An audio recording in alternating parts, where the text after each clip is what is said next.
see Giraffe Cankle's playing Setsuka on the left versus Machine Gun Kills playing Killick on the right. Something tells me that this is going to be kind of a, well, potentially like a keep out versus get in kind of thing, where Setsuka's going to be the character that wants to try to deal with the fact that Killick is going to be naturally spacing out with a lot of the attacks. Now, Giraffe could potentially try to play aggressively, seeing as how Killick's get-in options are not exactly stellar. But I do think that, well, clearly, as we tell from the Half-Life combo, I think Setsuka's probably more warranted for a more aggressive approach. Yeah, also Giraffe Cankles in general is a very aggressive player from like my experience in watching him, playing against him ranked. Definitely someone that likes to go very set play heavy and likes to go for like very specific options, but has lots of options and very dominant first round as well, coming in from Giraffe Cankles. Almost has some of those mechanics built up too. Yeah, it's true, just in the first round on top of things. He's also a very execution type player, which is not exactly surprising considering the character that we're talking about. Setsuka has always been the character that high execution type players tend to get attracted to the most. And she has the reward for it. Maybe not quite as much reward as she's had in previous iterations of Soulcalibur, but still definitely drawing those players. Yeah, she's definitely not APAT. Machine Gun Kills, though, is being able to get a huge amount of... I kind of wish that he had actually dedicated himself to that BB. He could potentially get this round. He just needs one more hit, but he needs to make sure he doesn't overextend himself.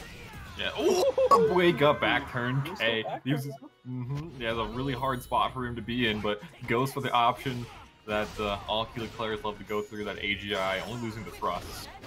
Yeah, Killick, man, I really feel like Killick is a very sleeper type character where it seems like Killick is getting dominated in the match, and then, you know, like rounds like this, and then immediately starts to have like a different round where, although he seems to be getting beat up, we'll just like really only have like 1 or 2 hits. I feel like the amount of damage that Killick is able to pull off in certain situations is kind of underrated. We don't really hear about Killick when we think about like a very heavy damaging character, but he can definitely pull it out when he needs to. Pull it out, but like when you compare him to like other characters, as you know, even like the character he's fighting against, Setsuka, the burst damage potential, except for when he's in Soul Charge, not quite as much of a factor. Plus the auto GIs, I think, are a lot stronger for Killer, but we're not going to see that right now. Okay, for a second there, I thought Giraffe Cankles had dropped it. But yes, that's going to be the first game. I imagine Machine Gun wants to hard go to a different stage. He went rematch, huh? I don't know about that. I feel like you want more space. I feel like you want more space against Giraffe Cankles. You want more space, but also, like, you know, Killick's ringouts definitely got nerfed as the game went on, but the ringouts are heavily in Killick's favor. Setsuka is probably one of the worst characters when it comes to ringouts, and Killick is still pretty solid at it, so definitely think that changing the stage would have been a better idea. Yeah, unfortunately, Machine Gun Kills gets a solid start to the round, poking Giraffe Cankles to, you know, about a quarter life down, but then one sequence from Giraffe Cankles takes that lead away entirely. And that's one of the difficult things about Killick, is he's really good at kind of poking at you and frame trapping you, but he has a hard time converting it into much more. So there are definitely 2 instances within that first round where I feel like Machine Gun could have won the round.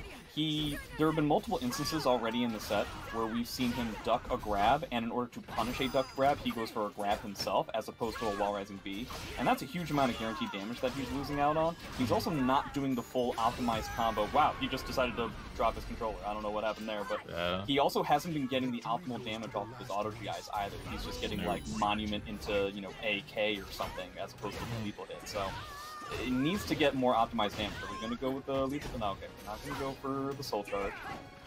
Yeah, and that's another thing too, not really spending too much meter, right? I feel like these are spots where you could pop your Soul Attack, be in a really good spot to just pressure, you have a life lead, you can afford to lose a little bit with that Soul Charge. Machine Gun Kills has basically been in set play hell this entire round. We're going to have a huge wall combo. It's probably going to end in a reset. Yeah, okay, yeah. Once again, anytime Machine Gun gets an opportunity to, like, go up against Giraffe after he whiffs, he ends up going for a back grab. I just don't feel like that is necessarily, like, the strongest play at the moment. It's also going to be very difficult to try and backdash and space out with something like that against Setsuka. So Machine Gun is going to end up losing that set, but I feel like if he ends up optimizing some of his duck punishes and some of his auto GIs, then we could definitely see something. Because, especially with that auto GI, assuming Giraffe Cankles doesn't get a re-GI, that's a lot of damage. That is definitely a level of damage that can make a pretty solid comeback. Definitely can. It's also really hard to re-GI Monument and back parry in certain situations, based upon when you hit into the parry. So I think it's earlier into the parry, the more like earlier you hit into it, or maybe it's later. Eventually comes to the point where it's almost impossible to even re-GI it. It's definitely not something you want to just assume your opponent can do at all times without having to effectively test them. That's definitely something that I will not afford my opponent that level of counterplay off apropos of nothing. I will force them to show me that they have it beforehand. Yeah, no, definitely, for sure. I think one thing, too, is, like, Machine Gun Kills definitely identified that he was getting a lot off of those AGIs, but at the end of it, it definitely came down to Giraffe Cankles taking advantage of that and going for, hitting him with a vertical counter hit off the Monument parry. So maybe something to keep in mind. I see a lot of Keelik players, they get the auto GI and they're like, oh, yes, I got the auto GI. I'm going to do it again because it worked. But now it's in your opponent's head that you're going to auto GI, and then they counter hit you for the round. Yeah, there were a handful of spots that we saw Giraffe definitely playing around it, doing things like wall rising K, basically just using kicks to try and keep an auto GI from limiting his pressure. But for the most part, it really seemed like the parries that were successful were not ones where Machine Gun was trying to get the parry. It was just ways of doing Monument K, which is, as far as I know, like a plus on block high. And so I think he was just doing it for the pressure, the offensive pressure, when, I mean, it's just unfortunate to see that level of damage and him going away. But also, changing the stage, I think, could have made a world of difference on top of things. Oh yeah, definitely. I do agree with what you're saying as well about the Monument Ks just kind of being an option and the parry just happened to work out, because they were instantaneous. Like, there was no delay at all of a hit confirm. There was no attempt to confirm anything. It was just, as soon as it parried, there was a Monument K right there. So yeah, I don't know. Let's take a look at some of the other people that we've got going on in this tournament. Some people we don't necessarily get to see all that often, because this is a different weekday than we typically have NLBC online. So you have people like Tony Wheeler, who I feel like I've been seeing around ranked for a little while. I think he's another console convert that I've seen in Mighty Mooks. I'm struggling to remember him ever entering in NLBC. Sabin Days can maybe correct me if I'm wrong on that or not. But, it's not a familiar name? Like, definitely seen him in Mighty Mooks. This is the first time I can remember him competing in a Parsec tournament. But we'll definitely be able to see. He'll potentially play Mitsu. I imagine he's just going to play Maxi the whole time. Kind of crazy that we've got Tony Wheeler playing Maxi and Killerbot playing Maxi, which are... Speaking of Killerbot, next up is going to be Stellar versus Killerbot. Okay, and MF Coffee. Yeah, and MF Coffee. We have triple Maxi going on right now. Wow. That's crazy. I mean, hey, place your bets. If you get the triple Maxis, you win nothing. Ew. We also have Anton, who is somebody we don't necessarily get to see all that often. No, Jay, I was going to say that, and you took it from me. Next up is going to be Stellar versus Killerbot. Yeah, so we're going to see Maxi versus Nightmare. But yeah, some of the other people that we have, Giraffe Cankles after beating Machine Gun is going to go on to fight Noah. That's going to be a pretty solid match. Ruber Beefman versus MF Coffee. That's one of the other winners round 2 matches. We also have Revan fighting against Anton. Revan is somebody that we see in Wednesday Night Fights all the time, but we basically don't get to see anywhere else. So interested to see how he plays on a server that's honestly probably going to be less kind to him than the Wednesday Night Fights one, because he is going cross country. It may not matter. It may. Couldn't say. We also have DR Ray. Haven't seen him in a long time. Yeah, a lot of people that I haven't seen in forever are showing up. We have Toothpaste, who has still stuck with his new name, so got that going so far. But okay, Nightmare versus Maxi. I have not played Nightmare yet, but I played Maxi not too long ago, and I did 2 or 3 pretty extensive sets against Nightmare, and I hated this matchup. I, to this day, have no idea how Maxi is supposed to win this matchup. 6 plus K is safe, so at least there's that. But in terms of the ability to get in, I just don't get it. I don't get how you do it. Yeah, also you have a lot of like light strings and armor could probably be really annoying as well. You can't really use like any of your string pressure because armor beats up like, well, okay, guess it doesn't beat everything in stances. There you go, there you go. Killerbot going, forcing Stellar to go through a variety of tests, but it's really just that backdash. That backdash is just so killer for Maxi to try and deal with as an approach. And Stellar is naturally, in my opinion, a very defensive Nightmare player. So I feel like as time goes on, well, maybe he's decided to prove me wrong to go with a, what was that, like a 6-6B? 6-6B. When he's at frame disadvantage. I don't know so much about that, but, you know, we'll see. Yeah. I mean, hey, it's Nightmare, you know, he's got time to put in some work. Okay, counter hit though. Doesn't he? I think he got a little bit more off that, but gets into a nice sequence here.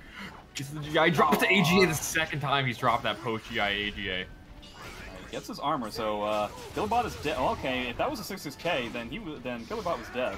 Yep. Doesn't actually get the punish. I find that Killerbot uses a lot of... Wow, how did he... I think he used that range. Use that range. Use that range. Okay, didn't look like it, but I guess you're right. Yeah, sidestepping, I think that direction moves you away a little bit. Doesn't get the auto GI. Decides to spend bar, interesting, so everybody's dead to one hit. Yeah, that... I think that was a little bit of an overextension by Stellar. You can't really... If there's a time to not try and jail Maxi with highs, it's when he's in Soul Charge. What, honestly, is Maxi's Soul Charge for, other than a 6A plus B break attack? I really don't know what else it does. Yeah, you're right. Important to know 2-2A is also safe against Nightmare, but I believe it still loses to armor. Yeah, that's the one time we've really seen it like play like a factor is it got broken. So like, man, oh man, Stellar's having a tough time understanding anything of what to do. He's in red guard gauge. Typically, we see the other way around. Okay, well he understands what to do now. Except he was that an intentional drop. I honestly can't tell. That's a shame. Killerbot got a little bit too ambitious, trying to make a read off of like one of the longest CEs in the game. It just didn't pan out. Yeah. Ah, yes, the old Nightmare Jump A. I guess Stellar hasn't played in a little while. That's what I'm getting the impression of. I feel like that was supposed to be a sidestepped AGA, but the AGA execution isn't really working out. But hey, there's that armor coming through. Okay, full crouch. Is that a huge damage? No, it's not. Not quite. All right, 2B gonna clear it out. All right, 2 bars to 1. Let's see what Killerbot is able to do with 2 bars. The problem is this stage is terrifying for Maxi. He's dead to 1 hit in a spot like this, and so he has to be very, very careful. Okay, no sidestep at all! I think you spent bar immediately here. Oh, I spent it like any opportunity. No, you can't do highs against 6's KK, my dude. My god. And he's like over half a bar. To almost half a bar. Oh my god, he's like 1. Okay, here we go. I really feel like I haven't seen it in a while, but honestly, it's a really solid... No sidestep there either. Okay. I really don't know what to do. Okay, yeah. He almost has that bar. Now he does. Now he does. No soul attack, I'm surprised. Yeah, okay. So how do you deal with this onslaught of block damage with 6's KK? I guess we just go in and we do a bunch of stuff. Yeah, 1v1b. Shoutouts to Rich there. He didn't mean that at all. Oh no, he dropped it. Wow. Stellar, boy oh boy, he needs to like go into the kitchen and wash his hands because they are filled with cans of spaghetti. It's not even just loose noodles. He's just straight up holding cans of it. Yeah, I think he flubbed. I think he wanted to guard and then press like a 6's K or 6K well, he definitely or didn't something. want taunt. Yeah. That's for sure. Okay, I definitely appreciated the way that Killerbot attempted to like win that round. He was wrong and he probably should have lost. But going 1v1b, I think is definitely an underrated tactic in a spot like this. And he's got some really good set play with a lot of this kind of stuff that Stellar is falling to. If he can't rely on H2O. Oh, I ducked under it. Gets the block. Nice tech on the backpack. Yep. Ooh, no break on the forward. Ooh, Stellar. Nice. Stellar really felt like he had to overextend in order to finish out that round. Just assumed that Killerbot was going to mash. But honestly, I find Killerbot is not a particularly mashy player. I find him, especially when the round is like pretty close to ending, he gets very defensive. I know these whip punishes, but Maxi recovering and crouch and duck under those highs, but he's gone. Yeah, this is effectively what Stellar has been looking for the entire time. It's very difficult not to overextend when you're a stance pressure character against somebody that can just kill you on one whip. This stage is just really, really tough for Killerbot to deal with. Solid counter hit though. Nothing on the 4-4B? Okay, well, Stellar ends up getting something. Yeah, has Terror Charge as well, putting on that guard pressure, backing away, tries to go for the whiff punish, but unfortunately, he didn't quite space that 6-6 plus B well enough. We've got Nightmare in a pretty low life deficit, but that can all be reversed in... No, I don't think that's going to have a punish, yeah. Oh, that's... Man, it's a shame that he didn't have the CE for the punish there, as opposed to before. Decides to immediately spend bar. He's got a lot of it, so might as well use it. Yeah, Soul Attack's gonna seal the deal there. Never be thrifty with your meter if you're Nightmare, I say. I mean, look, we saw him build a bar in 5 seconds last game. One hit, yeah. Oh boy, catching that backdash. Yup. Look at that. Almost at another half bar. Killerbot is getting a lot more defensive. We're seeing a lot more grabs out of Stellar. And, yeah, Killerbot is having a tough time understanding when he can start things. He actually is catching 6-6K there, but I don't know how often he can pull that off. Boy, Stellar is being quite adamant about the 6-6K, and I think he just lost this round because of it. Yeah, he's going for the 6-6K. Maybe he's trying to do like a 3-3 or like a 9-9 to get the sidestep in it, and maybe he's just not getting the timing right on it, but it has not been working out. Oh, tech trap. Bad tech. Yeah, that armor, pretty killer. It's going to be a matter of who can use meter best. I feel like Nightmare wins that. Ooh, the re-tracking. Counter hit. I feel like Stellar has just decided, like, what if I try to beat my opponent with just grabs? I feel like that's just what he's decided to do. This is gonna but if Killerbot doesn't block, then that's going to be bad news bears. Yeah, you got to get up there. But honestly, that last round was pretty convincing. But I think if Killerbot changes the stage... Okay, I guess everybody's just rematching. Maybe I'm stupid. Whatever. Maybe Maxi wants to be on a stage where Nightmare can kill him in one hit. I feel like that's a mistake. Yeah, although we haven't seen... Really, only we only seen like one ring out, but yeah, you're right. I wouldn't want to risk it. 6-6K is just this ever-looming threat every time Killerbot goes into stance pressure, right? Oh, he tried to call it the 6A plus B with the low grab, but unfortunately didn't quite time it right. Yeah, see, now this is a very vintage, how does Maxi deal with Nightmare just like backing away? A lot of his approach options just lose to armor, or just lose to backdash straight up. Oh man, he is desperate. Yeah, you can't beat the armor there, and you certainly can't tech back there. Not that it really mattered, but still. Okay, getting a 6A plus B. Try and challenge. Poking on him with the one piece, but as soon as he goes for anything else, that armor's there, ready to blow him up. It's just so tough for this character to deal with. Wow, he wasn't expecting it to actually like connect. Just the combination of armor and backdash, I just don't see how Maxi deals with this. I'm sure Maxi players will tell me I'm missing something. I just don't know what it is. I don't think that's fast enough. Okay, no, it's not Siegfried. It's not Siegfried. Siegfried's, I think, maybe could have recovered, but Nightmare, he's got a pretty solid amount of whiff recovery on his AGA. He had to spend bar in order to even out the rounds, which doesn't entirely bode well because Maxi doesn't build meter as quickly as Nightmare does. I guess kind of nobody does. No. Man, we're just doing 6-6As. 6-6As and flapjacks. The Terror Charge proc, almost at 2 bars of meter now for Stellar. Man, Wake Up is getting a little bit desperate here. Not even necessarily going into strings, just using 6A plus B at seemingly random times. Oh boy. Oh man. Okay, he guessed correctly and dealt with the 6-6K. But now we're in this situation, yeah. And I think you're basically dead. Wow, it's not even close. Yeah, he died. He died a lot of times over. Yeah, dealing with backdash coupled with armor / 6-6K, I just think is a combination that's quite tough to deal with. I appreciate the anti-string counterplay there, going with the tech crouch. Yeah, this is a hard place to be, and you pretty much need to spend meter as soon as you can. That's not going to be a ring out just yet. No, we probably took so much guard damage.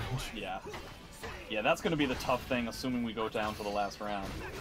Okay, get some good damage here. He's basically removed... Well, I was going to say he removed Nightmare's Soul Charge, but clearly that's not true, and I guess Killerbot loses. Yep. Yeah, you made one mistake. Yeah. It's tough stuff. Yeah. I definitely feel like changing the stage would have been the way to go. But again, as you said, it's not like the ring outs really came into play that heavily. No, they really didn't. I would have liked to have seen Killerbot use meter more in like a more proactive sense, and like what I mean by that is there are situations where he has either a bar or 2 bars, and he's not really popping Soul Charge to just get rid of the pressure that Stellar was putting on, right? I know that Maxi Soul Charge, he pretty much becomes a 6A plus B machine. Yep. But it's pretty good, right? You go half screen, and you break armor, and you do a solid amount of damage. I'm sure there's other stuff that he has. I just don't know what it is, and I don't know if it beats armor or backdash from Nightmare. So I feel like a lot of times, at least when I've played against Killer Bot in the past and ranked, and potentially a little bit what we saw expressed in this match, is that when it really comes down to it, the way he likes spending meter is backing up and using the CE as a whip punish. Which, you know, it's maybe the best CE in the game for that. As like a whip punish from like super long range. Yeah, so, it's up there for sure. You know, it's I-16 long range, solid damage, you can really out off it. I'm trying to think of CEs that outrange it. Siegfried probably. Siegfried maybe? I think Siegfried for sure if you include like that little teleport forward that he has. He actually just takes a step forward. I mean, if you're doing it in animation while the opponent isn't able to move, I think that's a teleport. What are teleports if not step forwards while no one else can move? You know what? I've always said it. So you got me there. Let me tell you guys what's happening. Tell us what's going on, Sabin Days. We're gonna have Ruber Beef Man with 1B versus MF Coffee. All right, so again, another Maxi. We're gonna see a lot of Maxi. By the way, I just gotta say, Revan did end up losing to Anton, so it's gonna be Anton versus Pheromontris. Sorry, Ruber Beef Man versus MF. Yeah. MF Coffee being the Maxi player on the right. Also, I'm planning to put that match on next, Jay. Cool. Nice. Yeah, you know, full bias here, I was really cheering for Anton in that one. Yeah, I mean, I don't know what to say. It's nice guy. It's fun to see Anton. We don't get to see him play in like these kinds of tournaments all that often. So Anton's the homie. Yep. It's also important to note he is not playing Baldur. Really interesting. I was hoping to see where you get to see him on screen. I don't know if you want me to tell you which character he's playing. I don't want to tell you, but we'll find out later. Ruber playing Hilda now against Maxi.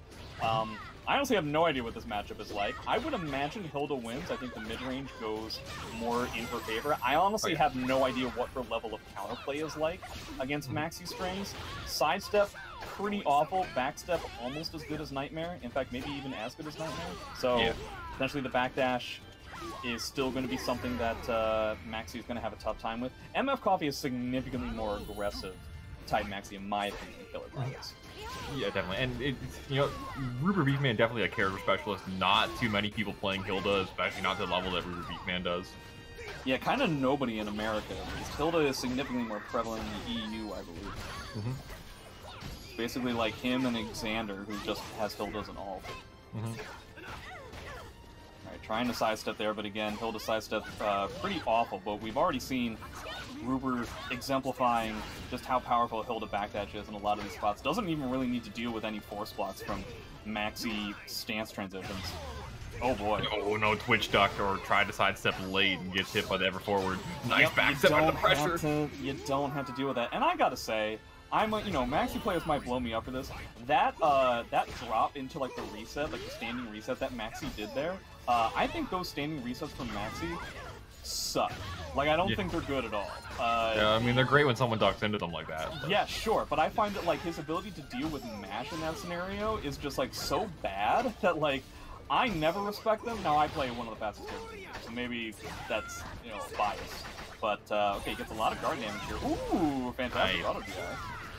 Huge amount of damage, except the last part dropped for some reason. Maybe it was the wall yeah, angle. I guess so. Oh, spend the meter. Yep, spend that all day. He has to spend bar to kill there, huh? I mean, still, spend it. Oh, I definitely agree. It's just a shame that the character has to spend bar to deal with that. But I definitely think that saving the guard push there is potentially going to be a pretty important thing, assuming that MF Coffee can build up some momentum. Okay. Oh, the clash. The move had the second part of that goes so far. Okay, here we go. It's got, like, extra bar, might as well use it. Hilda's Soul Charge, not exactly the most incredible thing in the world, but, I mean, you get some really solid whip punishes. Oh, yeah, you're gonna have to still block it, my friend. This isn't how Mario, where the string just kind of dissipates if the first move whiffed. Yeah.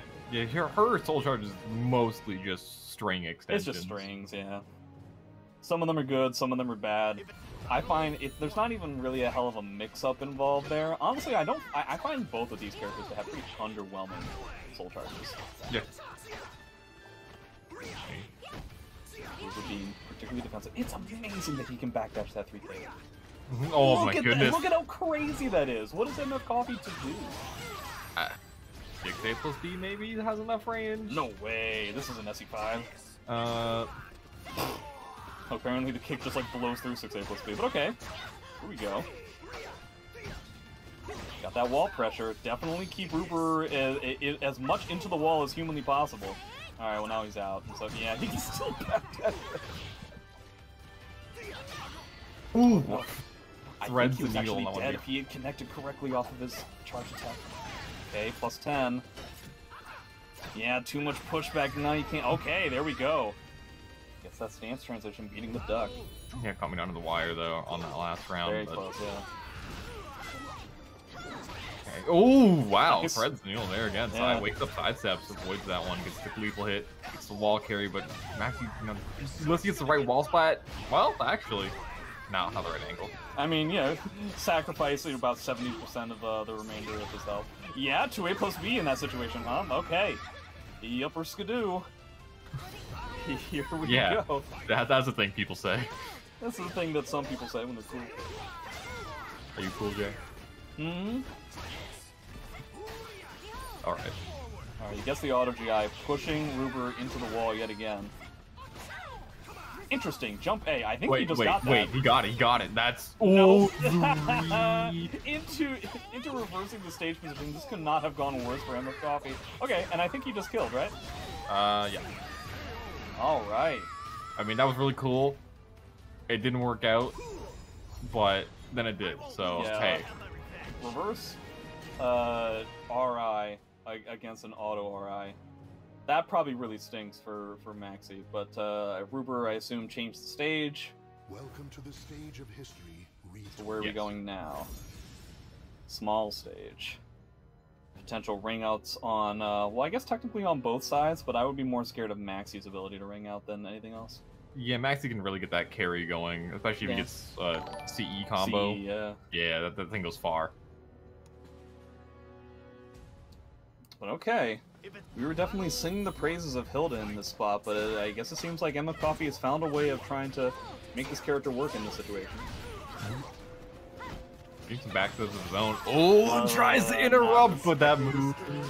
It's so hard unless you're like very aware of what that move looks like on startup to not get hit by this. It's very, very common for people to get hit by that. Alright, it really seems like Ruber has decided to take a little bit of a different approach where he's playing a more aggressive style, just enforcing small frame advantage on these teeny tiny pokes over and over again. 2A, while rising K, stuff like that, which, assuming you can keep Maxi from getting into stance pressure, you will win out on the damage there. We're respecting strings, except we're not. Oh boy, oh boy. You gotta respect it. You gotta punish. But, yeah, it's tough. Oh no. He's getting lethal hit by so many. He's getting hit by so many ever forwards off that loop. Yeah, we haven't seen him duck the low successfully, I think, at all. I mean, has MF Coffee even done the low? No, I don't think he has. Now, I'm curious to wonder if, like, Ruber is attempting to step duck in that scenario, and he's just not getting anything except for the duck. Maybe. I think I've seen him try to step it a couple times, maybe. Yeah, he's just late, but yeah. You kind of got to be like, proactive and wait for it to whiff before you punish. Man, MF Coffee is so mashy, it's crazy. Doing like turnaround 2As. Oh my god. It doesn't matter what level of frame advantage Ruber is able to pull off here, but he definitely needs to spend bar. He's not going to spend bar at all? That time. Wait, how did that not punish? Spend your bar! What's happening in this world? Oh no. Oh my goodness, he wakes up and he does the jump B. Are you kidding me? For God's sake, somebody throw a pie. Where's Boom when you need him? I'm sure he's somewhere. Okay, gets a 2-2-A counter hit. Goes for that reset again. I'm not a big fan of that, but that's just me. Waiting. Watching, waiting. Nice. Yeah, it's a solid CE punish. This is gonna put MF Coffee at like one hit away from moving forward in the winners of this tournament. He's like one good hit away. Okay, well, something. Ruber not out of this one yet, but yeah, spends all his meter. So if he does win this round, he's gonna be in a really bad spot to be. The lean back, the lean back, and he finally sidesteps it. And all of that to put yourself at no meter against a double bar max. This is not impossible. It's not hard. impossible, but like, boy, he needs to get something right away. And Ruber is panicking. Doesn't get the wall there. Doesn't feel like he can maneuver, breathe, or do anything. You make a mistake there, you're dead. Okay, gets the knockdown. Yeah, also, if he gets like a solid read, let's not go too. Let's not try to make it so that we lose this game for no reason whatsoever at Coffee. And he looked just like that. He lost a life lead. And he didn't charge. He didn't charge. Oh my god, dude! Everybody is intentionally losing this game. Oh no! But he drops it. Oh my god! What even was that match? Oh, Ruber. I love that Coffee didn't even know that the beat was going to hit. Understandably so. It shouldn't have. That's not what should have happened. He pressed. He got counter hit. He pressed. Oh, okay. I didn't see that part. I think it looked like it said counter hit. Wow. Ruber, he didn't charge. You could see he dropped the charge off that combo twice in a row. You can forgo the charge B to get really good Oki off of that. But you definitely don't want to do that there.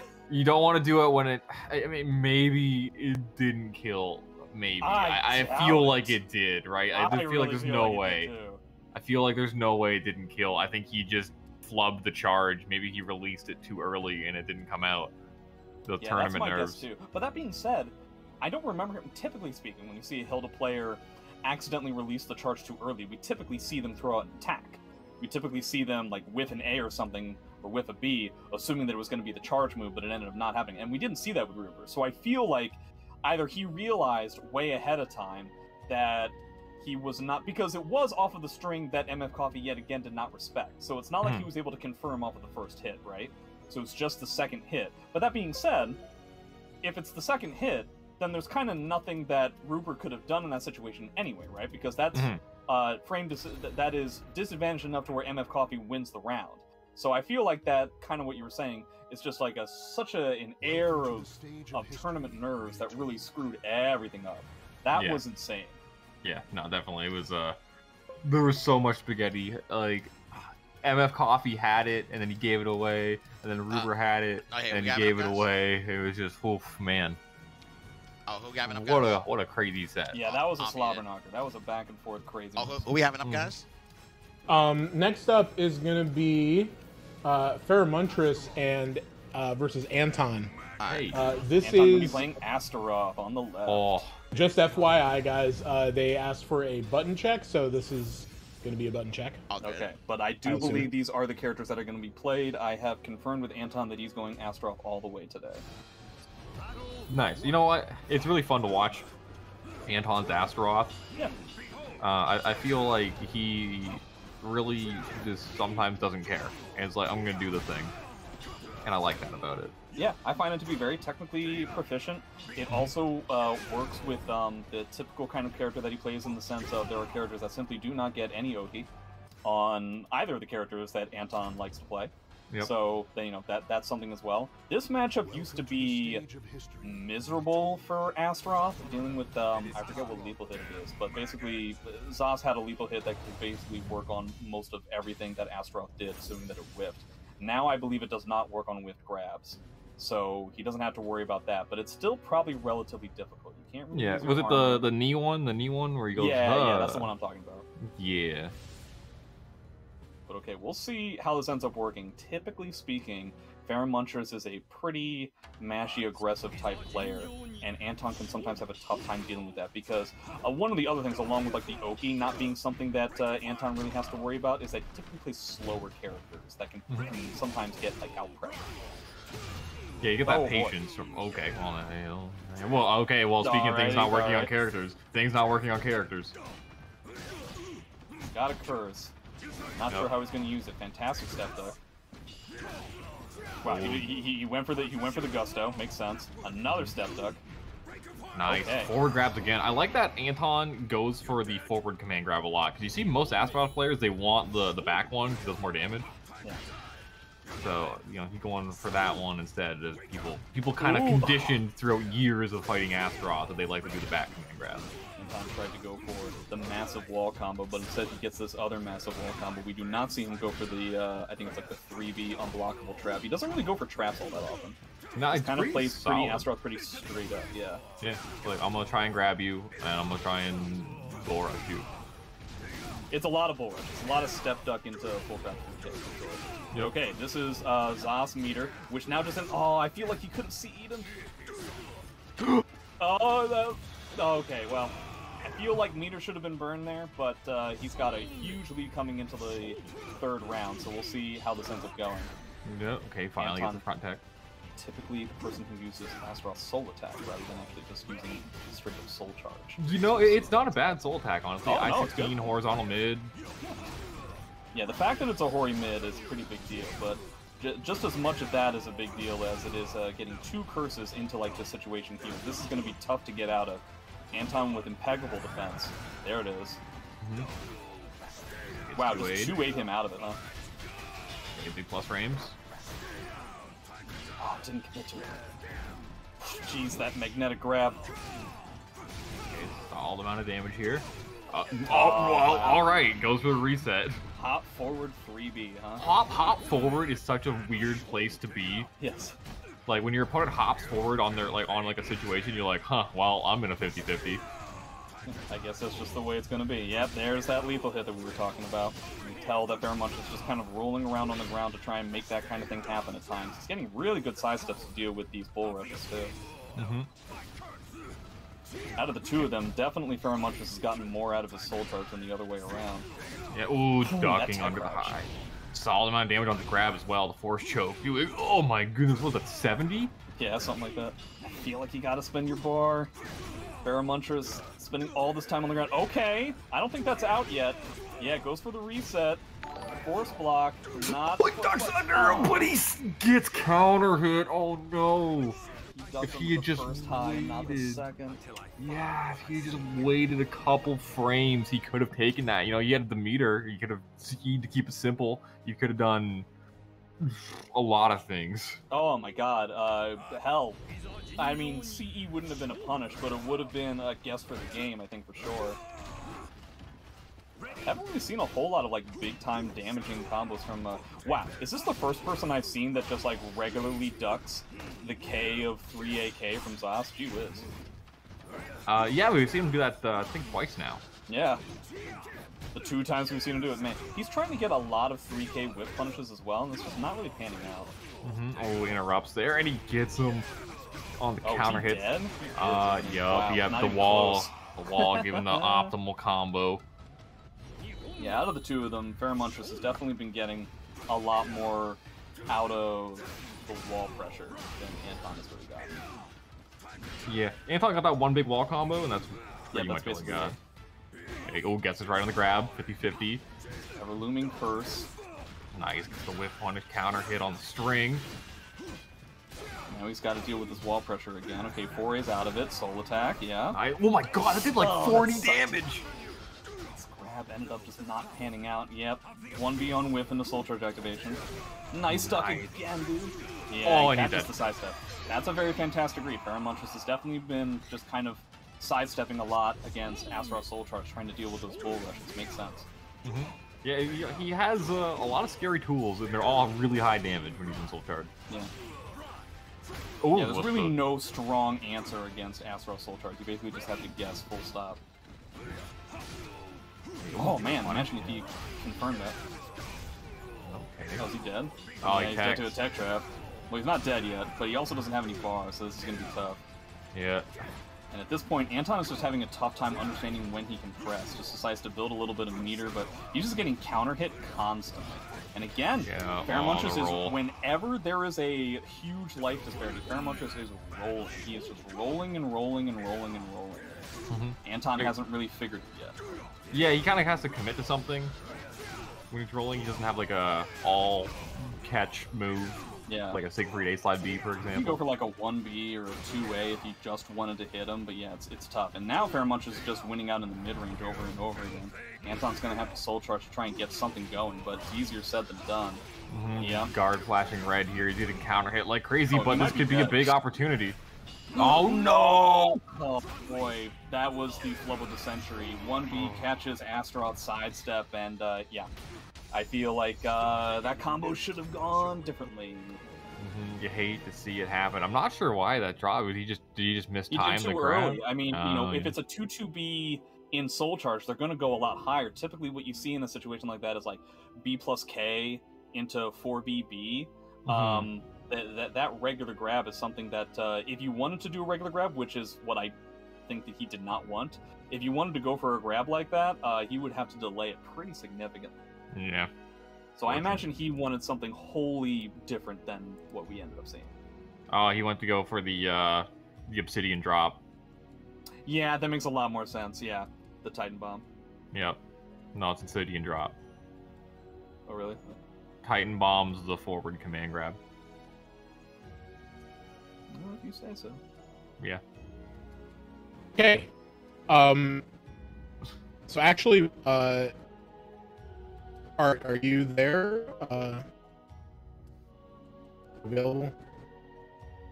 You're muted if you are, but I don't know if he's trying to get back into his apartment. Yeah, this was definitely a good time to do that. Okay. I'm gonna assume that he's still taking care of stuff, so we're gonna move on. We've got winners quarterfinals, which are still being, worked out. We still have a couple matches from winners round 2 going, but at the very least, I can tell you, we've got Insengate versus MF Coffee and Novo versus Xander. We're still waiting on Toothpaste versus Tony Wheeler and Yoshi 6 versus Stellar to happen. So once those matches complete, we can get you the rest of our top or our upper 8 bracket, as it were, winners quarterfinals. For now, let's see. Seeing Sly Tiger ended up beating Word, Xander ended up beating Ray, Noah over Giraffe.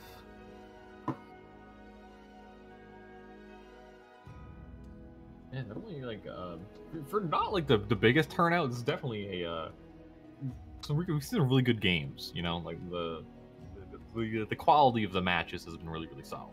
Good games, and from people we don't necessarily get to see all that often. Yeah, new faces, right? Yeah. That we don't, or like metaphorical faces, but yeah, metaphorical. Yeah, you know, the metaphorical face that is they're being played in a video game that we are watching.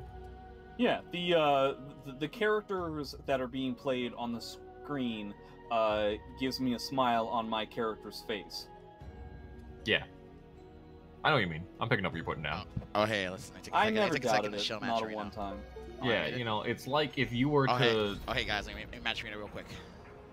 All right, well, you know what? What I was gonna say was just delay for time. Was frankly not important in the first place. It's gonna suck because I'm trying to boost the prize pools. Guys, we're at 2750. Exclamation point match arena. I'm sorry I don't have the donation ticker going. Something is glitching out right now. We have how many codes do we have left? So I can get at you guys. We have 90 codes left, guys. So go in. Like I feel no shame going in. Also really important because like this worked really well at Jazzy Circuit. You see that QR code for Text Now? Don't be apathetic, guys. Scan it with your phone. Install a Text Now app, and you will donate $3.50 to the tournament. $3.50. Like, screw the 25-cent codes. Scan that Text Now QR code. That is one of the best ways to support this tournament. Like, I've never seen, like, a click where a company is willing to pay $3.50. And no, it's not a virus. If you guys saw Jazzy Circuit, you saw the amount of $3.50 donations. They're literally going off to the tournament, courtesy of text now. And make sure to mash all the other sponsor quests. Yo, by the way, I just wanted to shout out the commentators, JJJ and Zubaz. Zubaz, always super professional, always glad to have him here. And JJJ, like, I've been hearing how like he has a beard, and I've been hearing you long enough to know that like your inside jokes on the Caliber community, like on commentary, are so good and like so trolly that people think you're an asshole when you're actually not. Because it's well, no, that's the secret. That's the secret. He is an asshole. Yeah, it's the no mix-up. Yeah, he just plays it like he's pretending to be an asshole, but no, he's really serious. He's just really mean. I remember in high school, I used to be like, you know what? I'm gonna start saying "yo" at the end of my sentences to make fun of the people who do that because it's so stupid. But now I've been doing that for so long, I just genuinely do that. Yeah, he's only been doing it for 15 years. Yeah, something like who that. do you have up, by the way? Incendiate and MF Coffee. All right, cool. All right, Incendiate playing Geralt. According to chat, my mic is glitching out. It was before. I didn't want to say anything, but it sounds fine for me. It was. It does? It was before, but it's fine now, so it's all good. I don't know what the fuck is up with this thing. All right. I mean, it's Discord, man. You know, It might be Covid. Wow.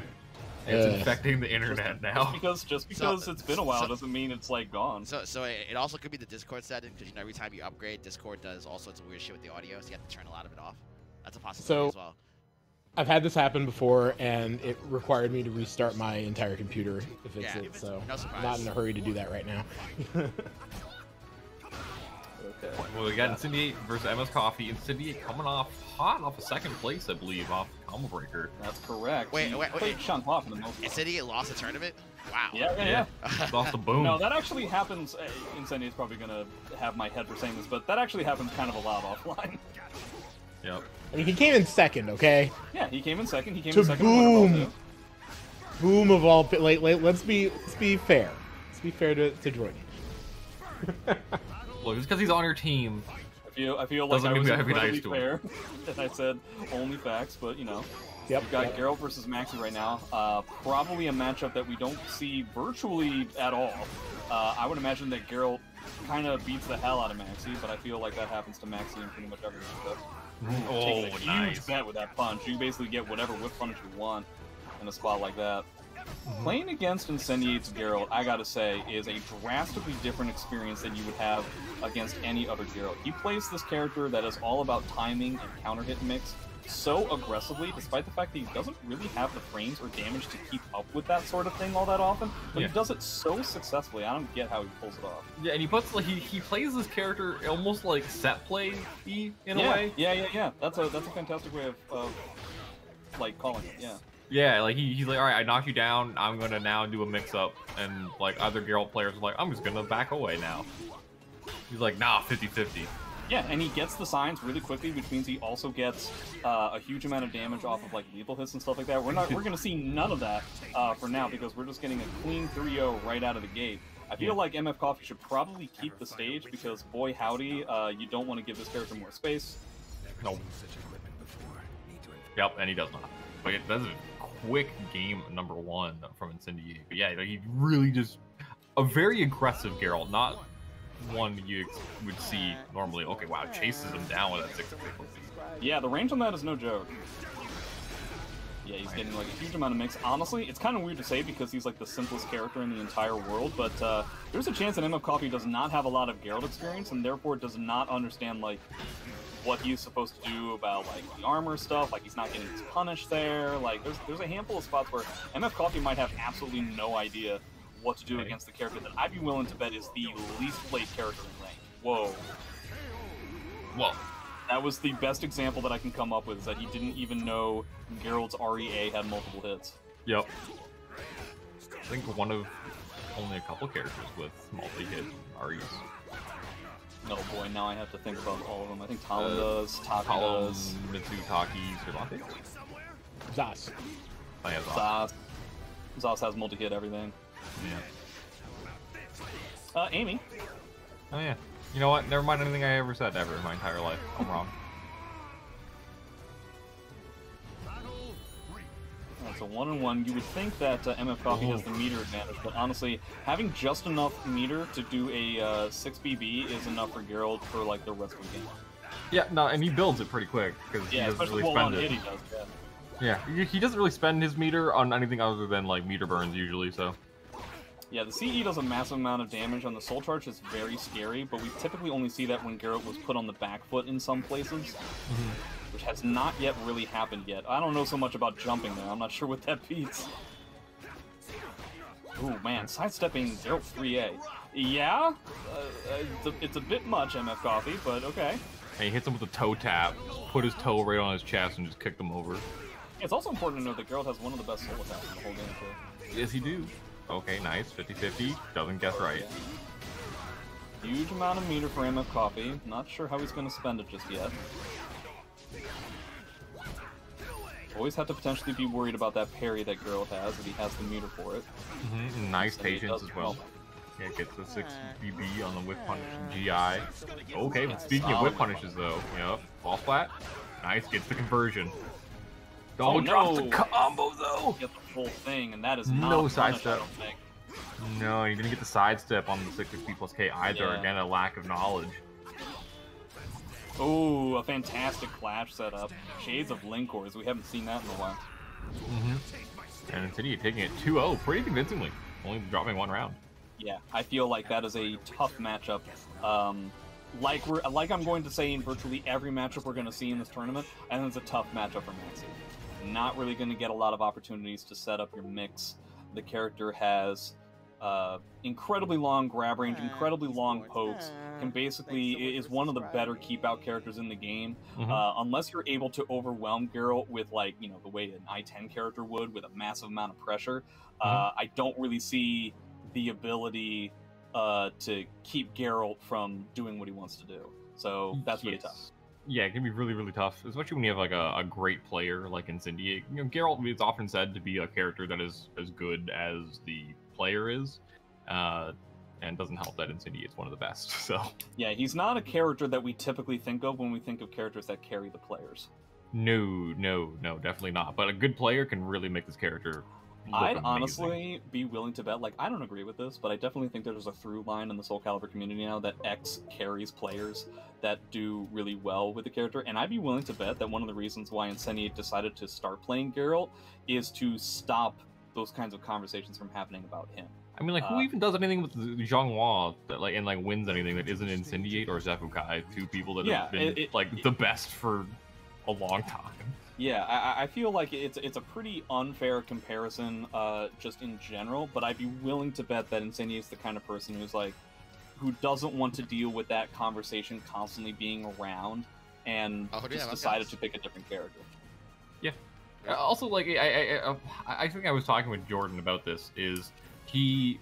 Oh, yo, guys, what do we have up? Sorry. This is... I guess it's sorry, I have to fix something. It's Nowo and Xander, but I have to fix some people. Okay, so it's Nowo and Xander. But yeah, Incendiate picked up the Geralt also to like kind of fix some bad habits that he had with Zhonghua. Oh, potentially.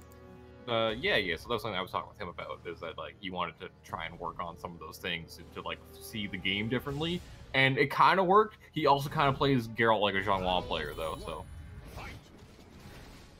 Yeah, it's a very unique kind of style. Not something that we see very often. Mina versus Hilda. We're getting a lot of like weird characters this time around. I feel like we don't necessarily, you know, Soulcalibur 6 is one of the more balanced fighting games around nowadays. So you basically see like every single character. But seeing the huge influx of Maxi, and then we had like a little bit of Astaroth, a lot of Hilda here. Very interesting choices. Not stuff that we see necessarily all that often. No. But round one going to named it wrong, but Nowo taking the first game.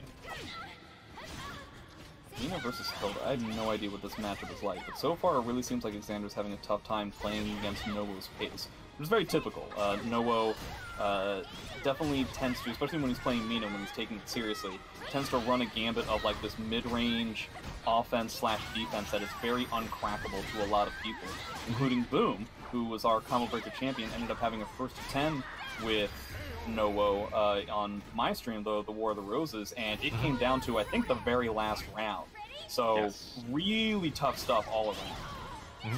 Yeah, Nowo definitely a player that came up in the online era, but has been really staying in it, and is not just a player that took advantage of whatever online sequence. He's been doing really good in these Parsec tournaments, people wanting him to go out to offline events to play in that environment with them as well. Yeah, I mean, there's even been talk about trying to get him to EVO through like a Kickstarter or something like that. We would really like that kind of thing to happen. We just don't know if logistically it's possible for Nowo to make it out to that sort of thing. But Nowo, if you end up listening to this as you take the first game against Xander, trust me, there are plenty of people in the Soulcalibur community who would be very interested in seeing you compete offline. People want a piece of you, and we want to see if you're going to have what it takes in a real tournament kind of environment. So we'd be very excited to have you. Yeah, I would be interested to see if Xander's going to stick with the Hilda. Okay, no, goes with it. Yeah, sticking with the Hilda. I don't know about that one, but hey. I can see it either way. I'm not sure how much Mina experience Xander has, other than probably playing against Nowo in the past. Xander does tend to frequent these kinds of online tournaments as well. It's stuck in the whip punish. Actually gets the follow-up there. Interesting choice. Yeah, go for the follow-up there. I think it's good if it's going to kill or put you in a good, like... Yeah, it's really good. Situation where it almost kills. But the Oki you can get there as well is, like, crazy good. You can run up and do whatever you want.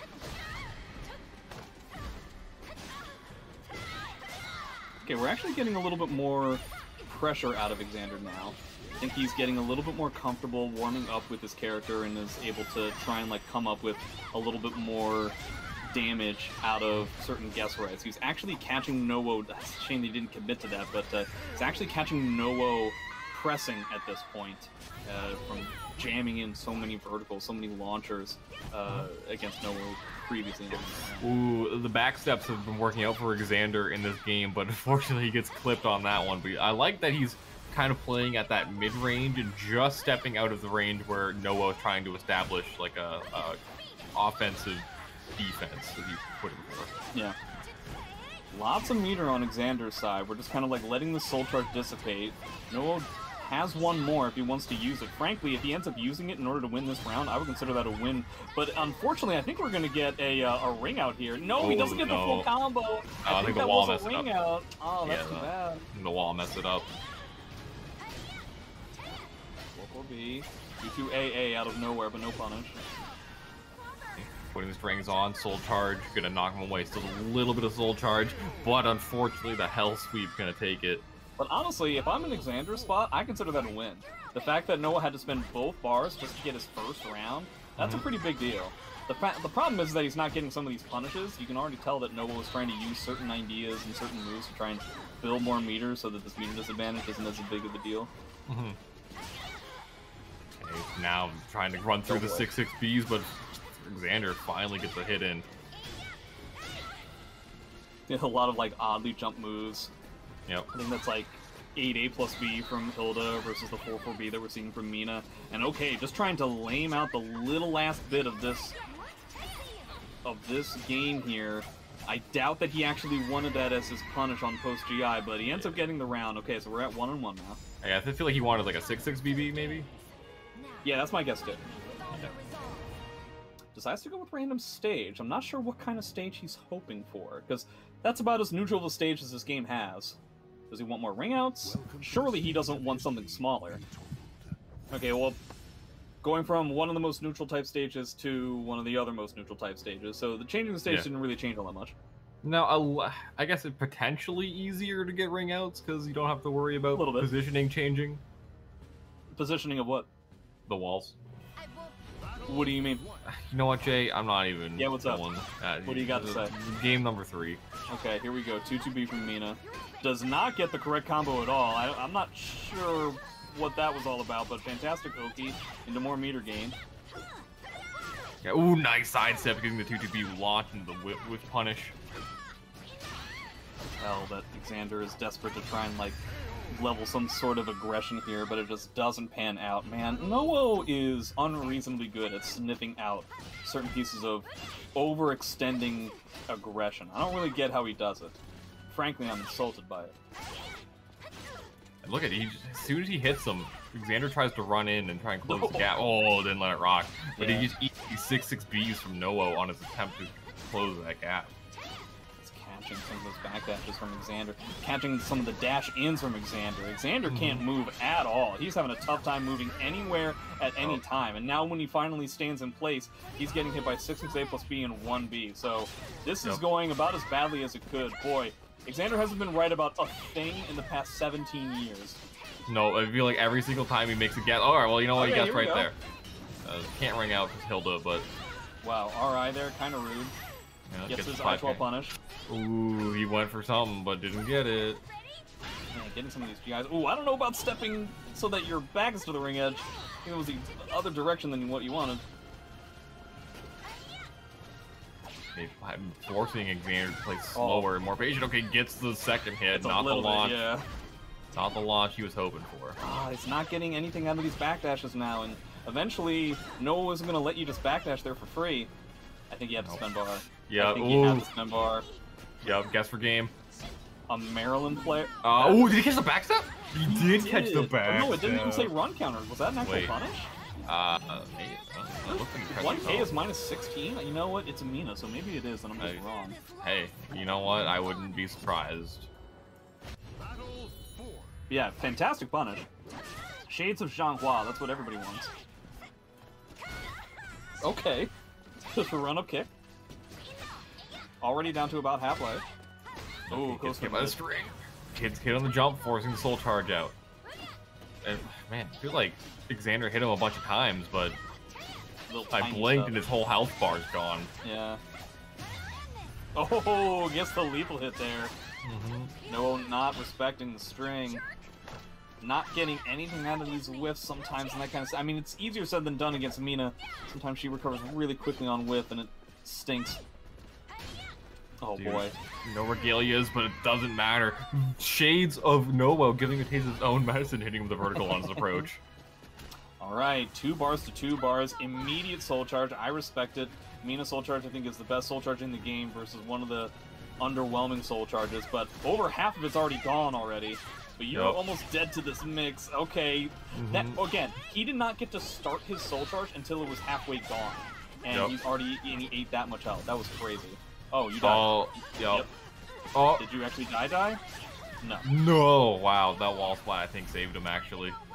Xander has to spin bar. Oh, but I think you needed to run up first. Yeah, and he's dead. Sucks. I think he just expected Noah to do like an immediate 1B, which would have put his body model in the path of the soul charge activation, but yeah, once you block a soul charge activation, unless you're like Amy or something, you have to run up to do your own soul charge activation or else the bubble isn't going to do anything. That's a shame. Yep. Yeah, you gotta really time those counter soul charges. I find one of the best strategies is just like wait for your opponent to do anything that looks like a move. Or as you said, it's tough though, because that's Mina's soul charge, so she has a straight up 50-50 mix-up from mid-range. That's just really tough. Yep, definitely a hard spot to be in. I don't think he was dead to the 1B, but he was definitely dead to like 1B into the next mix, which he would not have the opportunity to soul charge out of. Yep, and that 1B in soul charge is so good. It sets her up for another mix-up. Like, why is it so good? Yeah, they gave a gigantic guard damage, mid-range, spacing out character, and turn her into one of the best mix-up characters in the whole game.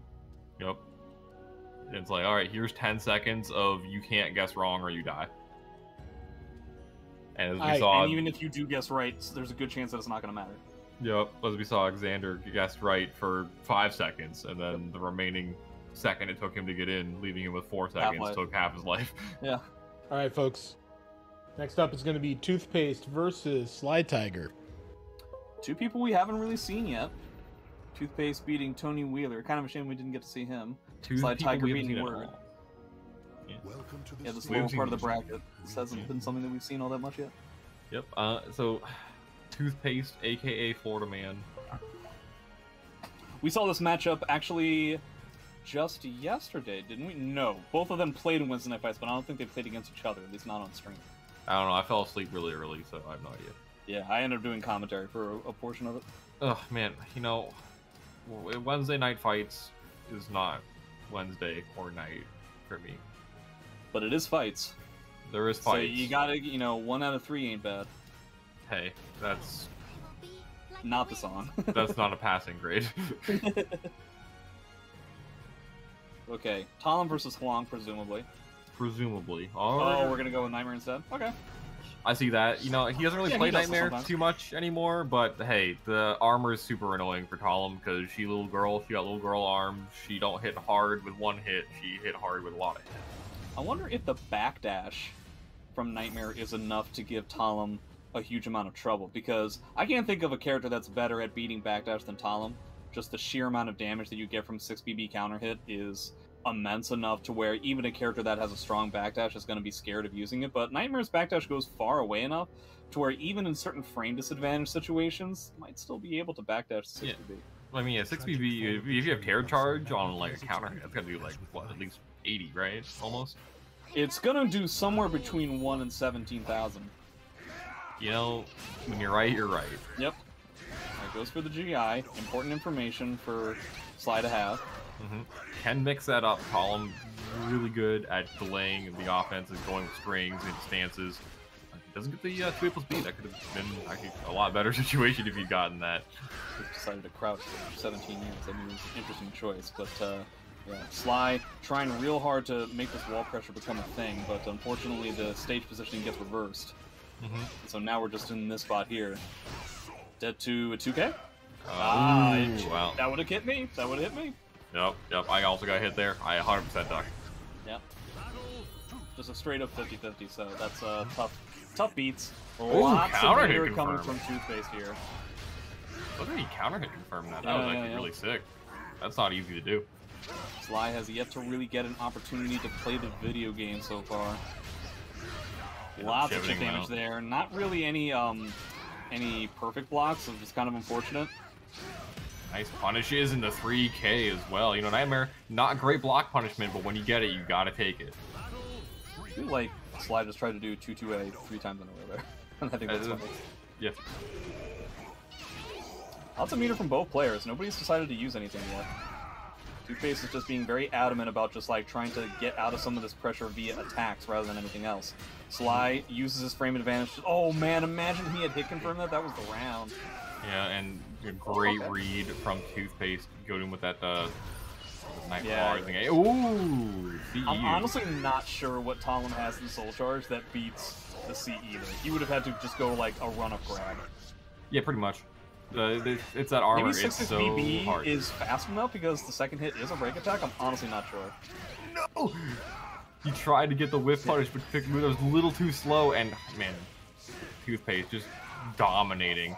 Yeah, Sly's going for like level 1 Yomi kind of mix at the moment. He's going for like the lowest common denominator stuff. The 4B is obviously the main thing that you have to worry about. With Talon's back to the ring edge. Now, he might have also been attempting to rely on the fact that Nightmare's sidestep is, I think, the worst in the entire game, and he was at frame disadvantage, but Two-Face was definitely reading 4B and exactly 4B. Sly had to go with literally anything else to try and get away from that situation. I don't know if it's the worst. I think he's just really big. He's the only character that can't sidestep Survey BBB, right? Maybe? It's because he's big. Yeah, sure, yeah. He's like the widest character. I think he's like the biggest hitbox in the game. This is once again one of those situations where we got that counter hit confirm on that 4KK that you like. Yes. That's, again, super hard to do. Wow. This is a lot of damage. Yes, it is. You know, he pretty much evened it up. Yeah, almost. Yeah, well, now that guy grab gonna chonk him. Ooh, counter hit, but he drops the combo. Unfortunate. the little teabag into the attempt to grab as a grab punish. Okay, we're dancing around. We're doing Talon things. Yeah, got the. Okay, fantastic round. Is that the first round that Sly's gotten? I think so, yeah. You know, that all came off of a drop combo from Toothpaste. It's a hard combo because that lethal hit changes the timing of the combo entirely. Right. Because there's 3 timings on that combo. There's the normal hit, which you do the route he chose. There's the counter hit, which you have to do a different route. And the lethal hit is a different route. Now, you can delay the first one to make the lethal hit work, but man, if you're not prepared, it's hard. Sidestep. Gonna get a big whip punish. Yep. I think he's dead, right? Yeah, he's dead. He's dead. Oh, so, yeah, you know what? He is dead. He is dead. That's funny. Oh, yeah, man, that's I've who I never meant. seen I don't that. know if you guys knew, but that's actually who I meant in terms of, like, is he dead or not? Man, Talim it's really suicide. Funny, yes. Yep, Talim is one of the few characters that still has the ability to ring herself out relatively easily. I do appreciate the fact that Sly ended up making Nightmare disappear at the end of that combo there, but unfortunately, that's not what we're going to remember out of this match, Sly. No. Sorry. Yeah, no, the highlight It's reel a will good try. show you Still have a reading chance. yourself. But I don't know, we'll see. Yeah, okay. Gets the punish on the back step as well. He's actually hella in this game. Like, he's... other than ringing himself out, like, even the times that he is losing rounds, it's because of Sly's activity so far in this game. It's 4-4 the lethal hit out of that, so a fantastic recovery out of self-ringing out. I mean, you know, it's Talim, so I'm sure self-ring outs happen relatively often. Something that you have to... an experienced Talim player is able to shrug off with the greatest of ease. With the greatest of ease. Yeah. Yeah, that 6K is not going to be long enough to try and deal with that. But okay, 1-1. Yep. Poking, trying to disrespect with that 6-6K. You know, I feel like that it's a really good option, but you can do a safer one with armored moves in this matchup. Like, she doesn't really have a lot that can break that. Yeah, just going for 4-4Bs on Wake Up, it's actually kind of like beating up Toothpaste's understanding of what to do on these Okies. Yeah, Sly establishing to us just how easy it is for Talim to ring herself out. Makes sense. A lot of good blocks, but not getting any kind of like block punishment. Oh, you had it! Boy, I don't know what's going on in this round right now. So many I feel drops. like these players are trying to like make statements against each other, but if they just played tighter Soulcalibur, this round would be over. Yeah, sure. did I get it? Yeah, it's a good punish. Okay, gonna take the life lead by quite a lot. Not gonna be a guess for game situation, but Problem is, Sly has that solid hit with punish. Okay, didn't keep stepping. Yep, you died. Thanks for playing. You whiffed. You whiffed in terror charge area. Oh, thanks. What do you think the chances are of like actually just straight up using Talim meter like right away? Like, okay, well, we're not going to see him now because he ended up losing the whole round. Okay, he came close to losing the whole round. There you go. So that really sucks, and that might be enough to just completely eliminate Sly's chances of winning this game. We'll see. But that really sucked. It's hard to count Talim out of it because like a good lethal hit combo does like 80% of your health bar if you spend meter. Wow, just immediate run up bubble, huh? Rude. It's hard for her to deal with. On top of things. If he's wrong about this mix, okay, yeah, he decides to spend Soul Charge, because if he's wrong about the mix, he dies, either way. Yeah, he doesn't want to partake. No sidestep. Man, we haven't seen anybody sidestep 6's KK in this the whole tournament yet, huh? No. Okay. Nice, he goes with Twitch Duck. Is it? No. 3K. No. Oh, I was sort of right. Okay, here we go, Talim Soul Charge. Not out of this yet. Oh, you know what? It died. There was a potential. There was potential. Very convincing second game for Sly, but for the most part, it's just kind of unfortunate. We saw a lot of instances where I found that Toothpaste was getting a lot out of teching Oki situations to the side. Like Sly was overly committing to verticals that either catch was staying on the ground or rolling back. So that really hurt him. And then just overall, the stage positioning, I think, benefited Toothpaste. Self-ring out aside, benefited Toothpaste a lot more often in this set than the other way around. Oh yeah, for sure. Yeah, it's something we've talked about in the past as well. Sly Tiger is a really, really solid player, but can fall into habits fairly easily. Yeah, it's a tough time getting better his gameplay to a certain level of opponent. Yeah, he's getting better at applying that and like adapting, but you can still see like the kind of ideas of like the game plan, right? So I working on it. I would still like to see Sly Tiger. Who we got up, guys, by the way? Be a little bit more free-flowing with his game plan. Next up is going to be Yoshi 6 versus Pheromontris. Alright, Yoshi versus Pheromontris. Sasuke, Yoshi, presumably. Sure, these guys have played against each other many times before. I just can't remember how it normally goes. Yeah, it's... they both entered online tournaments all the time, so definitely have played, I would imagine. I'd be surprised if not, yeah. Right, or like not even in ranked, or like a hey, you want to play a first to 10, or whatever. They're asleep and they play against each other in their dreams. You know, you ever do that? You ever fight someone in your dreams, or like daydream, like I said, against someone? Fight somebody in Soulcalibur in my dreams? No. Yeah. Oh, well. You ever fight a person who plays Soulcalibur, but like you're fighting to the death in your dream? Basically, everybody I've ever met in my life, I will fight in my dream the very next night. To the death, or just fight? Did they mix us up and switch sides while we were doing buttons? Yes. Wow. That's just not cool, guys. We're trying to. She again, Ian. We're trying to like put your names on the screen. You can't just be doing that. Yeah, we're trying to put your names on the screen. Trying to go for that ring out there. Faramuntra's going to be the Zaz player. Yoshi 6, surprisingly enough, playing Yoshimitsu. Trying to go for 2-2B despite the fact that he doesn't even have the meter to make it a ring out, which I think is funny. Okay, here comes the Yoshimitsu. Kills to the mid, respecting the spring attempt. Yep. Wow, just decides to back up in the entire way. I respect it. He avoids the puddle, but gets him rolling on the ground. I think we saw Faramuntra's earlier liking to roll against Anton. Fantastic. Block punish there. Yoshi already in yellow. It's not going to matter for this round, though. Yep. Guess for game situation. Yoshimitsu, really, really good at applying those mix-ups at close range. Basically the best. Yeah, you know, I'd say that. Yeah. The repeatability of the mix that Yoshi has, I think, is second to none in this game at this point. Yeah, you know, if you put it on a t-shirt, I'd pay for it. Wear it. It's a bit wordy, but I appreciate it. Yeah, I think that's like... I think you've always been very supportive of my small business ideas. You know what? I got you. You know what else we got? Yeah, what's up? Yeah, Faramuntra's losing that round. Yeah, Faramuntra is having a tough time with the whole not using G against Yoshi 6. I think the second he starts using that, he may have a chance of winning. Without it, he's not going to have a chance of winning. Soul Charge, though, can be crazy damage for Faramuntra's coming through if he gets the right read. You can see Yoshi 6 trying to use... Wow, fantastic ducking the punish. That was cranked up. That was crazy. Using a lot of AAs to try and stuff any pressure that Faramuntra is going to get. Thought that was going to be a back grab, gets a side grab for his troubles. Okay, I think he died. Yeah, I think he was straight up dead because he got the first, yeah. Yep, wow. That wasn't even close to max damage. That's hilarious.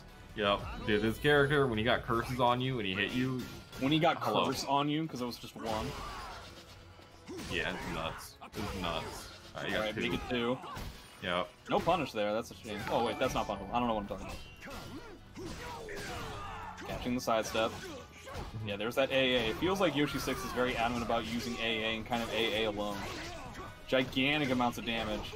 You do have to worry about that reverse ring out at least a little bit. Okay, and that's gonna take it, I think, yeah. Yes.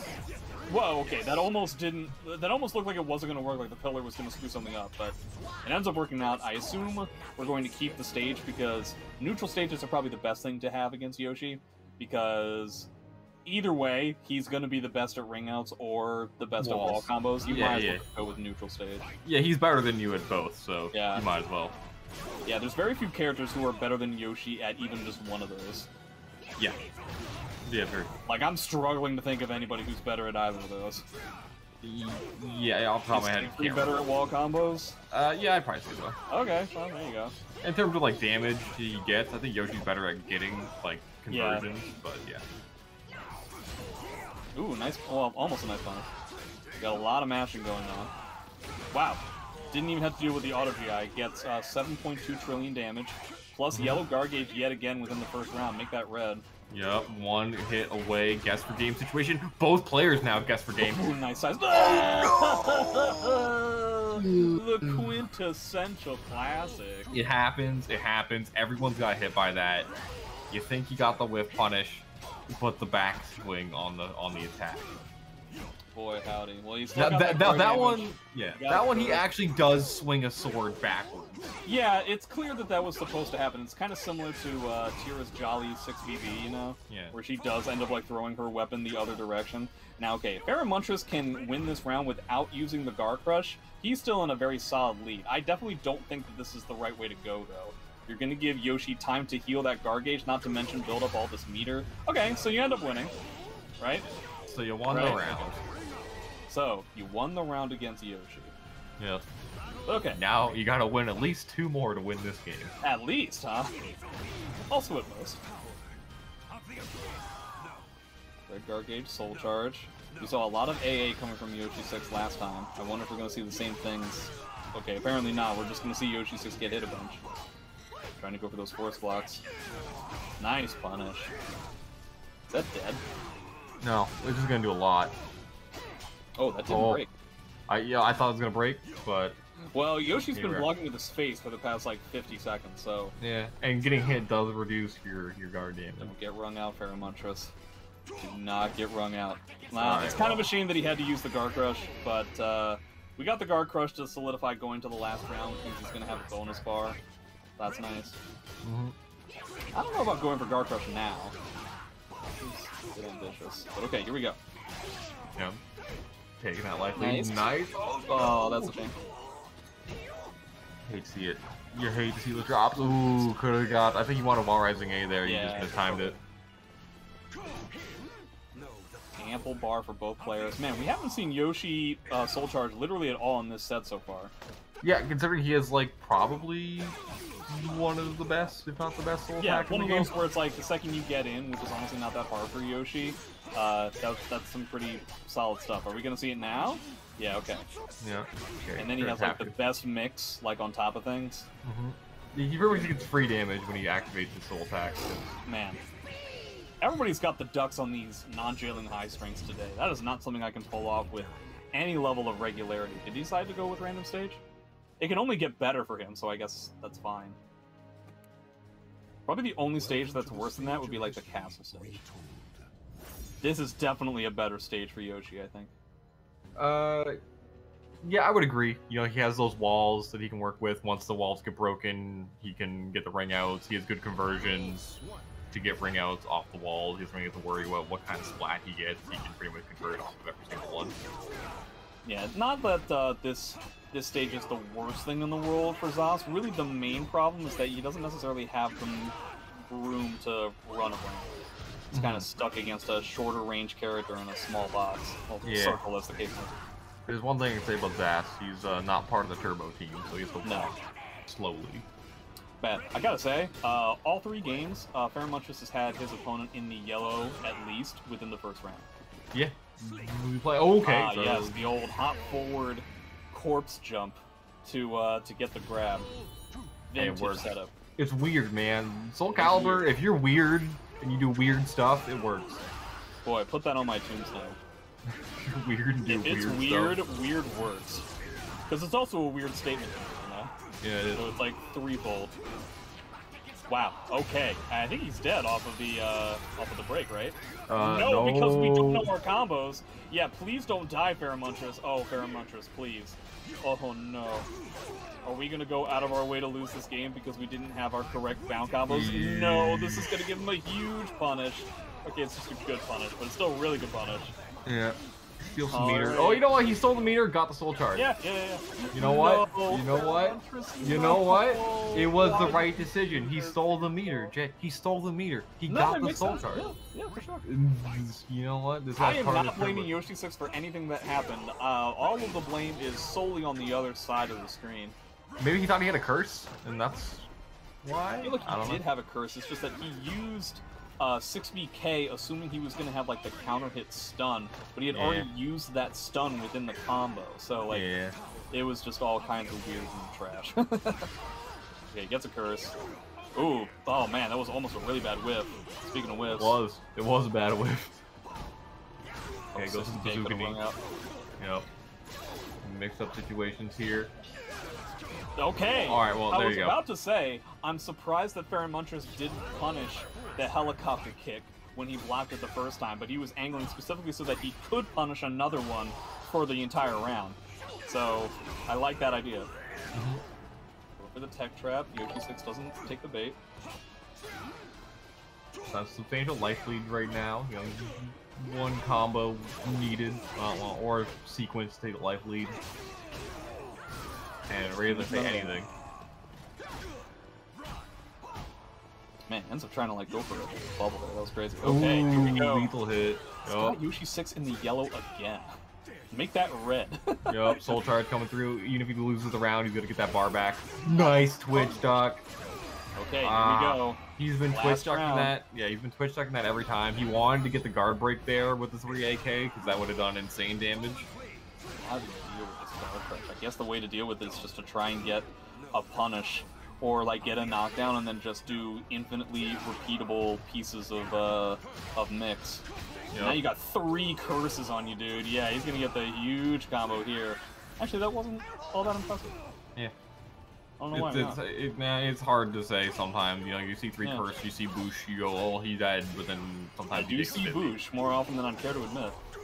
So how are we gonna get out of this guard crush situation with Luka 6? Definitely not with a GI, and that's going to take the game for Pharamantras. Yes, almost ended up costing him the 3rd round, or the 3rd game, due to the flub on the combo that broke the walls. But especially with all the guard crush stuff going on, it's very solid stuff. Yeah, I like it. You know, one thing I like about Pharamantras is that he's really good at using his curses, right? He doesn't just use them in the one-trick pony way that you see a lot of Zaz players do. Of just they're going to throw out a 1B or they're going to throw out a 4-6B. He really spends it in more unique ways to set situations up. Yeah, pretty good stuff. Yeah. So, hey folks. Hopefully my mic is not doing the dumb thing again. Doesn't sound dumb. Okay. So, we got Matcherino. There is a lot of money in the Matcherino. I'm sorry we don't have the overlay. That's the wrong page? That is the wrong page. Holy crap. I tried to do something smart and I played myself. Arturo, take it away. Congratulations. We are going to talk about the Matcherino, though. As soon as we just you wait. It. Yeah, just you wait. Amazing. Oh boy. Days, you're gonna hear us talk about it, and you're gonna be like, "Whoa, they did it!" As promised. It's gonna happen. I see. Okay. God, I'm so excited, dude. Zubaz, have you heard about this thing that Ian's gonna do in a few minutes? Is it talk about the Matcherino? Oh, so you did hear about this? All right. Yeah, no, all right, Jokers. That's some solid stuff.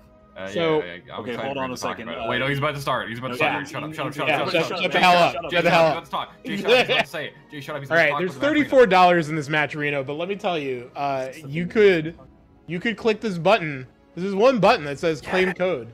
And guess what? 25 cents goes into that pot. You don't have to do anything else. You just click the claim code. It's real simple. And guess what else?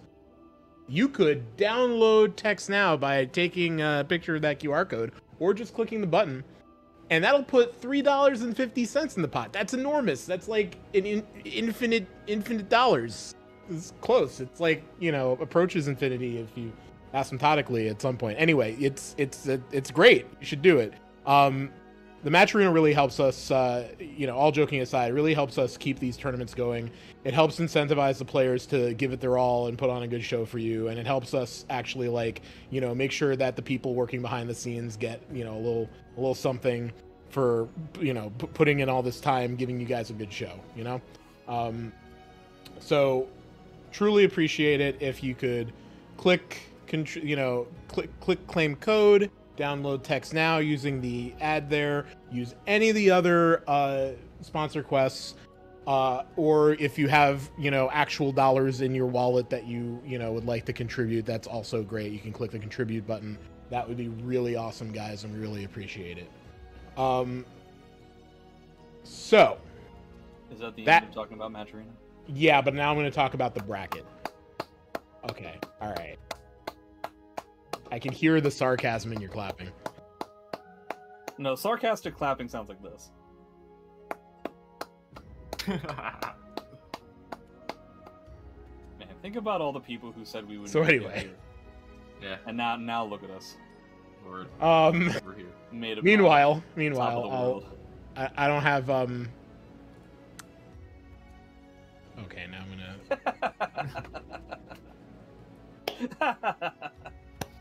Damn, my mic doesn't pick it up. My mic doesn't pick it up. That's really funny. Why did I set my mic up to only pick up voices, and not any of the other sound effects? Honestly, that's probably a better way to go. Yeah.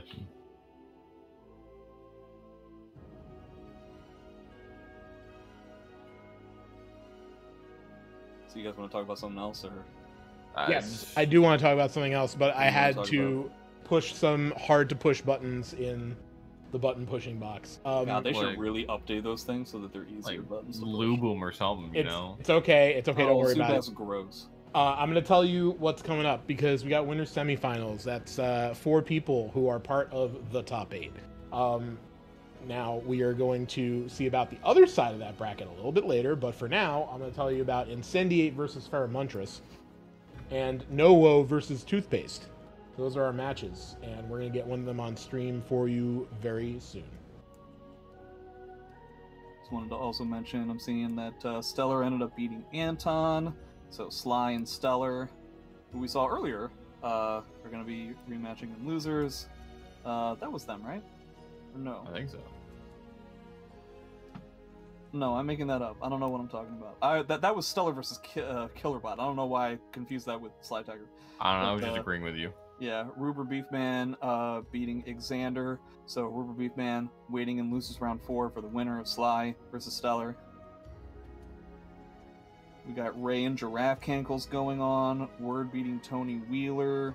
So we're going to be going up against Yoshi 6. These are some of the matches that we're probably not going to see on stream, but are going to be happening behind the scenes, or BTS as we like to say.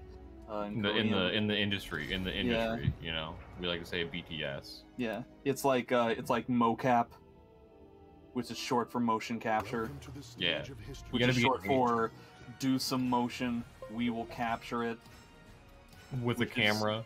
Which is short for, oh, hello, are you the person who's gonna come and wear this suit, who's gonna do the motion that we will capture later? How are you doing?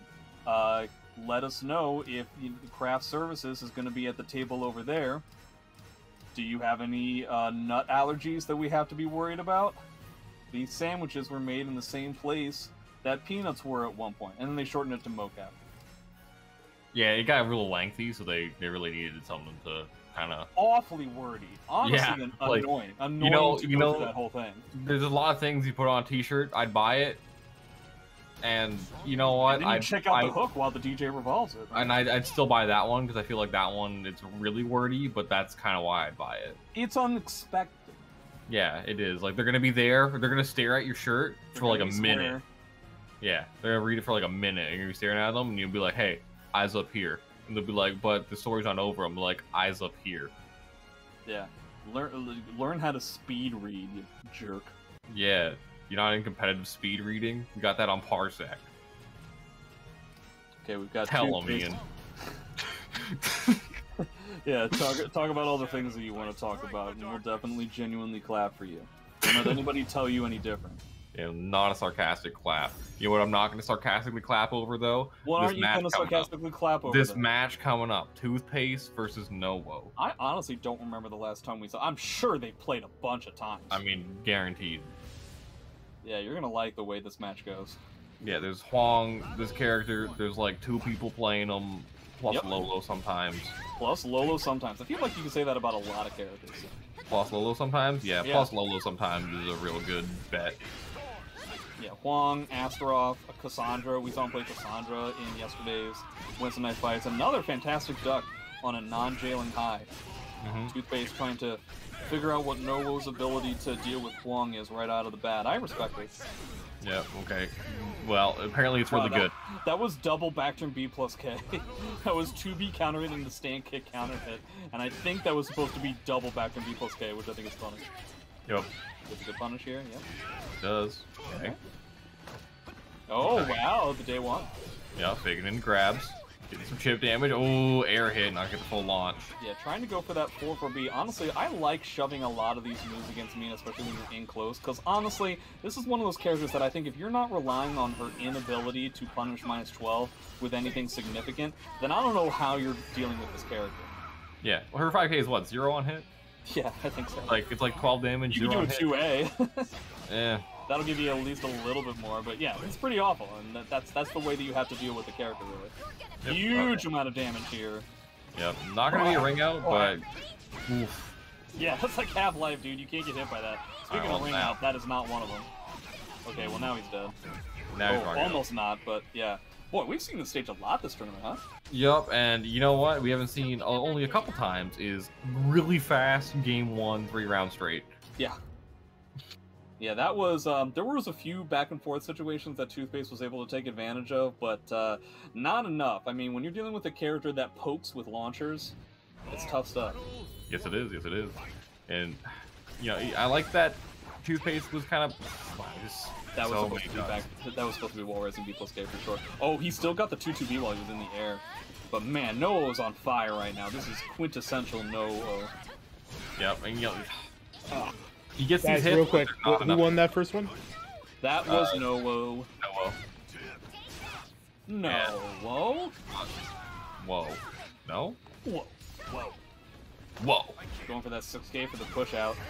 Yeah, I don't know, man. It really feels like, you know, I don't want to just go off of just this match, but I can imagine Huang having a tough time with this matchup, because mid-range is not necessarily something that you can rely on all that much against Mina.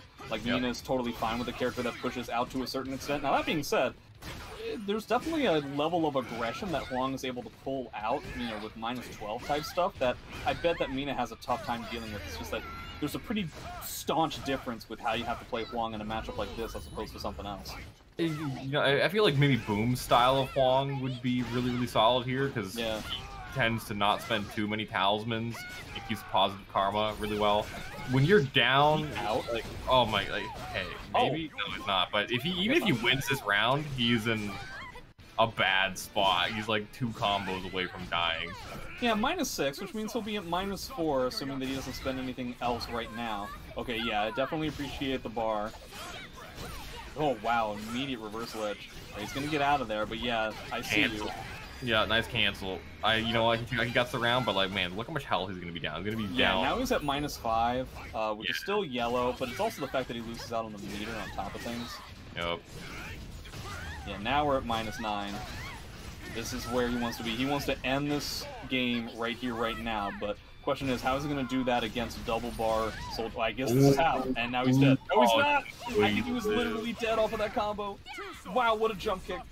Okay, he needs this. He needs this so bad. He's in a real terrible, bad spot if he loses this game. Oh my dude. And now you have no meter for the next round, and you're at half life. Art. This is not the time to talk about Matcherino, but I guess while we're here... That was me, I fucked up.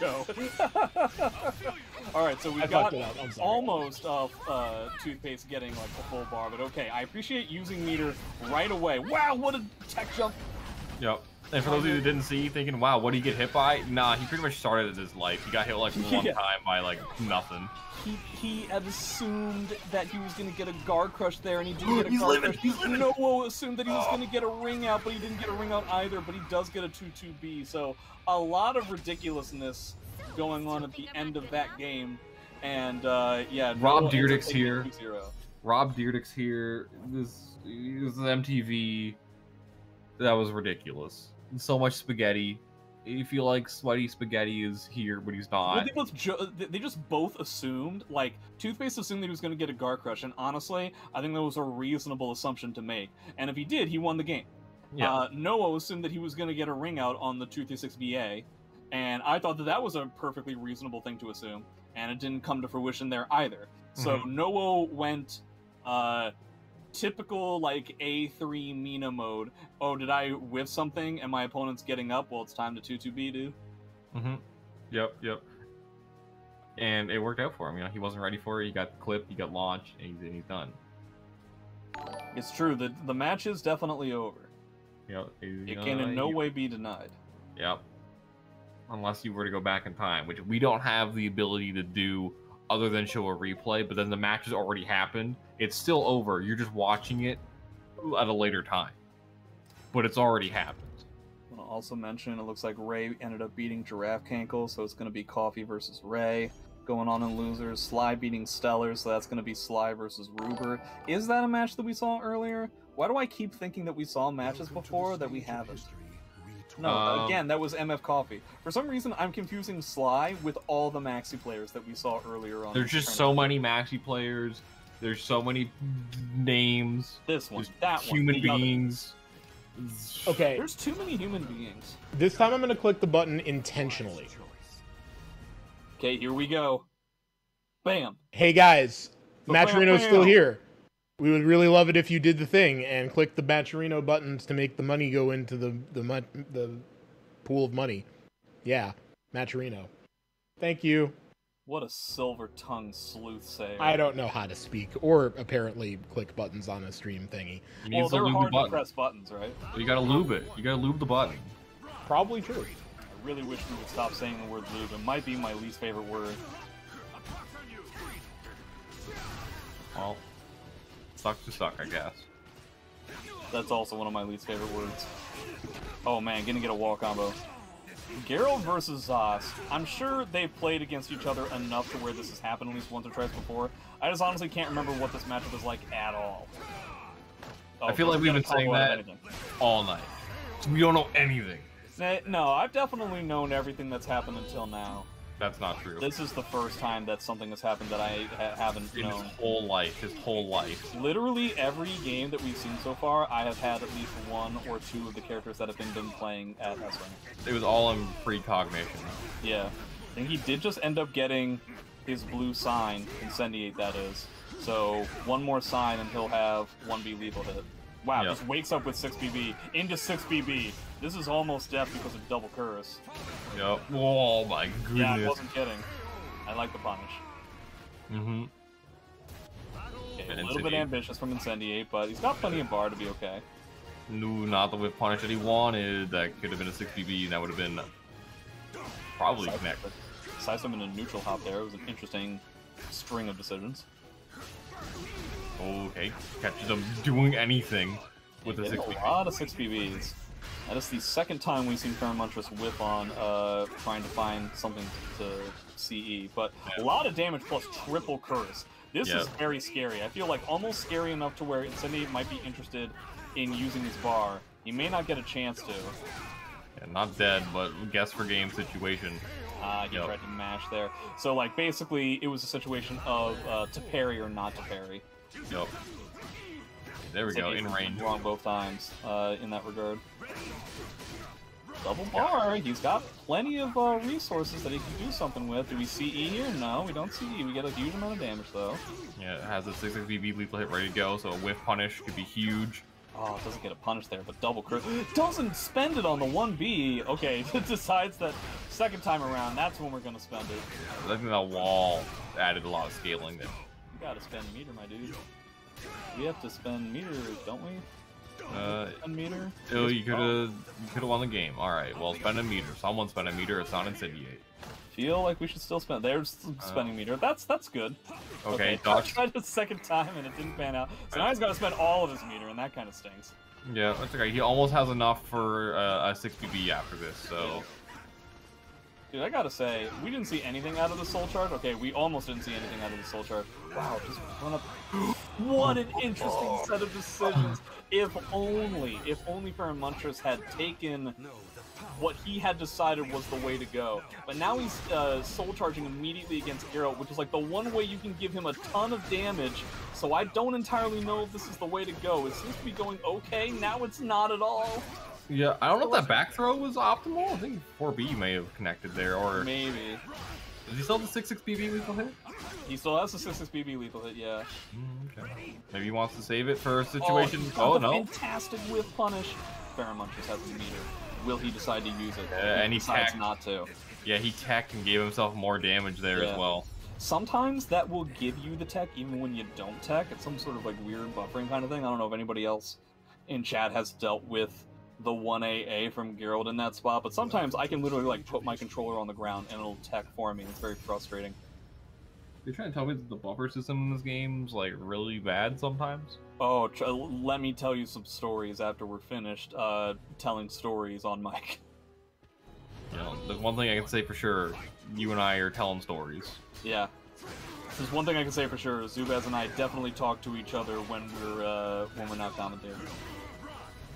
That is true. Wow, that whiffed. Or like how Ferromuntress wanted to change the stage and instead got this stage. Yeah, I mean, it's different color. Yeah. Slightly different shape. Yeah, vibrant green to drowned out blue. Yep. Shades of Translucent. Got him. Oh, no punish? But Okay. here's a punish. Gets a curse. Now, the problem is that how do you deal with Geralt Bubble here? Like, you're just dead to Bubble. Yeah, that was going to be really tough. Like, Geralt has a... If he has the meter, he has plenty of fantastic ways of finishing out. Yup. Wow, Yes, that was you a do. really good punish. Ooh, little late on the whip punish. A nice challenge. Doesn't go for the curse, but gets the damage. Still has the curse on Incendiate as well. Oh, don't you Twitch ducks and try to step late. This is gonna be the round potentially, as long as you can drop it. There we go. Yeah, this is going by really quickly. I think Montress is a little bit steamed at the fact that you didn't get someplace where you can move around a little bit more. Yep. Also, Incendiate is just mashing on Whip over and over again, and I'm sure it's upsetting Montress. Oh, almost had a huge wall combo, but just decided against it. Yeah. Oh, Wow. the patience. Going in there with more armor. He tried to grab afterwards. What a mean person. Yep. That's why he doesn't have any friends. I think it's one of the main reasons why he doesn't have any friends. Yeah. Okay, more 4K. Infinite amounts of 4K. You know what? He deserved that. The charm. Yeah, he deserved that. Yeah, but he still has a lot of work to do here. He's got a curse, so he's got like a little bit, but like, how do you deal with double bar Geralt? I'd be, you know, I wouldn't be surprised if we end up seeing Soul Charge and they're just like, because like Geralt can basically kill somebody through chip damage at this point. Yeah, like you're gonna deal with so much chip damage. Oh, wow. he went for it. Oh, he's just going for like armor, like walk. Oh, nice mash. Okay, clutch stuff from Montress. He was basically right 7 times in that small spree of decision making, and that eliminated a lot of bar from Geralt. So he's honestly kind of back in this. Doesn't get a side step there, that kind of sucks. But hey, What happened? Okay. Don't get clipped. He's able to stay safe there, but guard flashing red. Can be really bad if he gets a solid break. Geralt doesn't have like the highest damage on guard break, but if he gets the right one, you can do solid amount. yeah, I don't know if it's one of he them. won't get a wall combo here, but it's still a pretty solid amount of damage. I mean, he got a wall That's hit. a pretty solid amount of damage. Yeah. So okay, bar and a bar. 6AB, 6AB. Incendiate trying to make some sort of a statement, and it might be his downfall. Oh yeah. Oh no, he wanted the wall splat, not the right angle, unfortunately. But he guesses correctly, gets the string counter with the critical edge.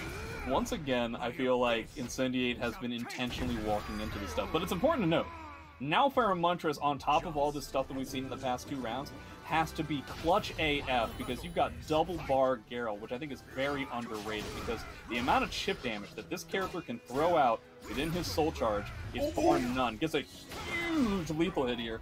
Yeah, he gets the sweet chin music into like Half-Life, into you gotta spend bar. But now, Montress, he's almost got a bar meter himself, right? One more hit, he's gonna get it.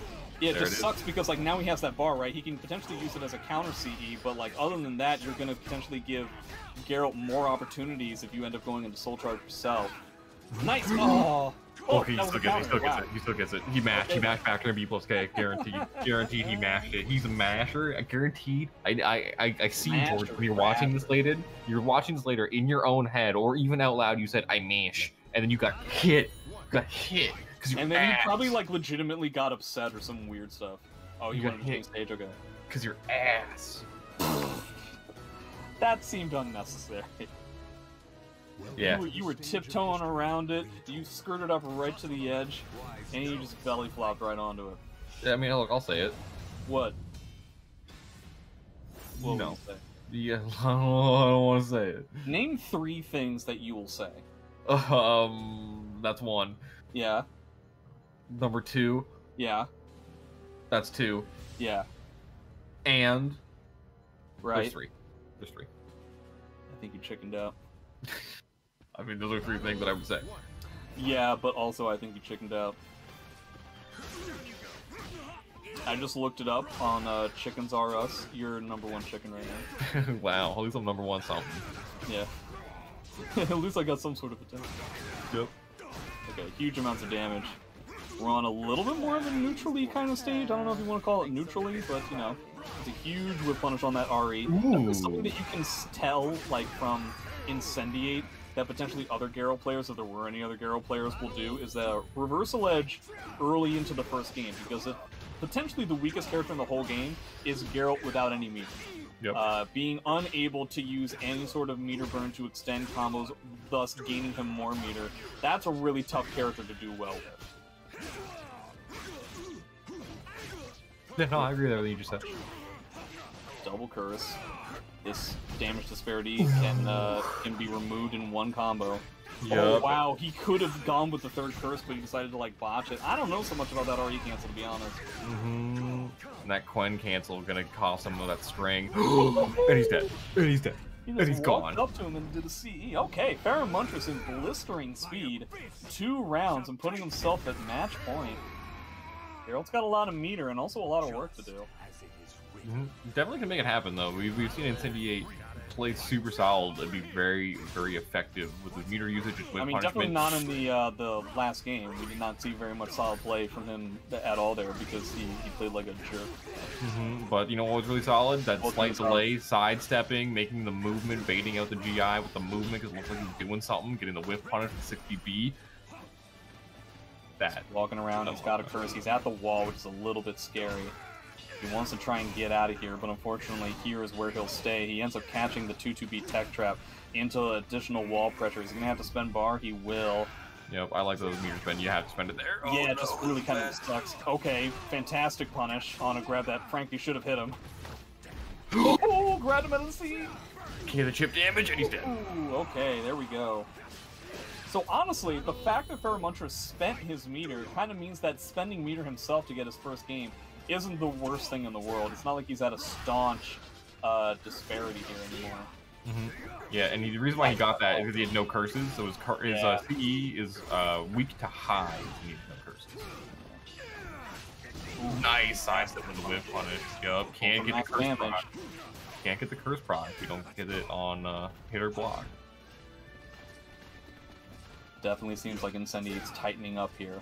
He's trying to make it so that he doesn't just like throw away the game. Pheromontris potentially realizing it.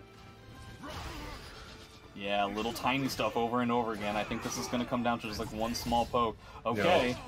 No. Okay, I don't think it's going to kill, but it's going to be a solid amount of damage. You're going to get some curse, or some lethal hit build up. Yeah, he just built a 6-6 BB, so unfortunately he needs another one to get a lethal hit of any like real value. He's dead to his CE. Incendiate is dead to his CE.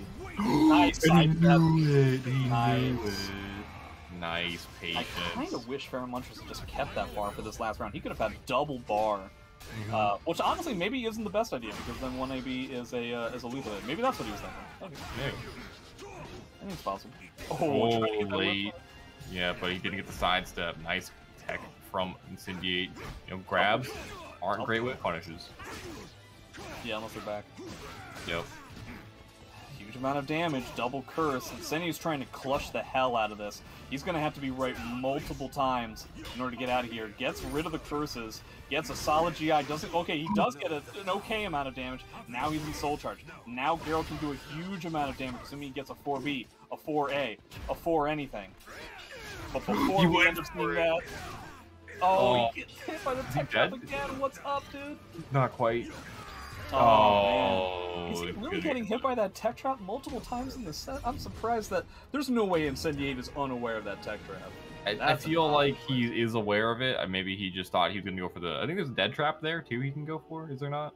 Yes, I believe there is, but at the same time, Pheromontris really hasn't used it, like, at all. He's only done, like, the 2-2-B. But, you know, hey. I think the dead trap, assuming there's no curses involved, is literally just like 2-2-A. The fact of the matter is, 2-2-B and 2-2-A both still hit ground in that spot, I think. Yeah. So I believe you are correct. So I think, you know, maybe he was just, those tournament nerves, he just went for it because he was like, oh, get out of here. Scared, ring edge, die, don't want to lose the game. Lost the game. Boy, howdy. Yeah, you know the old adage. The old classic, yeah. What you said also. Losers round 4 includes Yoshi 6 versus MF Coffee, Sly Tiger versus River Beef Man. We just saw the end of winter semis. I don't know what's happening next. Maybe we're done. Maybe we're done with the tournament. It's over. No more tournament. I don't know. If only we had somebody who could tell us whether or not that was the case or not. All right, I'll be that person. Just scared me. Fiddling things into place. So we're gonna go to the other side of top 8. We're gonna have Sly Tiger and Ruber Beefman up first. Yes. Talum versus what we like to say in the business, Hilda. Yeah, none of these Hilda people.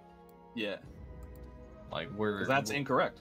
It is incorrect. Don't say it around me. I will get upset. I will physically and mentally be distraught. And you don't want that. I don't want that. Jay, he's indifferent. No, if you end up doing that to me, I'll basically, like, act around you totally the same, except, like, the next time that you're in a situation where, like, you need a pen to write something down, and you come over to me, I'll act like, I'll just look at you as if you just asked me something really insulting, and even though it's a very small thing that you're requesting from me, I'll act like it's the biggest deal in the entire world, and you'll think to yourself, what does he got, like, a problem with me? Like, why do we have to, like, make this, like, such a big deal? I just need a pen for just, like, a second, then I'll bring it back. And then, like, I'll give you the pen, and it'll be kind of a nice pen, and I'll make kind of a big deal about the fact that I want the pen back. Yeah, and like, that's a nice pen. And so you'll just be swimming in a sea of self-consciousness, and it'll ruin your whole day. And then you'll think to yourself, like, why do we have to be such a dick about, like, this really small request? I don't know, like, people need this kind of stuff at, like, random times in their lives. I don't know why we have to be... Speaking of pens, it's kind of like what about this Matcherino? What about it? We're at $41. Pen saving days. We're at $41, and you know, that was like a pen. Basically, anyone could improve this situation just by putting some money in the Matcherino. You can click that button to claim a code. You could, you know, you could do some other things like download text now. You could put your own money in by clicking contribute. All these are possible. You could even text and download the app on Penn Island, right? Yep. You know, also, like, $41, it can get you a pretty nice, like, pilot pen, you know? Yeah. It's a pen that's made out of dead pilots. Yeah, it's, like failed TV shows. Yeah. No, they just take all the film and they just make it into... Yeah, they have so many dead pilots that they still have them recorded on film. Yep. That's the backlog. Yeah. It's pretty insane. I better put some names on here. Yeah, Hilda is being played by Ruber Beefman, and Sly Tiger is playing Talim. Wow, he just did, like, the side stance, but never, like, turned around. That was kind of weird. That was weird. I didn't like that at all. Yeah, it made me uncomfortable with who I am as a person. Yep. Sly losing a lot of life trying to roll around on the ground. He lost, like, half his life from doing that. He ended up getting around, but, like, boy, he was adamant about rolling. I just gotta commit. In game and in life. Start of the round 6BB a second time in a row. It's honestly not a bad idea against a Hilda player who backdashes a lot. Yeah, you need to get in, right? If you gonna be getting away, you need to be getting in their face. Okay, jump to mid. Alright. We out here. Yep. Fantastic way of just, like, catching somebody on the ground when you don't actually get, like, a full combo. Boy, Hilda combos do not care if you're in the air or not, huh? No, you know, she's pretty good at it. A lot of her stuff is like, yeah, whatever, it's fine.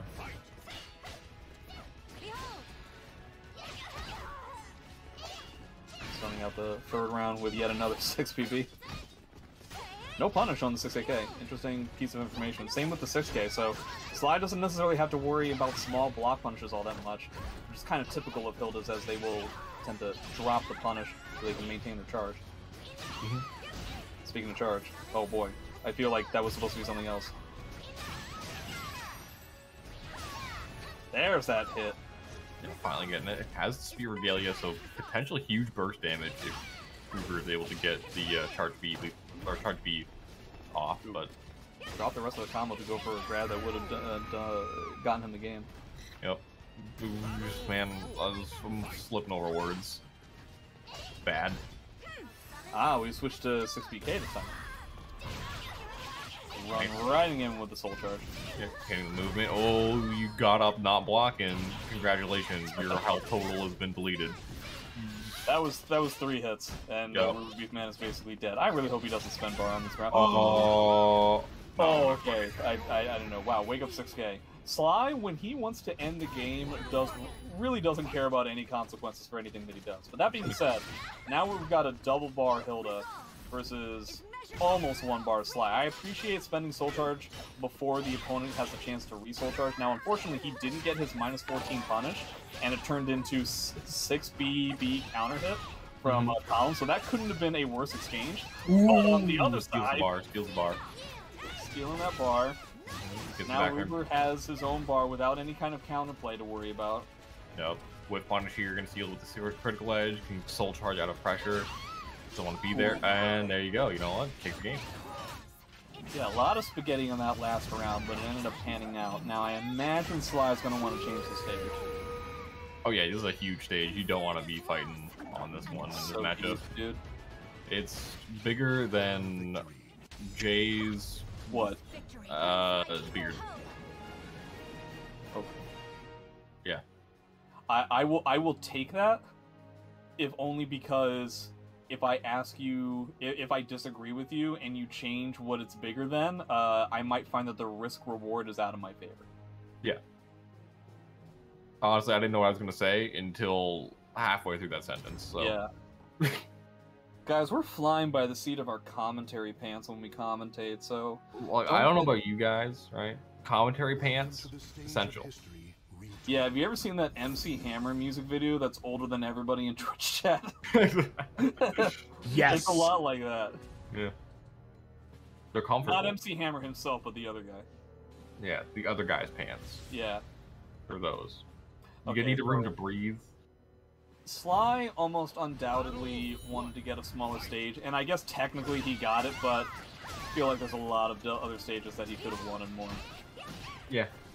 Ooh, nice punish on that 6K that time around. Okay, continuing his movement, boxing him up close. Oh, wow, somehow Ruber threads the needle with that one. Got both Regalias. We actually have somebody who respects the string this time around. It's a 4B counter hit. That's a lot of damage. 50-50. Gets the hit. Oh, the horizontal. Because Colin is whipping doesn't mean nothing. Yep, jumps over mids. Yup. I ain't surprised at all. Nope. I think maybe he was a little late on that, because I think that would catch in that I situation. think only once there is wall rising K. I think we saw before that Sly is unable to jump over the wall rising K in that spot. Why it has a wider / higher hitbox, I don't know, but that's just the way it is. Okay. Counter hit. Yep. Gets the charge speed. Look, Ruber, I'm gonna say this for the rest of the thing while you're on the screen. Every time you get it, that you got the thing because you dropped it twice. Yeah, if you feel like we're harping on it, it's because we don't have a lot else to talk about as commentators. Yeah, we're very one-dimensional. Yeah, this is a very poor quality commentary. Yeah. Yeah, Be thankful they're not paying us. No. Someone clip that. Ruber going to go into Soul Charge literally at all? Oh boy. Yeah. I mean, it's a bonus bar. The chances of being able to pull something off here is going to be really low, but, you know. Well, hey, you know what? It's not over till it's over. Yeah, he's got a lot of work to do. Okay. It's not over till it's over. It's not... Oh, you only dropped the combination. Wow. And it's not over until it's over. Jay, what did I say? I said it for 10 seconds. Hits over and over again. That was a quintuple counter hit. Again, Sly has a propensity of really trying to, like, end out a round that is basically won at all costs, and it's something that people can take advantage of, you know? If he gets that out of his game plan, it can be a lot harder to beat. Yeah, goes with Oki that time. Like it, because it wasn't going to kill. Kind of intentionally stay on the ground for a little while, potentially trying to waste a little bit of the soul charge time. Jumping over everything, hop, skipping, jumping. Yeah, he dodged the vertical, but the horizontal part of the spring dodged. flipping. Oh, tried to whip punish before being, it didn't work. Yeah. Okay, here we go. You've got a bar now. You decided not to use it. Oh, I see. Yeah, he coulda. Alright, well, he lost. Yeah, that was a tough situation when you're like in stance and you have to try and be weird to make it so that the whip punish isn't gonna happen. Yeah, it's hard spot to be in. Yeah, so Ruber taking that, I want to say solidly. It was a little bit weird, but still solidly nonetheless. A little weird, you know. Yeah. I feel like Sly, definitely what you had said, he kind of gets in a specific way on how he wants to end the round. He's like, I'm gonna do this. He gets a bit narrow-minded. Yeah, and he got counter hit like 7 times in a row and then died. Yeah. All right. Up next is going to be Yoshi 6 versus MF Coffee. Yoshi versus Maxi. No idea when the last time was that I saw Yoshi 6 play against Maxi. No idea if he knows the matchup. I wonder if he'll go with somebody like Mitsu instead of Yoshi. Probably not. Probably not. I mean, Yoshimitsu is Yoshimitsu, and I feel like that character doesn't really do bad against anyone, really. Especially not Yoshi does bad against Mitsu. Interesting. I guess I could see that. He has more range. A lot more range. The backdash is pretty killer for Yoshi to deal with, and even when Yoshi is in, frankly speaking, he does not have the damage in his favor. Valid. So I hear from a lot of Yoshi players that Mitsu, like, super duper blows. Interesting that, like, Mitsurugi, a really bad character, does that. But hey. Yeah, because the fact of the matter is, bad characters in this game, like in a vacuum, are still really good, so they still have the ability to like have levels of counterplay for other characters. Oh, yeah. It's when we talked about it before with like how this game is pretty balanced. Like even like these characters, it's pretty balanced. Even like the characters, people are like, this character's trash. It's like people say Maxi's like the worst character in the game, and there's 3 of them in this tournament. So are they right? before we go to the next fight between Yoshi and MF Coffee, once again, Matcherino, we're at 4-4-4-4, and it would be really cool if we were instead at least 5-5-5-5-5, or maybe even 6-6-6-6. That would be really cool. Just saying, But anyway, let me just explain again. You've got plenty of ways to contribute to this Matcherino. Without spending any of your own money. You could click that blue claim code button, and that's it. That's all you gotta do. Just click it, and 25 cents easy goes to press, right. Just much easier than any button in XSplit.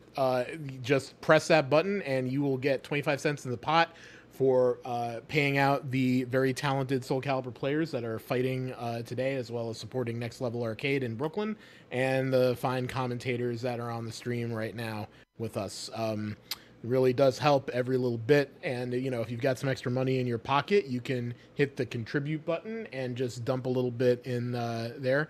But even if you don't, there's plenty of other ways besides claim code. There's a ton of quests on the right side of the screen, such as downloading text now. That's going to contribute a huge $3.50 to the prize pool.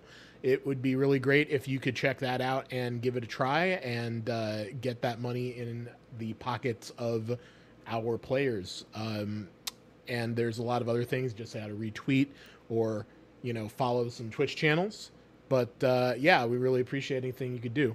And now back to Soulcalibur with Yoshi 6 versus MF Coffee. Nice transition, Ian. That was clean. I can do it if I try. I'm a streamer sometimes. That's a very non-sarcastic clap from Jay, and I can tell. Oh, sorry, there's a fly in my room. See, I told you it wasn't a sarcastic, anyway. Non-sarcastic clap. I was right.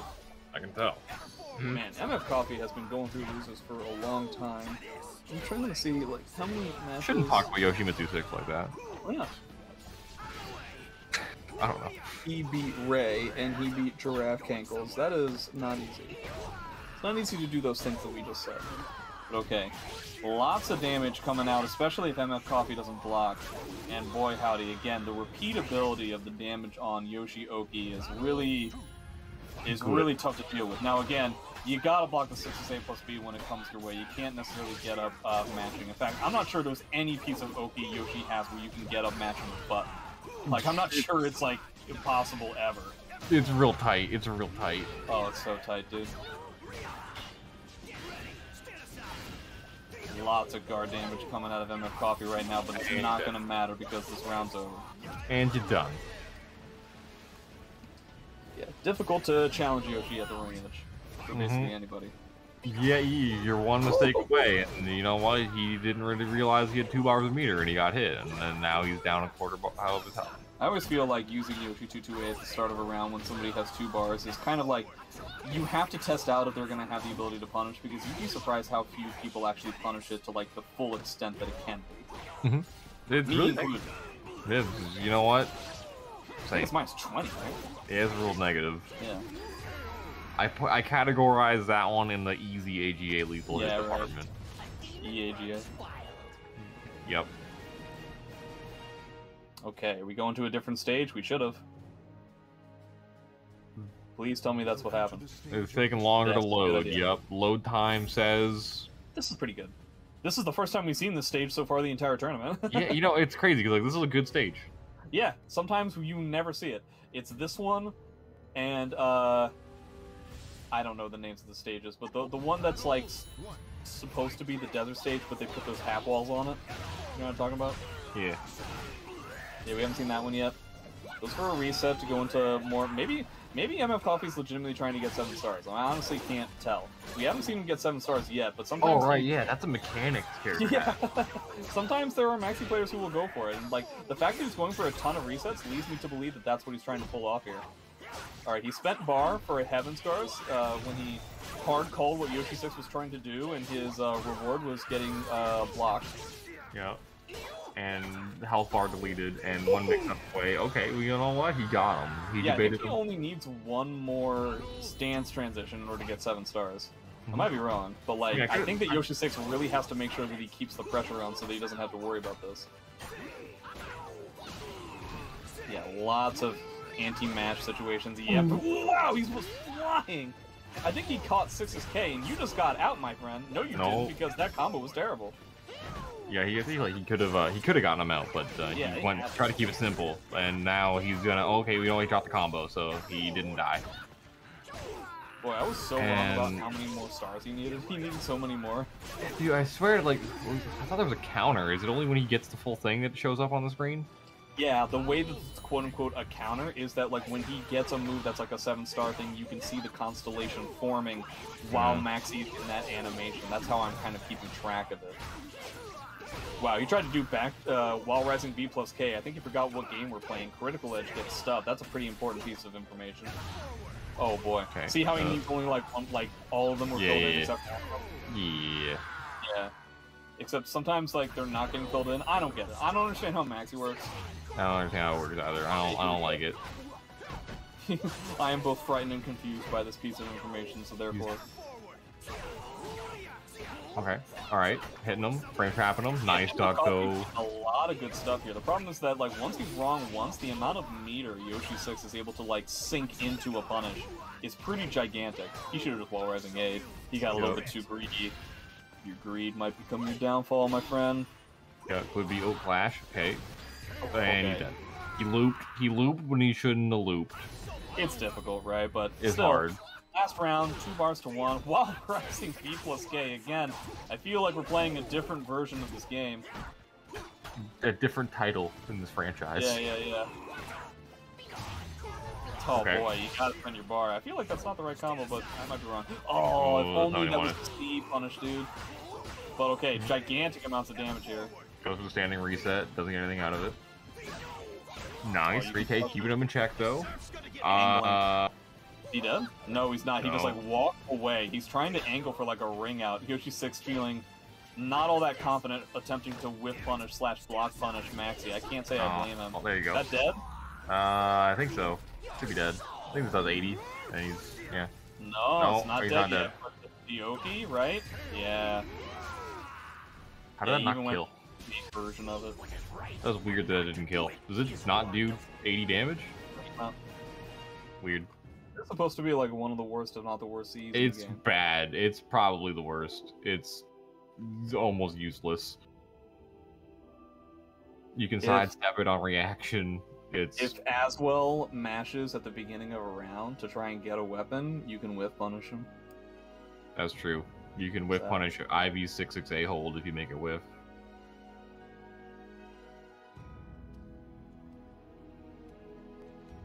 There's 2 uses for it. I wouldn't say it's useful, but there are at least 2 uses for it. And 3 if you whiff punish Max's A plus B.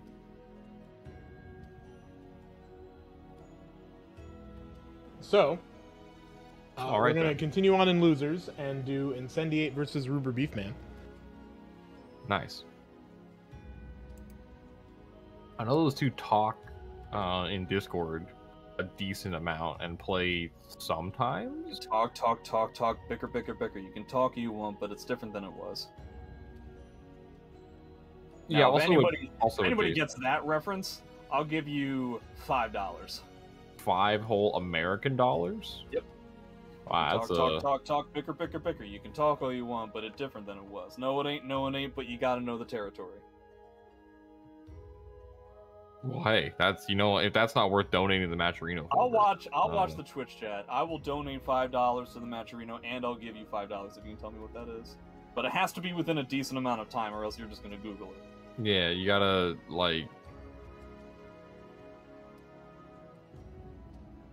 You gotta what? Is Art commentating? No. What? He said, "Is Art commentating? I like the way he talks. I really hope he's talking about me, but considering what I was just saying before, I doubt it."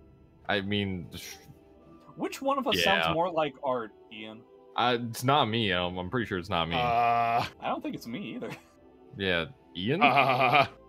I mean, you got Sabin. Okay, should we do Arturo impressions to see which one of us has the best one? All right, guys. You realize you're on his channel. Let's be respectful. You can do an impression of somebody, and it's respectful. All right. Respectful impression. All right. Well, I didn't say that that's what I was going to do. I'm just saying it's possible. It's possible to make. It's technically possible. That is respectable. Yeah. It could be done. All right, hold on. Here's my impression of Arturo. I don't promise it being good. It's just an impression. Hold on. I hope this picks up. It's not picking up. Oh man, my door's locked. I can't get in. I gotta say. All right, that's pretty good. Did anybody else, right before he said the words, did anybody else think that he just ate a bunch of Pop Rocks? That's what I was thinking.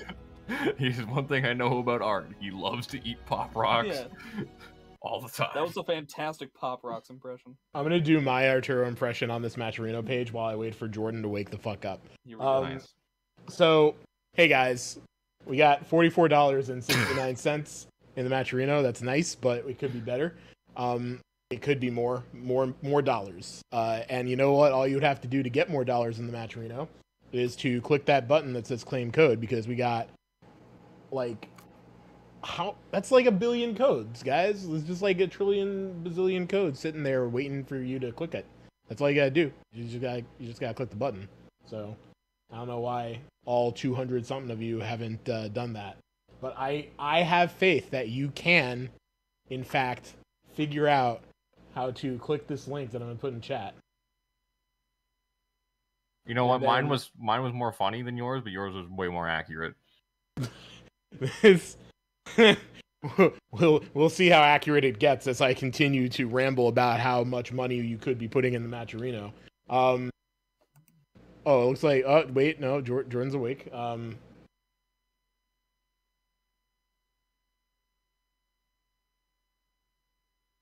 So anyway, while they're setting up, let me just say that there's a claim code button and this great text now promotion where $3 whole, that's like 57 times as much as clicking the claim code button. You could just click that. It's like that, yeah. It's like that for various values of both 57 and text now. So you could click that button and get $3.50 put into the prize pool, and that would go to paying whoever wins this lovely tournament that we've put on for you today on Thursday. Lee, I see that you're not doing it. I understand that that's the case. It doesn't make you right, and you don't have to talk about it. I know I legitimized you by calling you out on stream, but, sometimes that's what you got to do. In any case, don't be like Lee. Be like good people who enjoy watching Soulcalibur and donate to the Matcherino, or do any of the quests on the right side. Text Now is a great one, but there are other ones you can do. There's Twitter quests, there's YouTube quests, there's Discord or Twitch quests. Just subscribe to some of our great partners, follow them, retweet them, and money goes into the pot, and it's really great for us, and it's really great for you because you get to keep watching great Soulcalibur. I am going to now. Yep, they are going. So we are switching back. This is River Beef Man versus Incendiate. Nice. Hilda versus Geralt, presumably. That's what they're playing. That's what they selected. That's what's going on. Jay Oh, wasn't hey, looking it's at the the fourth screen. stage. Have we seen this yet?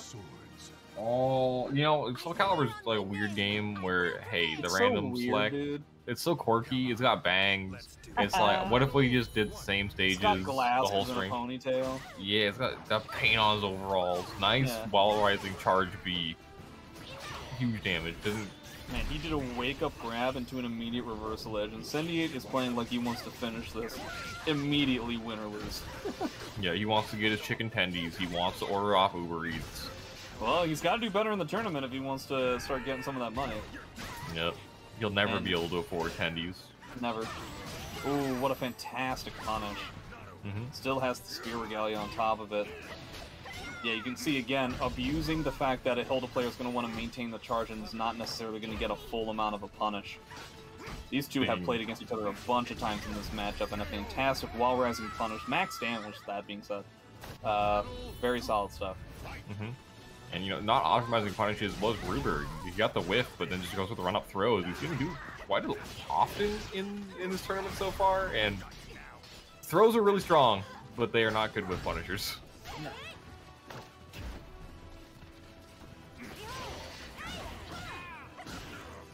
A lot of throwing knees in Geralt's face. Sendiate playing this very aggressively. Wow, backdashing Geralt grab range. That is not easy. And just poked him. He did so much damage of just poking, backstep. Yeah. Crazy.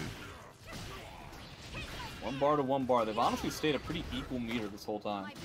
Okay, gets the grab that time. Not a whiff punish, just a well-placed one. Alright, plus 10. Nice. Immediate GI, makes sense. Yeah, Ruber delaying the offense. He gets the back turn hit here. Solid amount of damage. Goes for the Oki. It's 3B on the ground. 1B mix-up. This is the style of Geralt that NCD brings to the table.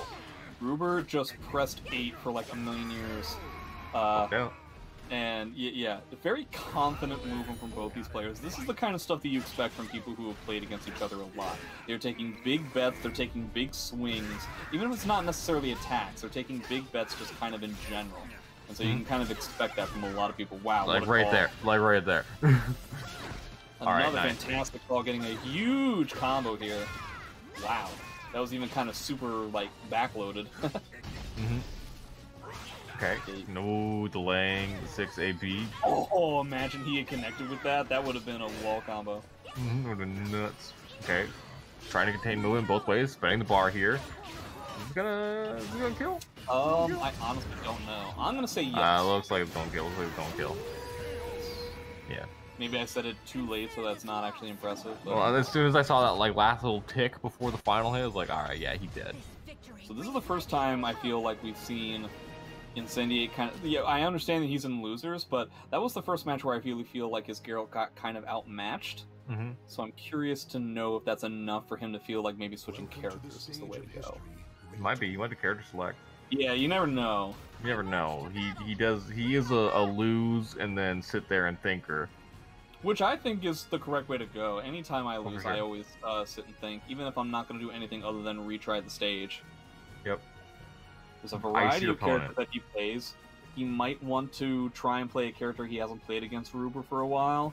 He may want to go with just Xianghua. There's a lot of options he's got going on right now. Did Incendiate lose the first He one? did. Yes. He, in fact, Okay. lost. Sorry, I had to run away for a second. And just stick he's with locked in Geralt. Geralt. For even if he wins his next one, locked into Geralt for the rest of this set.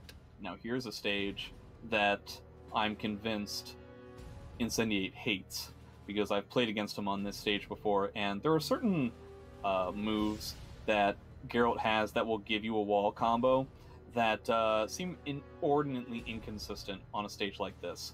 The wall simply will not be there. Not as in he gets a ring out, as in you will just simply fall to the ground instead. But he obviously has to do the rest of the wall combo while you're in the air, assuming that the wall splat is going to occur. Yep. And so that can be very frustrating. Yeah, it's the half walls in this game. For whatever reason, corkscrew spins just don't work Yeah, exactly. on half walls most of the time, and Geralt has a lot of them. Yeah, he loves that kind of pasta too. Trying to utilize that sage. One of the few people we've seen deal with the 4K armor walk A and actually punish it accordingly. That's yet again we're seeing Incendiate commit too much to the 6BB trying to catch a duck. Okay, it ends up working out this time around. But we've seen a lot of Ruber sidestepping and getting a pretty massive punish in that spot. Okay. One hit away is Incendiate, but one solid hit from Ruber at this point can take it. That's it, isn't it? Oh! He even gets it to where he could potentially taunt here, and it'll actually look kind of cool. Didn't, but could have. Yeah, he didn't. Decided against it, I understand. He has no bar, and that's kind of a big deal. Still doesn't have the bar to do 6BB. Now he almost does. 2-2-A, huh? Ooh, threads wheel, cyclically. Nice man. sidestepping again. Oh, lots of meter for Incendiate now. Gets a huge amount of damage here too, but double Regalia. Ooh, okay. Keep it simple to punish, but at least didn't go for a throw. God, sometimes Ruber commits so heavily to his sidesteps. Especially with a character that has such a bad sidestep. It's kind of surprising that Incendiate ends up running into stuff like this when he does have a move like 3A. I guess he just feels like it doesn't do enough damage. Understandable. But yeah, I mean, like, on counter hit though, it's solid. Like, it sets up for another situation where they can't really move. do have to say, I forget what it is, but I do believe that Ruber now has an additional lethal hit because he killed with CE. I believe you are correct.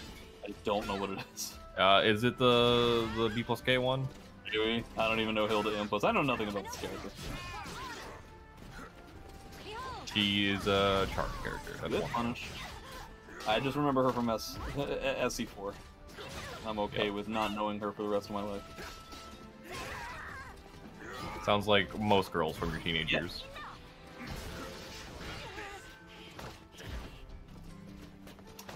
Well, Zubaz, you're actually wrong. Because SC4, I was out of my teenage years already. Well, I mean, it was funny. Yeah, it just really sucks that the way that I have to correct you makes me feel sadder. Like, really, the only thing that was wrong was that I'm a lot older than personified me as. Well, at least we got that cleared up. What's unclear is who's gonna win this game. He does have the one Looking like Incendiate. He got the 1B lethal and immediately used it. Man, oh man, Ruber is rolling and sidestepping so much, and Incendiate is just getting clocked every time he commits to a vertical. Yeah, he's waiting and then delaying 6 BBs. Alright, well, you know, back throw, gonna even that up. One solid hit, one whiff punish. Alright, grab by the face. I'm gonna guess mid. Damn. Almost a good punish. Oof. Ooh, that was almost real bad. Again, that's 6B that he's committing to. He just keeps thinking that Ruber's gonna duck, and he's been sidestepping every time he thinks a duck's coming, you know? Yep, every single time. Okay, went for the lethal hit, didn't get it. Pops soul charge. Ooh, he just got red. He's got the 3B lethal hit. Yeah, that could be huge. It could be. It's gonna be difficult to throw it out because he doesn't have the mix of 3B and 1B, you know? Yep, Actually catches the duck this time around. Okay. Of course, you are providing a lot of opportunities for Geralt when you do this. So you can see that he's being overly cautious. Again, the verticals, just too heavy on the commitment.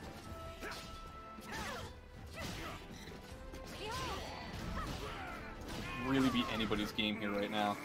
Yeah. Gets a lot of chip damage here. Okay. Or just regular bubble damage. I'm surprised he went with another 6B. Okay, Ruber, what are we gonna do? How are we gonna pull this off? Yeah, it's just tough, huh? Oh, I didn't even want to say anything there. It was so tense. It's very tense. It was like, oh man, if he guesses wrong, he's dead. Alright, taking the same stage.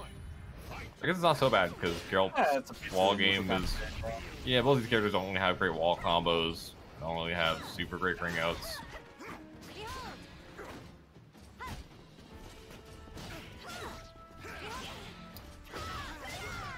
A lot of neutral kind of stuff kind of happening. They're walking around, they're guarding, sidestepping, not wanting to make mistakes because, you know, both these players have been capitalizing on making their opponent Yeah, guess they're wrong. very Right there. very effective against each other. Again, I think it's definitely a benchmark of not only do they play against each other a lot, but they're respecting their ability to whip punch a lot. Yep. Oh, Doesn't man. pull the trigger. He was scared right there. He was scared. Yeah. Makes sense, right? He's been blown up so many times. And he was stepping, it looked like. Yeah. So like he did clip it, but he was like, ah, no, I'm not gonna die this time. He just challenged with 3B. Yeah, he gets the 1B, backs away. I like it. Resets the situation. Has the pressure right now. Ooh, no grab. punish, and he went from -12 immediately into a grab. It seems a bit ambitious, but he's got a lot of life to lose, so I think he feels comfortable taking bigger bets. Oh, wow, that no. actually didn't work. Oh boy, normally that realign. has enough tracking. Yeah. Yeah, it didn't realign. That's weird. Maybe it's that mash step you were talking Oh about. no, that's not what he. Oh, great read from Ruber. Wow, that was something, all right. Yep.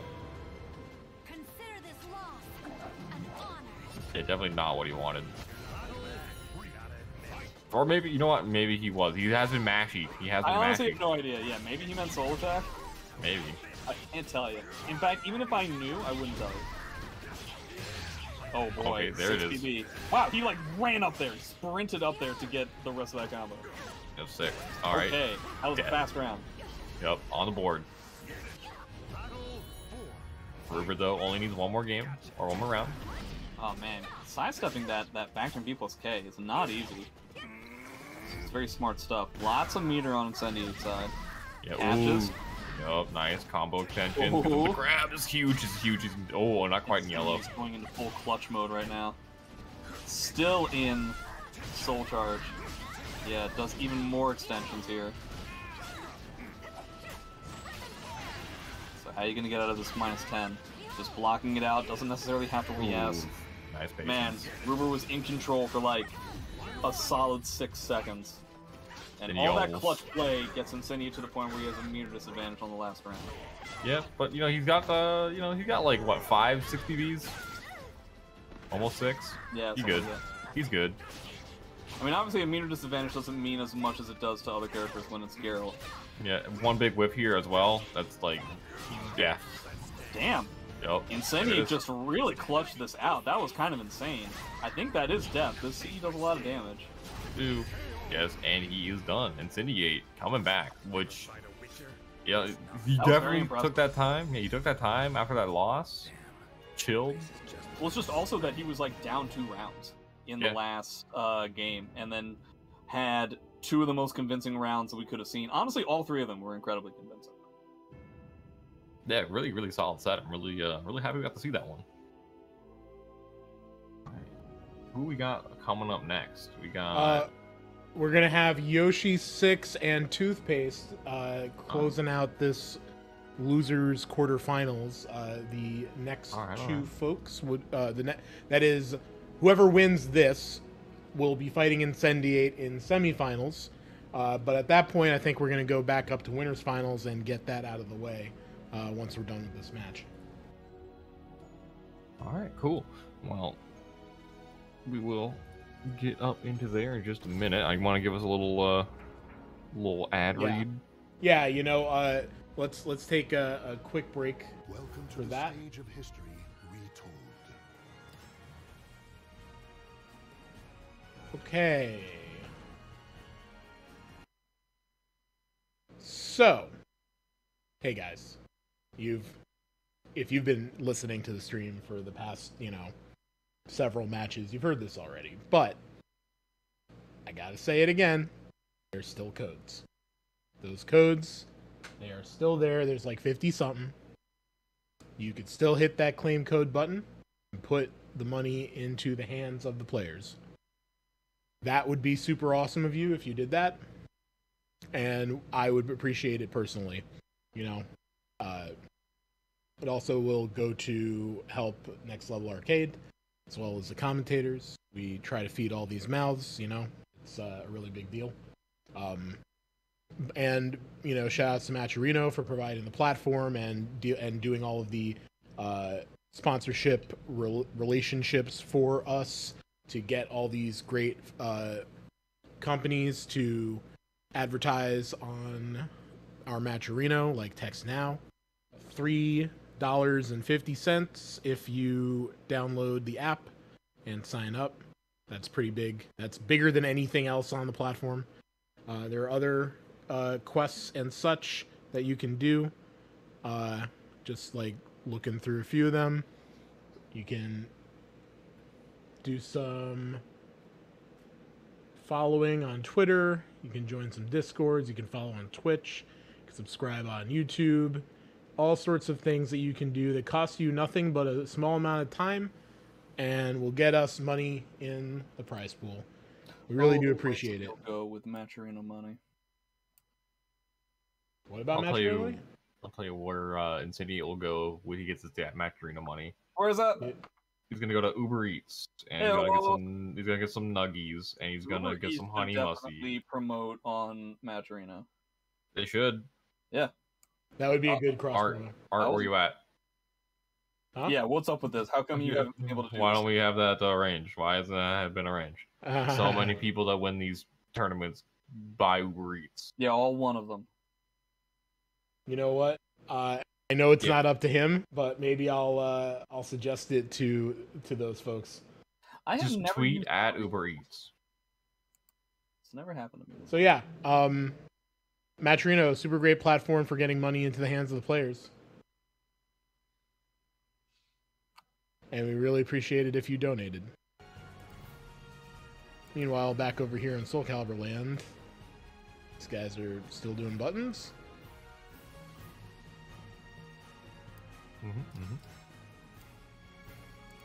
Who do we have this time? This is Toothpaste versus Yoshi 6. Sure, we've seen these guys play a variety of times. Can't remember if Yoshi 6 frequents Wednesday night fights or not. Feel like he does. You know what? I'm not sure. I mean, who can really answer these kinds of questions? They're questions for philosophers. You know, someone that watches Wednesday night fights, someone that plays in it, someone that runs it, someone that's heard about it, doesn't happen. Someone that's all the people you just described. They 1, don't exist. 2, are doctors who are busy on Thursday nights, or 3, probably died. Well, damn. Wait, what? Does died also count as in don't exist, or? No, hey, come on. Or like they existed. Died still exist. Okay. Wait, this is a button check. Right? Is it? They didn't say anything about button checks. So... Wait, what? Why is he playing Asbo? I don't know. Alright, well, sometimes Toothpaste plays other characters. I can't say I've ever seen him play as well. I feel like as well, I mean, Season 1, this matchup was terrible for Yoshi. I really feel like this is very much not the kind of matchup that Aswell was able to run over anymore. It's a different day, a different era. I didn't even know he played this character. Maybe he's just one of those, maybe, you know, he's one of those doctors on a Thursday. He's not a doctor. That is not a punish. No. No doctor, no punish, no nothing. No punish there either. Probably what he did do, though, he ducked into that mid. Oh boy, we're getting hit by those kinds of lows now, too. This is not the match that I expected to see. Okay. No, I honestly... Like, not just the character, but also just, like, all the decisions that are being made, too. Yeah, it's weird. It's weird.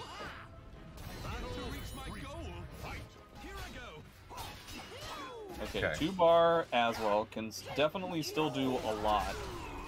It's kind of unfortunate that we don't really get to see some of the stuff that Aswell and Soul Charge has, as I find that there's basically only like a handful of Aswell mains or alts that do like full counter hit combos. Now that being said, this will be a ring out almost undoubtedly. Yep. Yeah. Is this a situation where maybe Yoshi's ring out game, I don't want to say nullified, but Aswell has the ability to ring out from like a longer range with 2-2B lethal hits and potentially 3A counter hits and Soul Charge as well. I don't know if Toothpaste knows those combos or not. Yeah, I wouldn't think so. Judging by his gameplay, like he's moving clunky. It's like he's playing the character clunky, you know. Clunkily, yeah. Yeah, what you said. Adverb. Okay, we get immediately into sword. I've seen a lot of sword. A lot of sword as well. Not a lot of axe, which I'm surprised by. We also haven't seen like any bar. Still haven't seen any bar. And we're gonna die with 2 meters. Nope. I mean, it is tough because it's not really like Aswell has that strong of a soul charge in the first place. So there's not really a whole lot to do with the bar, which is kind of unfortunate. Yeah, there's one thing I can say for sure, certain about Aswell, is his soul charge isn't strong. Weak with a capital W. Alright, so I think Toothpaste doesn't want to be in the tournament anymore. Yeah, I guess that's what I guess that's what the situation is. Yeah, he wants to go sleep or something. But he's West Coast, so it's like earlier for him. Oh, maybe he's got dinner. Maybe he's got dinner or something. I'm not sure Toothpaste eats. Because, like, if you eat with toothpaste, isn't that, like, gross? You know what? What's yeah. up? Maybe he likes the taste of toothpaste. No one does. I mean, he's playing Aswell. Oh, I see what you mean. You know what? I intensely apologize, and I crave your forgiveness. Yoshi 6 being very adamant about trying to get a ring out in that situation, going with, like, things like 6K and 2-2B out of nowhere. Okay. Well, alright. They're taking this about as serious as we are. Yeah. I mean, you know, I don't know what you want. I don't know what you want. Good punish. Alright. Good post GI. Not a lot of damage, but good force block. Okay then. But who can do more on, like, Oki? The thing is that for the most part, Toothpaste is staying in Sword. Again, that's going to be a solid ring out. Maybe this is why he picked Aswell. Oh, Yeah, never mind. not quite a ring out. That range been nerfed. Okay. Oh, I like the drop because the combo wasn't going to kill, so he just ended up going into, like, a better amount. Oh, I didn't like that. And you know what? I hope you lose. Yeah, you're an axe. You can't punish that. Nope. And yeah, counter. you deserve it. Go. And you gotta count. I ain't liking your 9As, my man. No. Okay, again, I think this is the first Aswell Soul Charge we've seen in the set. Yeah, alright. Does he have a combo? No. Right then. Sure. Such brilliance as a back turn. Maybe he forgot the input to do axe low in Soul Charge. I think he probably forgot to do he forgot what the input is in Soul Charge. I don't know what anything at all means anymore. Okay, here we go. 1 bar to almost 2. Yeah, trying to throw out that 2-2B. I definitely feel like that's the main thing that Toothpaste wants to try and pull off is 2-2B ringouts. Yeah. Well, on a stage like this, I can definitely see it. It seems like his game plan is entirely be in Sword, fish for 2-2B. Okay, here we go. Best soul attack. Yep. And Yoshi 6 being right about a lot of these mixes. Okay. Trying to step there. Oh! I feel like there's a better combo there, but an Axlow is going to take it, so that's 1-1. Alright, that was weird, man. I don't know how he won that game. He was looking real bad. Yeah, there's a real... It's kind of crazy, right? Because there was one thing that he didn't do at all in the first game, and he lost, and then, like, he did something in the last round of the second game, and he won pretty decidedly. Isn't that interesting? It's almost like he did important mechanic with Aswell. Some sort of a thing that Aswell can do, that other characters can do, but not as well. Yeah. Oh, I just noticed, shoutouts to Beanie Thuggish for the raid, thank you. Which kind of clap is that? That's not sarcastic. No, there's a lot of moths in here. You should know Is that cricket the again. plural for moth? What is a group of moths called?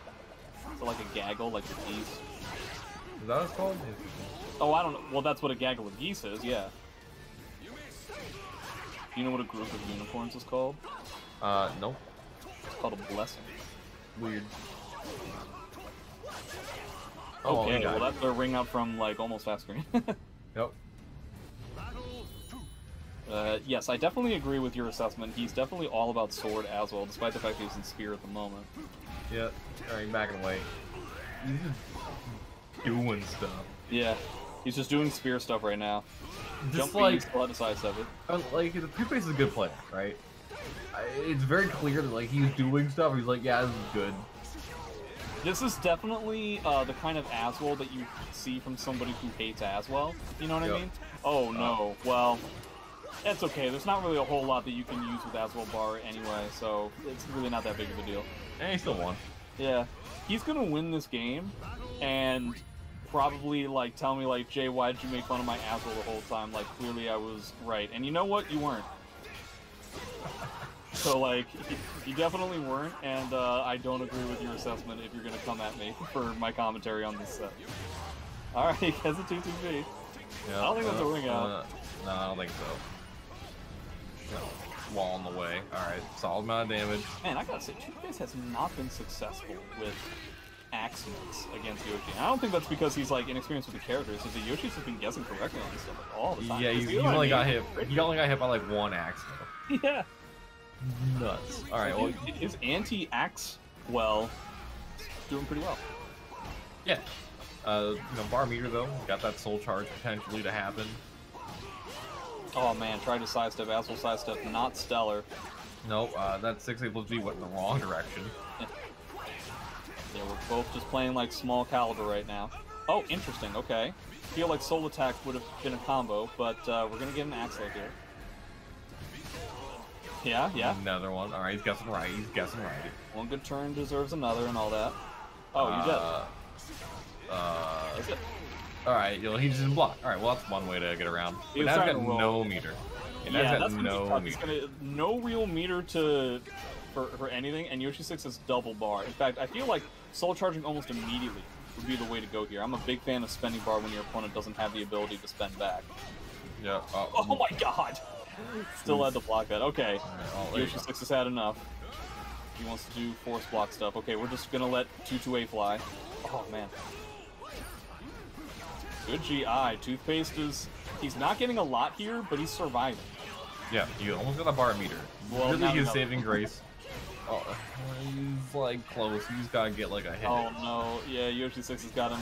Oh, I appreciate the bet, but yeah, that's very similar to the way that Yoshi 6 won his first round on this stage. So definitely not the set that we deserved, and but it's the set that we got. And you know what? It went longer than we expected. Yeah. You can always tell when there are people who enjoyed the set when the first thing they think is like, boy, that was long. So long. Notable things about that set. Yeah, that was long. Yeah. That was a long. Like, set. I've seen some sets before, but man, that was definitely the Ben-Hur of Soulcalibur sets. Yeah, no, for sure. Alright, well, I think Alright. we are now in the losers semis, right? Yeah, we got losers semis, but I need to defrost the winners a little bit, so we're gonna go do winners finals. Keep their motors running. And then we're gonna go ahead and go back to losers. Wait, so you said defrost, but like, isn't also a term to like stay frosty? Which one is it? It's defrost. Yeah, but There like, you can also have stay it. frosty. There's no. We're not. All right, We're well, You heard me. We're taking All yes right. and we're throwing it in the goddamn garbage soup. You're goddamn right. he's like no time for Oh, I've funny. heard, like, I got a there's this- tournament I to heard run. Banter? One Forget phrase. it. I've heard there's this one phrase, but what about this other phrase? No. All right. There we go. JJJ gets it. You've heard of yes and. Have you heard of no but? Okay, so There are no buts here. This is Nowo versus Farouk Montrez, right? Yeah, No, that is correct, yes. Great. that's a way to say it. I have no idea what this matchup is like. Something tells me. Jay, Well- how many times have you said that exact phrase tonight? I'm gonna say this is probably the first time. I don't think that's correct, but It's just a matter of, like, I don't have Zos at S rank, so I'm not 100% sure, but, you know, every other matchup we've seen so far in the tournament, I've had all the characters at S rank, so I know what I'm talking about. that's Here, not true This is because we kind of a watched Zaz unique play multiple situation times. because Zosomel is in here, and so I can't necessarily tell. But- Damage is only probably slightly in Zos's favor, but the fact of the matter is, Zos is fantastic at catching sidestep for obvious reasons, and that's the main mode of transportation for Mina, right? Yeah. She only be sidestepping. I mean, her backdash is not Right. particularly great. I wouldn't say it's like notable for any particular reason, but it's not necessarily bad. I would actually say that it's kind of bad. At least in my experience. Like, we're not talking like Siegfried or Grow, but Yeah. like it's not great. But in any case, he ends up getting the first round.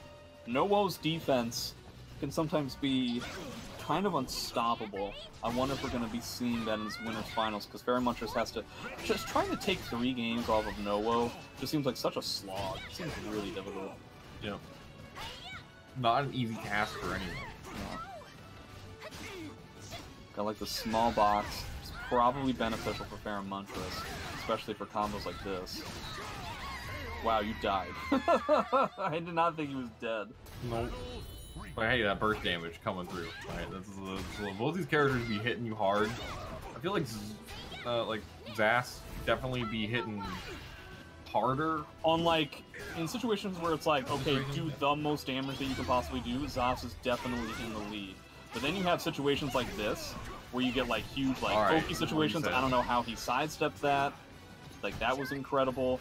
But like on individual like pokey kind of hits, I think that Mina does more. And also guard damage, I think is solidly in Mina's favor. She just got a lethal hit. I think that's the 1A hold one.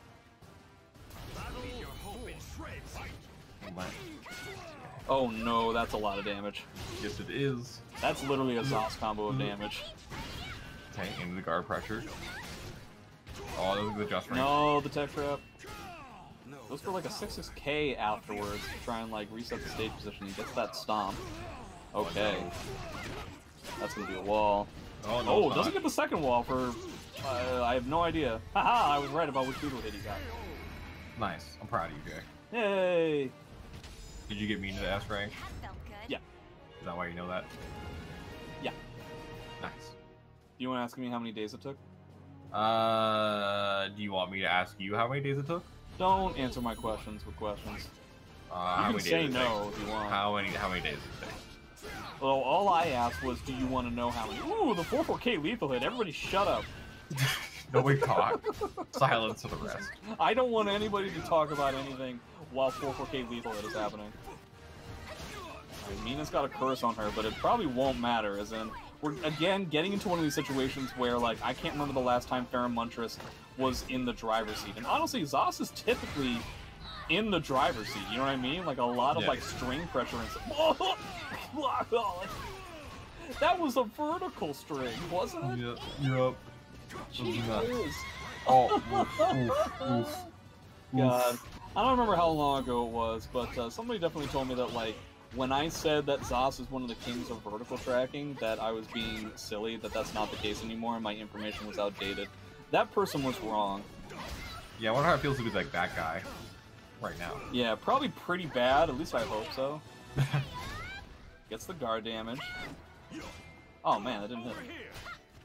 So we had to like wait for the second hit to dissipate so he could get a punish. Ooh, I like that. You don't want to get countered. Oh, ooh, Speaking forgot of second hit. double hit. Yeah, didn't wait for that second hit to dissipate.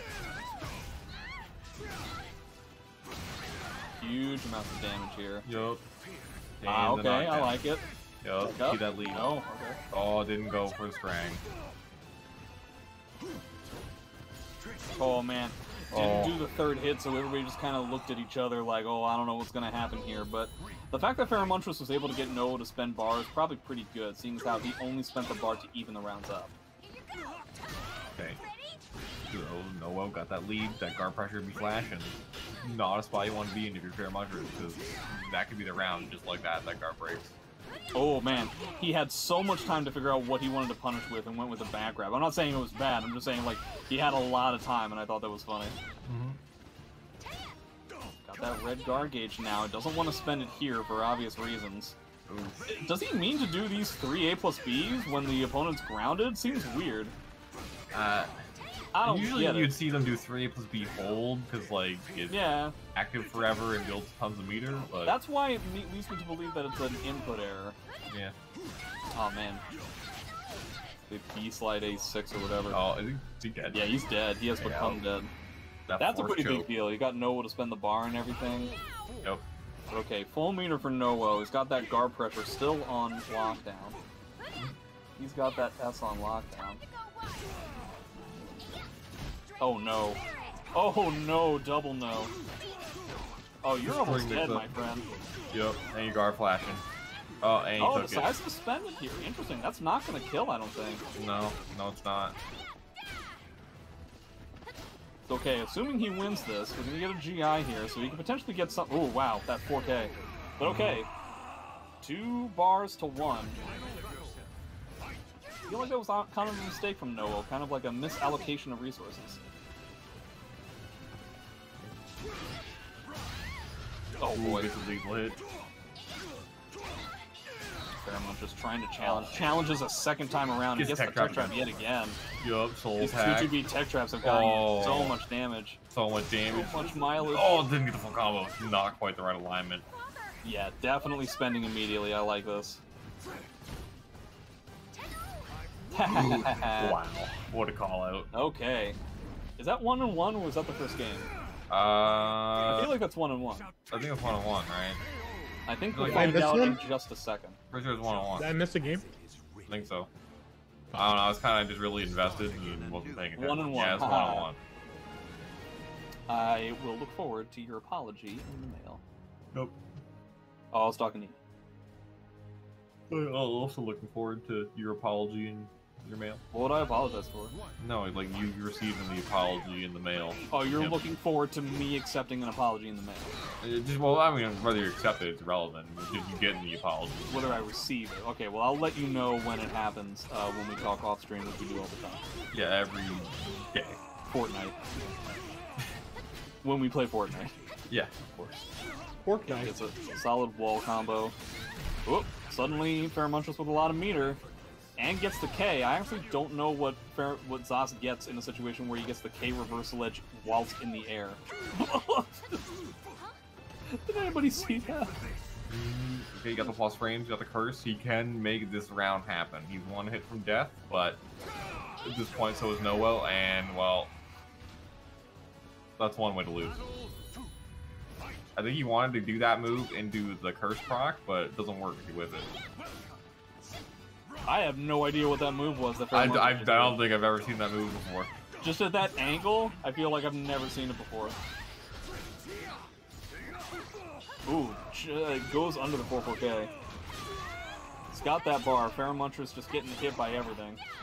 Rolling around. Alright, gets a punish on the whiff.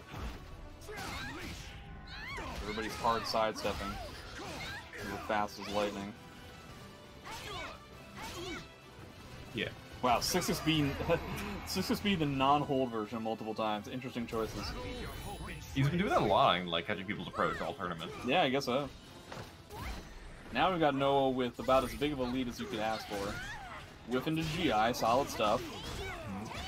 Gets the hit into the knockdown. Gets the soul Ah, attack. soul attack. We don't get to see that very often.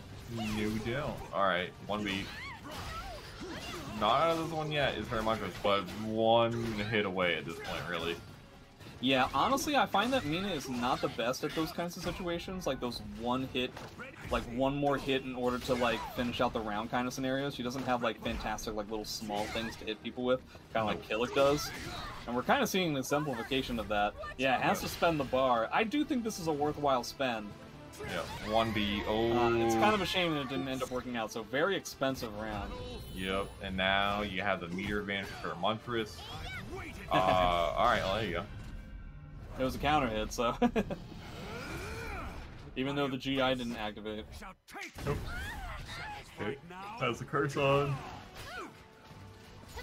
6B. I feel like those supposed to be wall rising beat instead. Challenges with 4-6B, but it's Oh, so far no. away that it doesn't even get a combo. Yeah, unfortunate stuff. It's still a huge life lead in this round.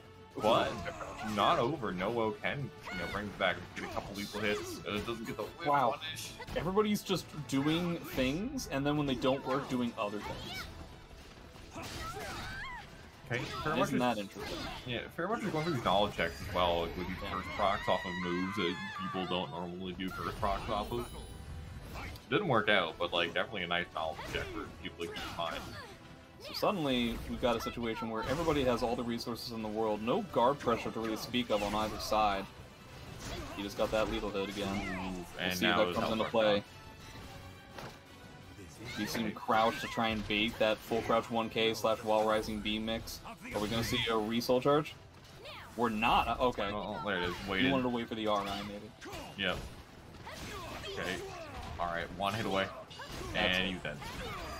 That is the third or fourth time we've seen Pheromontress go for the 3-hit string, but stop it at 2. So this was the first time that I think we saw Nowo actually challenge the string. Now, this set is far from over, so that's important information for Pheromontress to have, is that now it seems like he could potentially use all 3 hits of the string to try and get something out of it. Fantastic punish. Who won that last one? That's the easiest thing in the world to punish. Nowo won that one. Thank you. Yeah, it's 1-1. It's 2-1. 2-1. 2-1. 2-1. Yeah, I'm too tired for you to be lying to me right now. Well, I'm tired of you telling me about what you're tired about. You know what? That's valid, and I'm sorry for putting you in that position. Apology accepted. Please make sure that we never speak of this ever again. Wow, he tried to get up, tried to back tech into 3 beasts like K. I think that's an interesting choice. Whoa, deep 2-2B. From downtown. Good punish on the 4KB. Pheromontress is getting, like, you know, these slight little punishes here and there, coupled with, yet again, another 2-2B tech trap. It just seems to be guaranteed at this point. On everybody.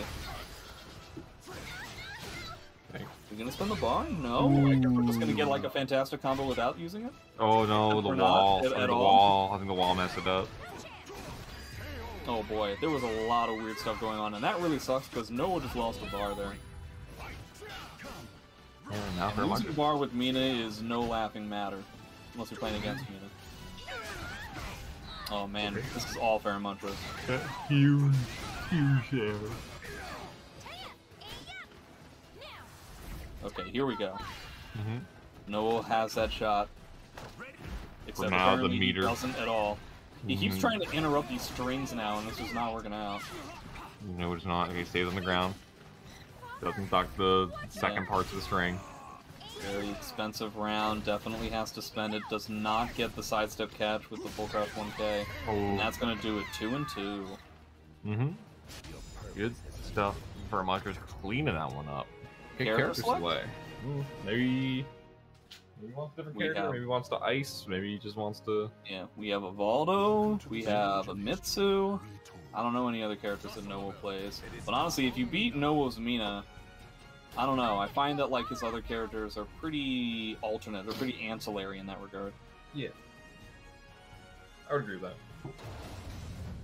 Different stage, maybe a little bit more room to work with. A little bit more room to work with. The ring outs are a possibility. And, I mean, not that, like, Zazz's doesn't have them, but, you know, if you're comparing here, Mina's are substantially better. Yeah. Not back turn, but in virtually any other regard. Yep.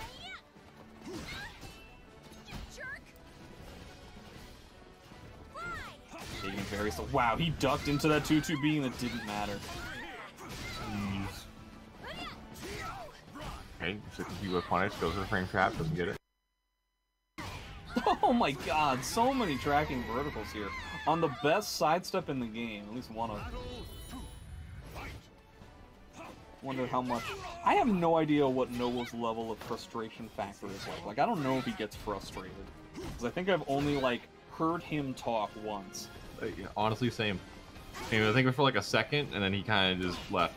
Yeah, it honestly might have been in a dream I had instead. Yeah, were you fighting him? No, I never fight the people I love. Okay. Man, everybody's getting hit by every single tech trap in the book. I think people forgot how to play against Sauce or something. Yeah, you've been hitting them a lot. Yeah. More so than normal. Like, I see, like, you know, he'll still go for them because they're typically moves that hit grounded. Yeah. And that's the first 6A I think we've seen get a lethal hit so far in this tournament. I believe you're correct. Oh, okay.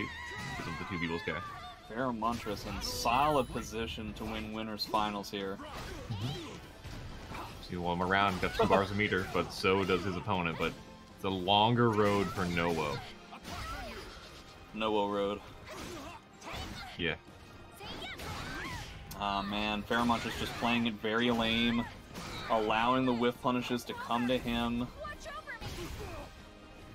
Alright. I really feel like it's Pheromontress's to lose here. Yeah, he can soul charge out if he does feel panic, but okay, he just challenges him. He goes for the hell sweep, but gets countered out of it, and Paramontrus comes back into B. Yeah, he really came back after that. Was it game 4? Yeah, it was kind of back and forth for a little while, and then there was like a massive comeback, and ever since then, Noah just wasn't the same player.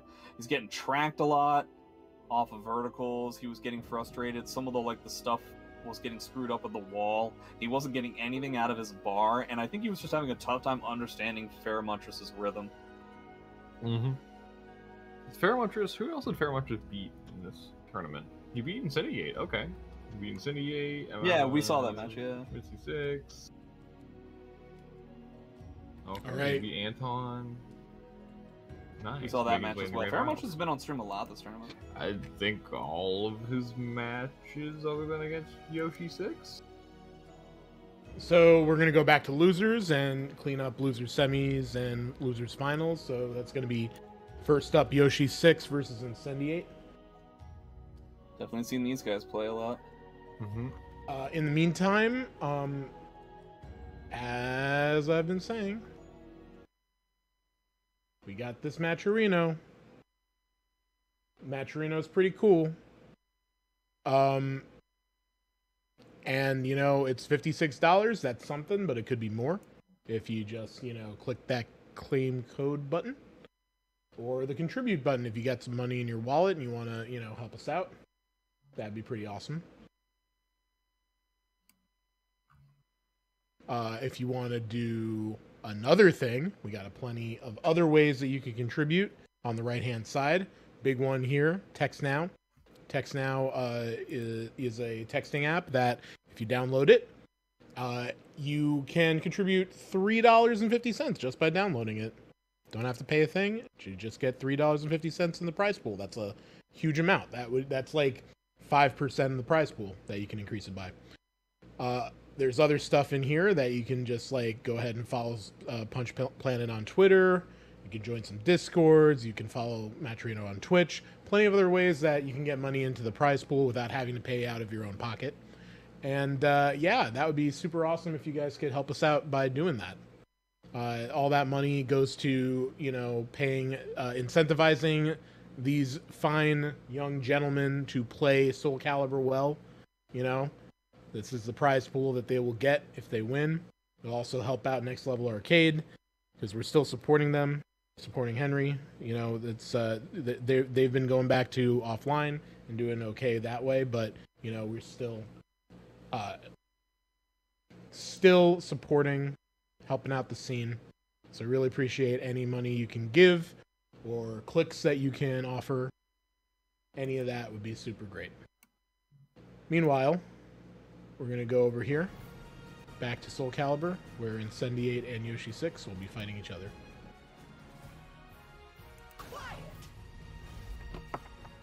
Okay, here we go. Geralt versus Yoshi. This is a character matchup that I find to be very frustrating when I play Geralt. I think Geralt kind of loses pretty intensely to I-10 characters. Doesn't necessarily have the kind of speed to deal with what Yoshi's able to do, and the repeatability of the mix-ups is something that Geralt can't really replicate. But we'll see how it goes, because again, Incendiate has a very unique style of Geralt gameplay that is much more aggressive than you would expect from the kind of tools that Geralt is able to pull out here. Wow, we're already jumping over lows and doing all kinds of weird stuff. Again, you can kind of expect Incendiate to use a reversal edge within the first round when he's playing Geralt, just to make sure that he has some meter.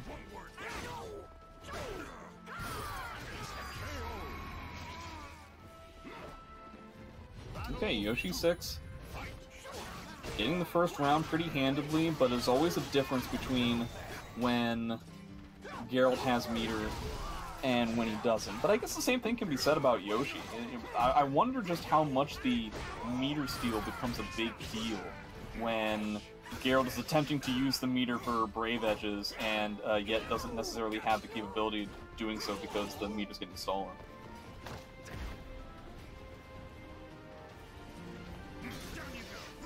Lots of meter on Incendiate's side at the moment. We're just trying to back up, making sure we're not going to get hit by 2-2B, we're not going to get reverse rung out. Makes sense. Oh, okay. Does he have green now or just blue? He just has blue, okay. So he still needs another sign in order to get the 1B lethal hit, but definitely a solid way of using bar in that situation. Ever fight a witcher? Guess not. Battle 3. Fight.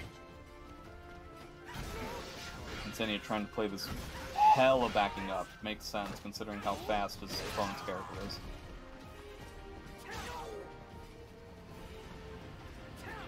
Yeah, now he's just gonna build bar on his own, and yeah, this... Yeah, the counter to backing up for Yoshimitsu. Sit there. It's very difficult to try and match the meter gain that Yoshimitsu's gonna get in meditation. Oh boy, and I think that gets the round, because that's counter hit, and that's a pretty hefty amount of damage out of that CE. Yeah, wow.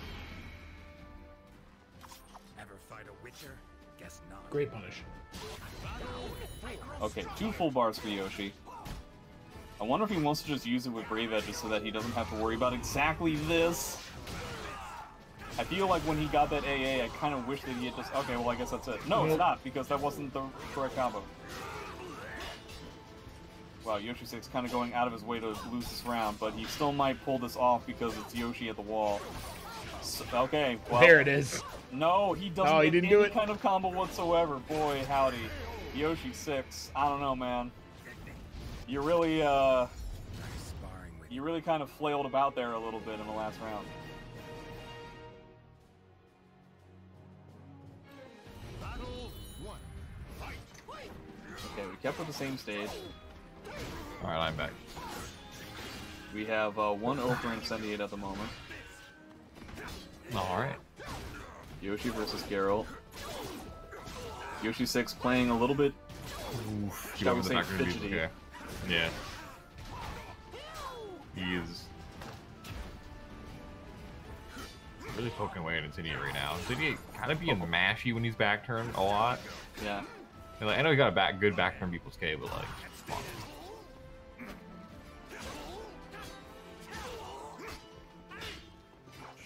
Man, 6A on block into 6A on block into grab. What an interesting. I mean, this is what happens when you're Alright. dealing with a character that has a universal parry, right? Yeah, that's true. Veteran response from Yoshi 6. Good Yeah, stuff. I did like the 6B non-hold, non-follow-up the grab. That was actually kind of something, because usually you gotta wait that one out. Oh no, Oh, that's terrible not what he punish. wanted. Gee whiz. Yeah, it's the 100% not what he wanted. What did he want? 6A plus speed, that's what he wanted. Yeah. So I would have just assumed that he was going to punish with 3BB, but he gets a good tech jump there. If you want to call, you know, going on to your sport tech jump. Yeah, close enough. Okay, this is really difficult to deal with, because yeah, you had to deal with so many longer pokes than what you have, plus you have the bubble in case things get really desperate. That was going to be tough. But okay, here's the actual punish. Well, Ooh, doesn't we get the saw combo. it one time. Because he didn't expect the hit to happen, so. Alright, nice. Damn, 2K. Spends the bar, gets the max damage. Oh, sidestepping, gets flipped. Alright, that'll take this round, yeah. Lots of resources for both players. Feel like Incendia's been better with the meter burn thing than Yoshi 6 has. Also, his cost usually significantly less, so it's easier for him to. Woo. Oh wow, what a trade.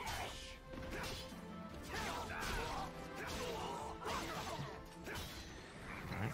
Swing for defensive, soul charge, gonna negate that negative frame situation. Now he's just Yeah, running up. Yoshi can Ooh, actually yeah. punish that, so... Yes, he can. Yes, he can. I thought he was gonna duck. So much chip damage there, dude. Yeah, that's exactly No. what he's planning on doing. He's just gonna chip him out. You know, he can't really move because Ard's gonna destroy him. Soul charges. Okay, gets the hit, gets the plus frames, but now he's just one hit away. Oh, okay. Wow, what a tech jump. Oh, and the low coming Didn't have through. any meter for the bubble anymore. I think he thought he was still in soul charge and then hesitated. But man, oh man, other than one bubble. Alright then.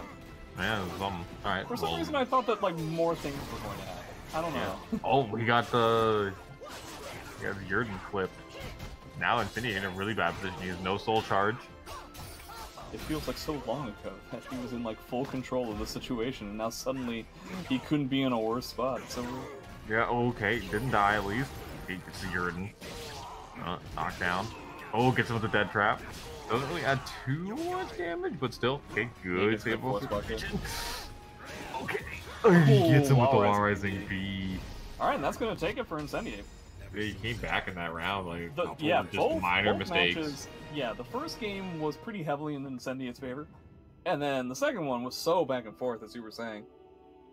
That was crazy. It was, in fact, very crazy. Holy, alright, so we are now in the second last game of tonight. And if you can't tell, Jay and I are really tired. I mean, we're all tired, but this is what happens during these tournaments. It takes about 4 hours and everybody gets tired. Nope. I'm real tired and I'm hungry. Really, the only difference is that only two of us are talking the whole time. We're Yep. doing other stuff. Sitting there with mic muted eating snacks. Pressing buttons that of increasing difficulty. Nope. It's true. Eating snacks, probably. Yeah, you're probably Possibly. eating snacks or whatever. It's possible. Be honest. So we're gonna have Incendiate versus Don't try to Noah. change the subject. Did they play in the tournament before? I don't think they did. No. Very much sent him to losers. Yeah, you're right. But they've obviously played before, and honestly, this is a player matchup that Incendiate has had difficulty with in the past. He's had a tough time against Noah. Now that was when he was playing fully Xianghua. I feel like he did learn a way of playing Xianghua against Mina that felt a bit better for him, but I feel like at this point he's just going Geralt the whole way. Yeah, I think if there was going to be a situation where you're going to switch, it was A long time ago. it was in a previous match where he almost Yeah. lost. And he stuck with it, so.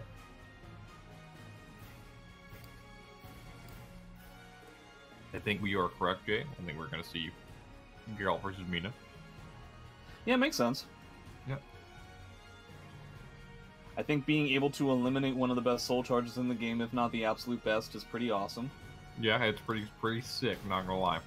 Plus, it's not like...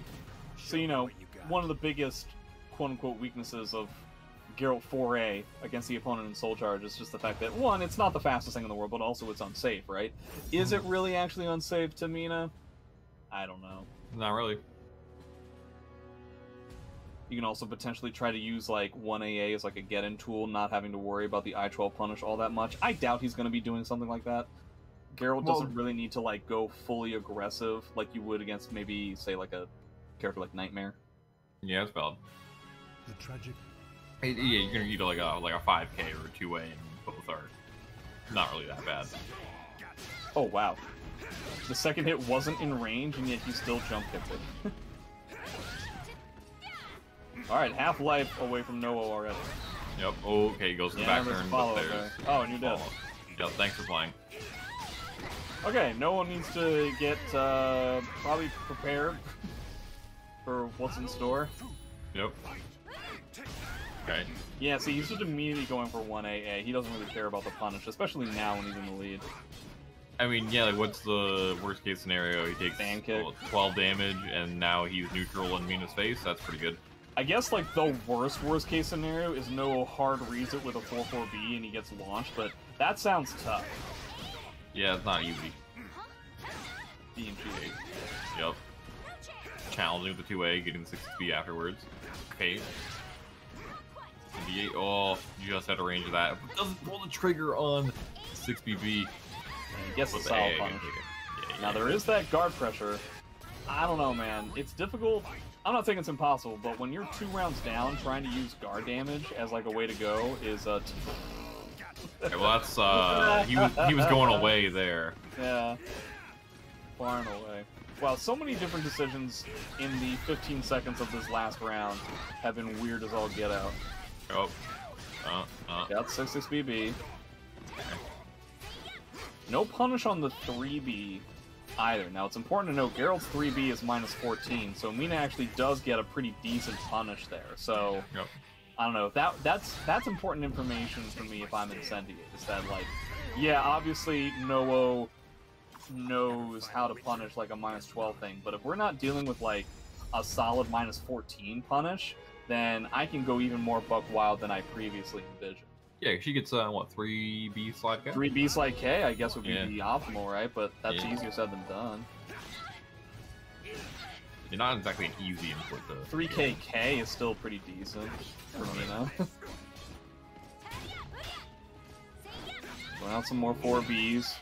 Got a lot of wall rising hits from Mina, to be expected. Okay, Jay takes that frame advantage and goes immediately to a 50-50. Yeah, I like it. Yep. Ooh, why didn't he get... Oh, I guess it has to be specifically over lows, not special. Mids. Yeah, that's a shame. Was it special mid or special low? It's special low. 2A? Yeah, is it special low or special mid? I don't remember.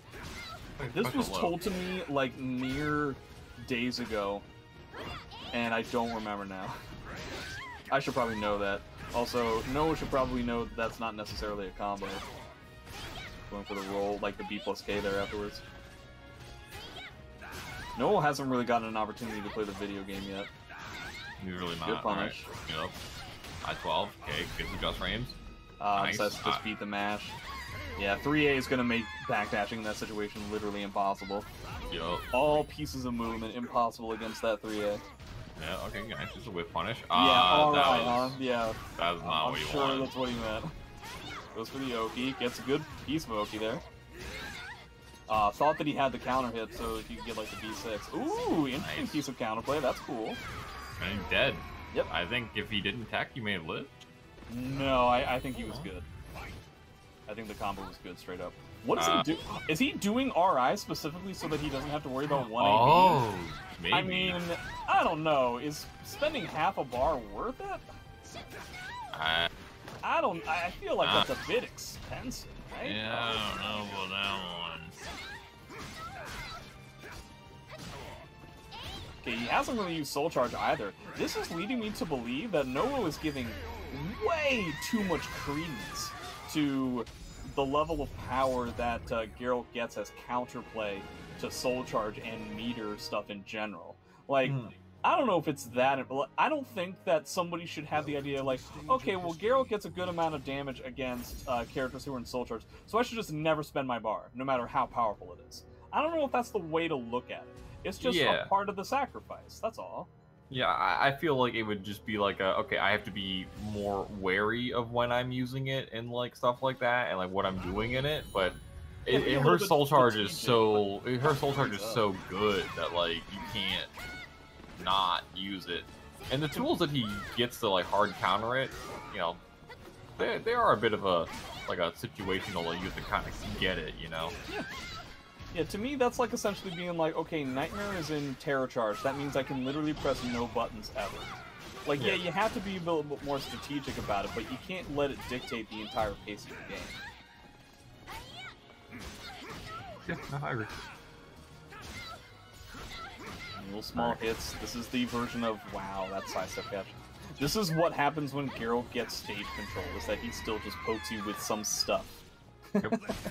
I like how that was still a background. Alright, Cindy's looking really strong in this game 3.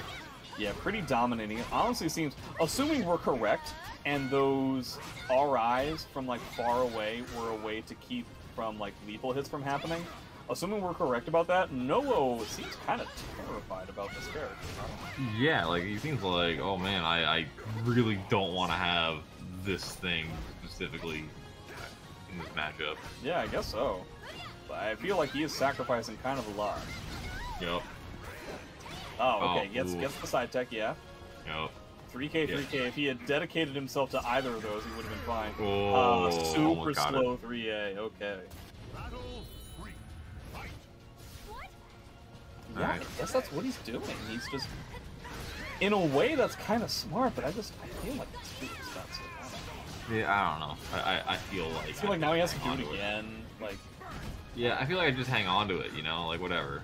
Yeah. You have to get counter hit worth... by a 180. You have to get counter hit. So yeah. And there you go. You just do it. Whatever. Just don't whiff. It's easy. Oh, Yeah. man. You almost got a whiff punish out of it. There you go. Alright, well... it was double counter hit. The second hit didn't work. That was really funny. What a weird exchange of events there. Yeah, that was weird. You know, there's a lot of weird stuff in this tournament. Weird tournament. Yeah, I don't want that round to be seen as evidence as to, like, see, this is why Mina shouldn't use Soul Charge there. No, like, he, like, botched a combo, and he botched a whiff punish there, so, like, Noah could have definitely used that meter to his advantage and, like, snowballed just like Mina players do all the time. Yep. Alright, got, like, a tiny punish. Okay, I guess... You know what, Jay? You know what? It happened, and you lost because of it. Look, we don't know anything. I don't know, man. I'm still really not convinced. Yeah, I feel like that's just like, you know, it's just a thing. Oh man. Alright. Noah was not prepared for this Geralt. Boy, howdy. No. He seems lost. Nice punish. Hey. Is he dead? Yeah, he's dead. 100%. In Soul Charge, in Yellow Life. Yo. Okay. Yo. Alright, well, hey, just like that, he's back in it. However, huge meter advantage for Incendiate. Yeah, gigantic, which I guess Noah was happy about. We got no meter. He can't get lethal hit now. I got no strings to hold you down. Yep, alright. 8 plus B, boy howdy. Ooh, he just got red. He's got the 1B and 3B lethal hits. Right, he also drops the doesn't combo. have any just frames. Alright. It's okay, it was a reset. I like that he did 3B and then immediately did 1B, thus showing Noah that he definitely has both of them. Right. Alright, well, it. thank you for playing. That's a straight mix. I don't think there's anything you can do with it. Yup. Nah, you just got a guess for game. Okay, solid performance by Incendiate, but the problem lies ahead. He now has to win 6 games against Farrah Muntress, the person who knocked him into losers with Geralt in the first place. Yep. So, I don't know what he's going to do. Yeah, I wonder if that's enough for him to try the Xianghua, but I mean, it's hard to say. Sometimes he's like, I'm a Geralt mode, and then he just plays Geralt. Yeah, I don't even know which character he's fully practiced up for CEO, you know? I feel like he's going into it most likely with, like, both of them as a possibility. You know, like, he's gonna probably play, like, mostly Xianghua. I would imagine he's gonna do mostly Xianghua, and then have Geralt there for when he wants to have Geralt. I think similar to what we saw at Combo Breaker. Because didn't he do mostly Xianghua, and then... didn't really see Geralt, like, at all at Combo Breaker. Yeah. It's hard, 'cause, like, Geralt is really good in certain situations, but, like, I don't know if Geralt's a good pools character, per se. Maybe not. Xianghua can definitely overwhelm significantly easier. Yep. So, just since we're in grand finals now, just want to remind everybody that this is it. Last match or last tournament ever. Last tournament ever. We'll never have another one for any video game that ever exists or will exist. Decided by the Supreme Court. So, Matcherino. We're up to 56.96. Thank you to everybody who donated.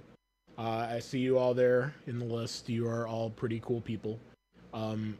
Now, there's still a ton of codes if there are any of you out there who have not yet clicked. It's not the last tournament. That was a joke. I don't know if you've listened to JJJ talk before, but he's We're basically actually explaining what was happening. Okay. Mm-hmm. So we're we're still in it though with $56.96, and we can really use more help pushing more buttons that generate money out of the wallets of these kind sponsors. You hit the claim code button. You could download text now. You could follow some people on Twitter, join their Discords, follow them on Twitch, subscribe to their YouTube channels, All of these things will generate money that will go into the pockets of the top 3 placers in this tournament. And that would be super helpful because, you know, when you have a tournament with nice,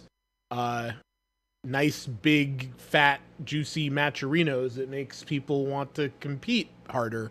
And that makes the games better for you guys. And that's really the virtuous cycle here that we're looking to promote. So really appreciate it.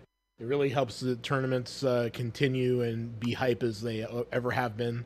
And yeah, it's just really helpful if you guys can check out the Matcherino. Yeah, what he said. Are they going already? Yeah, they're going. They're all waiting. Fuck. Yeah, I hate gamers, man. Gamers are the worst. Especially since Jordan said he needed a break, so I was giving him time to have a break. Wow, you look at you being considerate. No good deed, you know. Alright, anyway. It looks like we didn't miss much. No. Ooh, man, we're going with fake combos. I definitely think this is the time to try and figure out if Pheromontress knows whether to tech to the side or not, and it's honestly kind of ironic, considering what we've seen Pheromontress do over the past few matches that we've seen him in this tournament. Yeah, you know what? Jordan can go for the Zubaz reset that I showed him, and that's pretty bad, but... Ooh, you have a Zubaz reset? So you just dash forward, then do 4A, and if they tech, you get the combo, and it's not. It's okay. Hey, you don't have to, you know. It's fine. You're not on trial here. You are out of order. I think you just have to take it, incendiate. I think you just have to. Oh, wow. Well, imagine just being wrong 5 times. Wait, you died. Alright, well, hey, you won. Congrats. And you got the 1B lethal hit. Yep, and he's got almost enough for a 6BB, which if he hits 6BB, he'll build it. Oh, he'll build it already. He's gonna build. He also has 1AB, technically. Yup. Oh, man. What kind of punish do we get? Ooh, we get the round. Yeah, he died. That was good situational awareness from Incendiate. That was the perfect way to end that. In case you guys didn't know, Zas CE on Whip is maybe one of like 2 or 3 things where it's just basically you get whatever you want. So not only do you get whatever hit you want, but you can also angle it in a particular way that is going to allow you to get a ring out and everything. So very great stuff, very smart play. And we're sticking to the stage. I'm kind of surprised, considering what just happened. Hey, GI.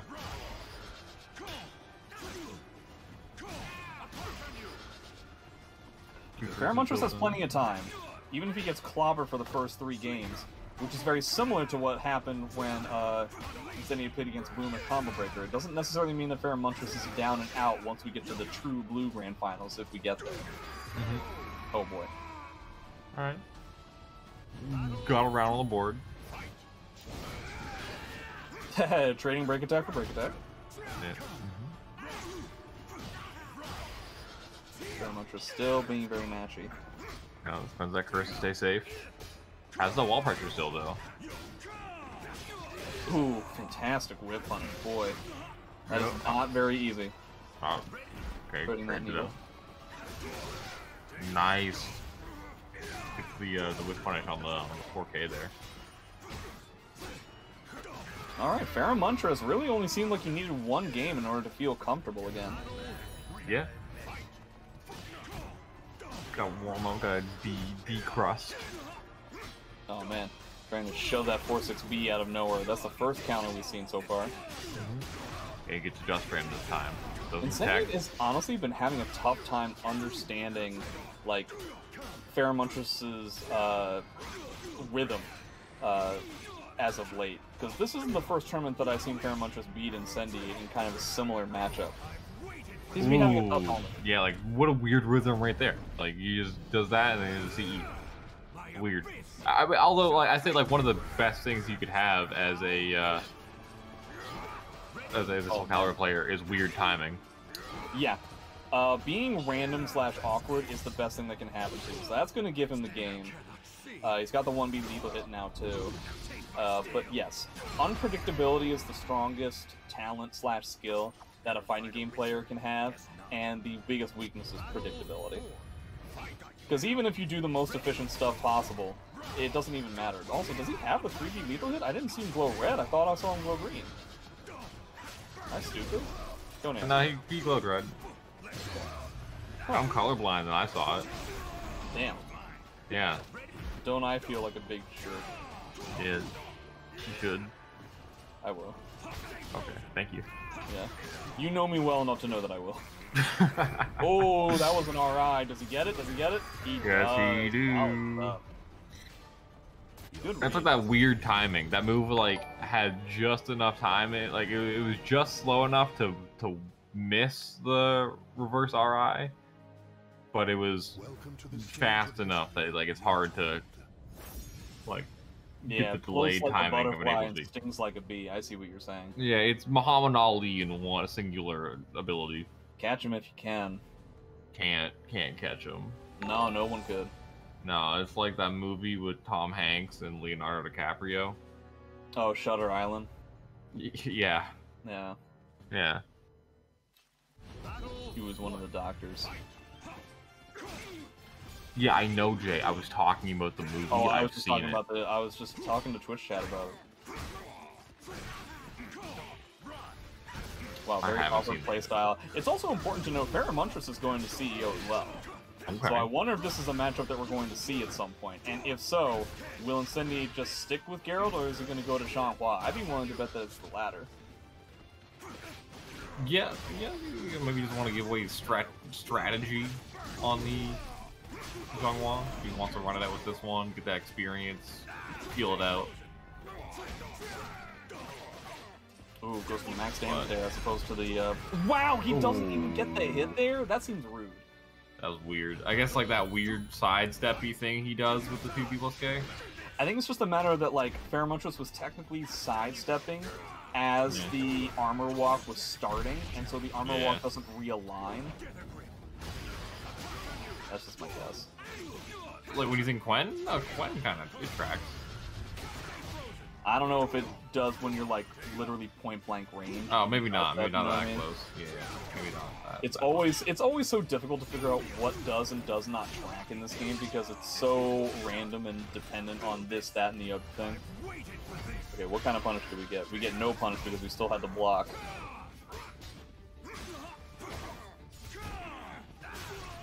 Ah, yes, it does not push out enough. Oh, that's the round.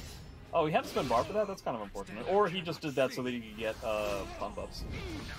Yep, gotta get them lethal hits online. Alright. Because we've seen him, you know, he likes to... I feel like he sometimes likes to just, like, threaten that he has lethal hits as well. Like, Yeah, that's true. I mean, like we just saw, Paramontrus puts himself at a range off of certain attacks that that push out just enough to where 1B is still a threat. So now Paramontrus will, typically in certain situations where he gets to kind of do whatever he wants because of his pushback, has to still respect certain spots that Geralt is going to continue to pressure him. Oh, he got rung out. No, he didn't. Okay, wow. So many supers. You won somehow. That was weird. That was weird. That was weird. Yeah, that was a whole odd situation. It really seemed like Paramontrus was confident that, I think that's 4-4B, would have rung out, and it just didn't. There's a lot of weirdness happening. A moderate amount of Soulcalibur weirdness going on for sure. Weird tournaments. Weird tournament day. Post GI, you gotta be worried about nothing because you won. No, you didn't. I lied. Yeah, it's weird, man. Oh, wow. Tournament's weird. Gameplay's weird. Twitch chat's being weird. It's all weird. Okay, dead to one hit, and there's that one hit, and I lied. Alright, he dropped the combination. Alright. Wow, he was just sitting there, crouching, not blocking. He's outside his house right now. He doesn't remember the pin code to get in. He's scared. It's Man, dark. So little of that made sense to me, but okay. 2-1, random stage.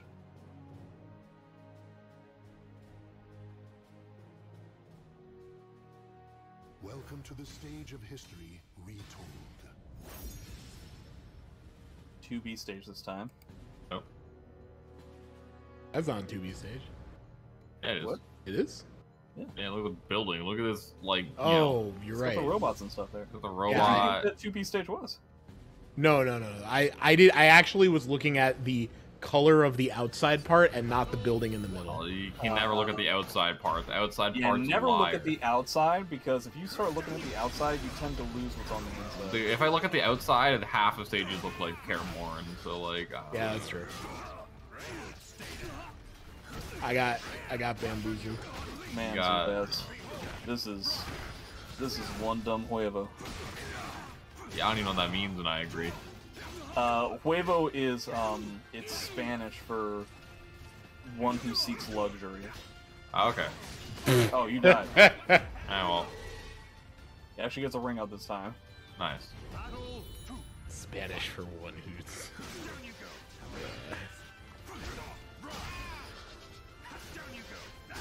Man, these guys have played against each other so much in a slightly odd matchup that I feel like we're dealing with a level of Yomi that is very inconsistent with tournaments. We don't typically see people play like this, so it's hard to figure out what both players are thinking. Yeah, this becomes the experience of playing against someone a lot, where you develop highly specific, You like shit like you know, that. like highly specific weird things, like doing that. It's to the point where both of them, like, you know how I always kind of talk, and there's a lot of people who talk about Soulcalibur as kind of like, or at least the fighting game in general, is kind of a dialogue between the two players. They are speaking to each other with their attacks. These two people are straight up yelling at each other. Like, they're mad. They're irritated with each other, and they want the other one to shut up. Yeah. Both of them. He has dropped that 4A just frame, I think, every time in the past 15 minutes. Except for right there. Well, that was different. It wasn't in the air. Oh, well, you know what? You got me there. Alright, good whip punish. Yeah, he gets a BB on the board. Still has that 1B lethal hit, so he's not out of it. Nope, he can make some things happen with it. Gonna be working towards. I wonder if Fair Huntress is going to potentially be working towards a guard crush, which could be a mistake. Oh, boy. Okay, that's one We're way to just deal throwing with out the point. break attacks in neutral. Just do it.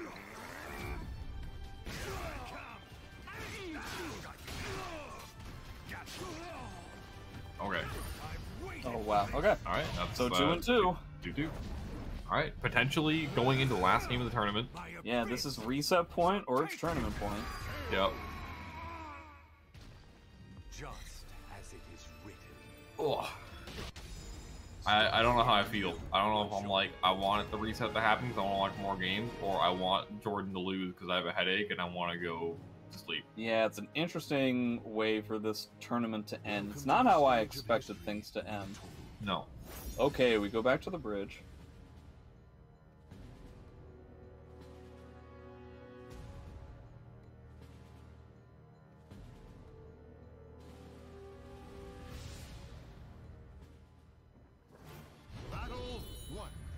Alright, far away from each other in the starting positions. I wonder who benefits more from this. It seems like Incendius decided to take the most defensive option possible. Oh, wow. Maybe I'm wrong.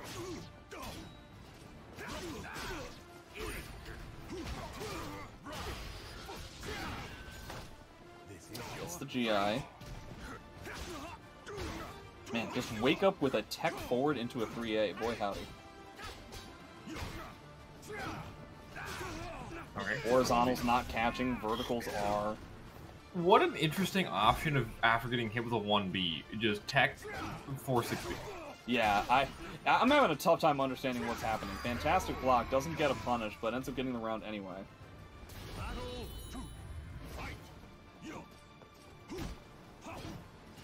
And they're like doing like only like small parts of strings. They're not completing anything. They're really just trying to like make this as awkward as possible, both of them. They're taking very similar stances abstractly to this matchup. Yeah, you can tell like the pressure's on right now. Oh, nice. That 4-4B extended hurt box was insane, Opants. What? But you can really see like the level of mind games going on in this set right now. Like, ooh, nice. Both players. Side step left and then right and then left again. Yeah, and like, you know, doing like delaying their springs and changing up their options. So like, they're really trying to make their opponent make like any mistake. Like they're trying to be like, all right, opening any opportunity and making damage. gigantically hard reads. Yeah, right. Like they're really trying to throw everything right now. But I wonder because they both realize how important this particular game is, as opposed to the other ones, that they're being a little bit more conservative. I honestly don't know. Oh no, that was supposed to be a much bigger punish on Incendiate's part, but he just didn't get it. That's a shame. Yeah, I guess like you can try. They're being very conservative until like something explodes. Yeah, yeah. Only got an I-12 punish on a -16, so that's kind of unfortunate. Fairmont just trying to move around when he just can. Okay, decides to go with the bar. Makes sense. Yep. I'll try and catch this one out. Might? Not quite. Okay, nice tech. Staying alive here. Ooh, the 3A gonna clean it up though. Alright, Incendiate on reset point. 2 bars for Faramantris. Curious to see how he's going to try and spend the bar. If he's going to go the way of Nowo, he's going to go the exact opposite of the way of Nowo. Yeah. 4A into the Giganto combo. Half-life. Shows a just frame just to show off. Okay, very much so not has this one yet. Has the meter. Oh, Oh, it no. doesn't get his... He showed the just frame to show off, and then when he needed it most, it didn't come out. That sucks. And now he has to spend his other bar just for like this one round. Okay, huge damage. Oh, it doesn't get it. Texas threat needed that to stay alive. And Alright. that is it. But, man, oh man. I'm here. It's tournament point, but how are you going to deal with double bar Geralt? Like, this is going to be so tough. With no resources, no guard damage to speak of, he's going to have to just wing so many clutch reads. Yeah, Jordan whipping buttons to get 2 bars, yup. Yep. Boy, oh boy. Infinite chip damage. You can't move. You can't... No, you can't move. Okay. Okay, wow. Okay. What a series of things to have happen. That's so unfortunate. Goes to the grab again because he doesn't really have any options available to him. Have that meter... A hard spot for Fairmont to be in. Wow.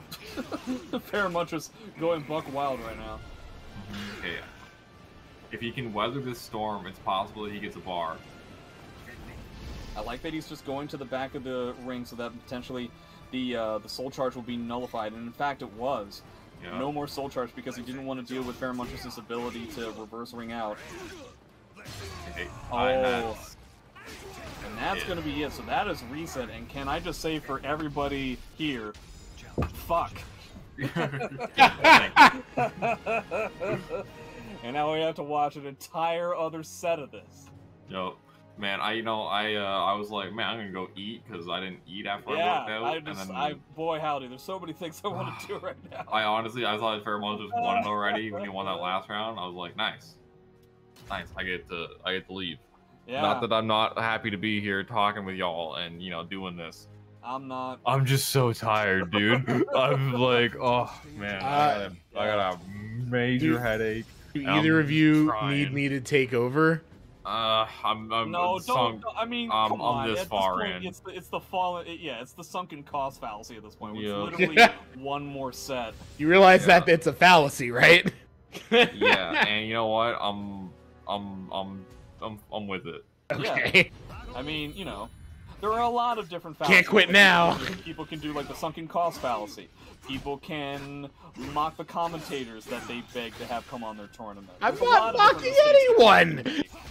anyone.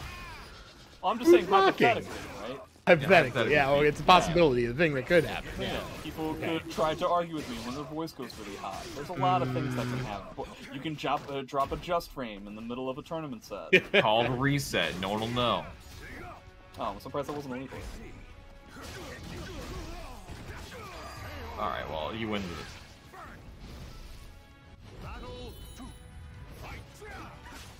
Oh man, Nice. being able to catch those side steps. Slash not being able to catch those side steps. Okay, a GI, sure. Oh, catch that back step. Nice. I wonder the reason... I don't know why it took me so long to realize this, but I guess the reason why Faramantris was so adamant about using CEs in, like, the first set that they had is just because, like, that was a way that was safe on block, a way to use meter against this character. I guess that's the way he was going with it. Yeah. Incendiate has the 1v lethal hit. I don't even get to say it before he ends up throwing it out there. You know what? That's something that's nice when that happens. Alright, 2 bars for Pheromontris. Yep. That basically only loses to 1 option, I think. And even then, maybe not, because that break attack is mad slow. Wow, okay. Interesting choice on Wake Up. It worked. Well, I mean, the command grab worked the other time when we were on the bridge. He did the exact same move. I mean, I was talking about Pheromontris just doing 4-4-P, but also what you said. That just goes to show that both of them are just being weird. 6B on block, into 6B on block, into 3B on block. Okay, well, Pheromontris wins that round. Yep.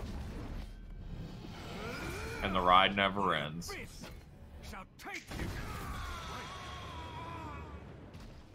Just as it is written. Battle 4. Fight. 2 bars to 1. Incendiate has some meter to work with, always important.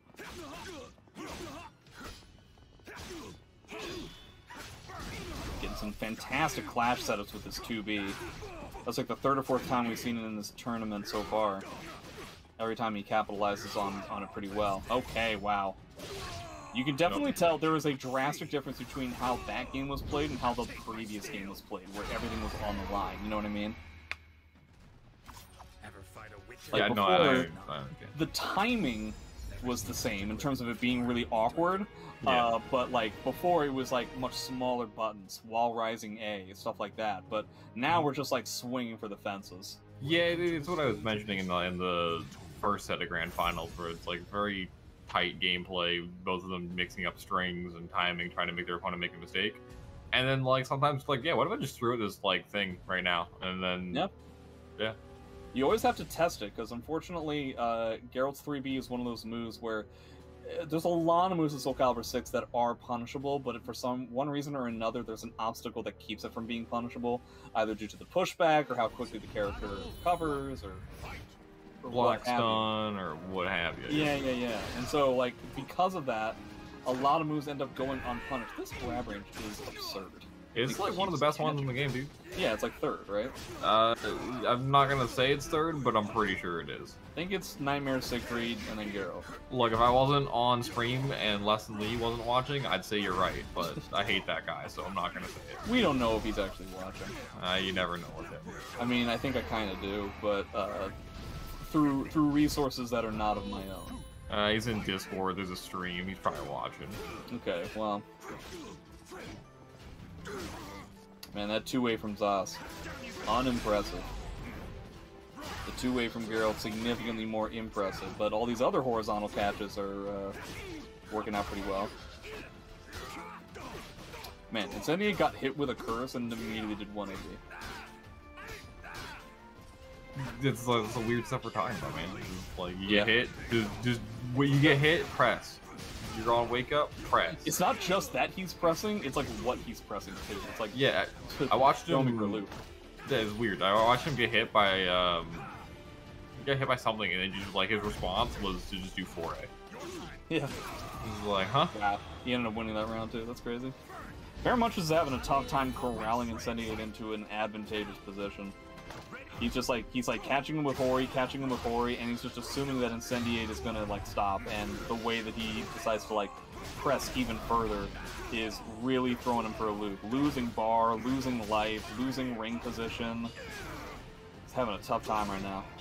Yep, alright. I mean, not like right now, dead. But, yeah.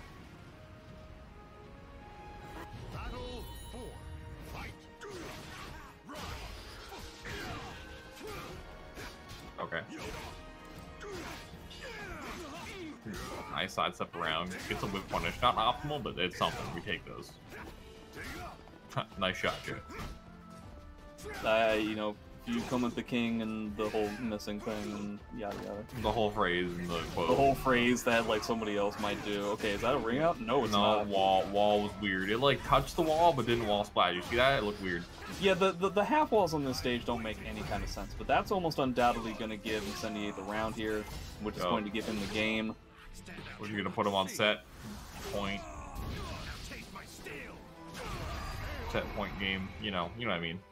Yeah, I got you. Yeah, you picking up what I'm putting down? Mm-hmm. Put it back where I put it, though. I really want it to be there. You might get a portion of it back, but the rest of it I'm probably gonna just put in the ground so that it grows. Okay. You know, that's fine too. I'm a bit of a farmer.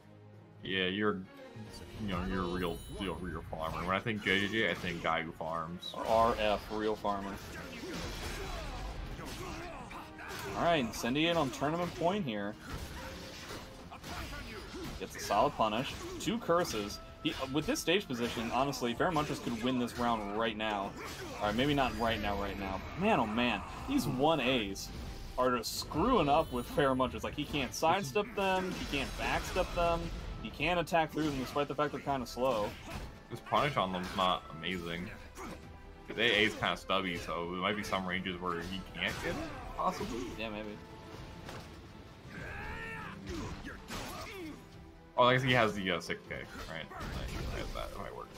Yeah, in terms of the punish, I doubt that Zos has too much of a trouble. It's just that, like, I guess Incendiate just has some level of timing right now, you see? Like, he's able to tech crouch under something. Like, Fairmuncher's having a tough time dealing with his timing. Boy, oh boy. He's not even getting a punish on 1AB either. Okay. Yeah, weird. I don't know what happened, but That's I think weird. he just lost the round. Yeah. He did. I was concerned for a minute because of the camera yeah, angle. Slightly angled in a way where we thought he was going to get gonged instead. Yeah, it happens. He just got 6-6 BB lethal hit. Boy, I just can't help but just say, wait, what? Weird. What was any of that? Weird, He like got weird. up on to get hit by the second hit. Fairmuncher's going out of his way to take so much more damage than he needs to. And he goes with Not a high. getting any damage himself. Can't get any punishes. Fairmuncher's making sure that this is the last game we have to see. Which honestly, I want to thank him. Yeah, thank you for your service. Yes.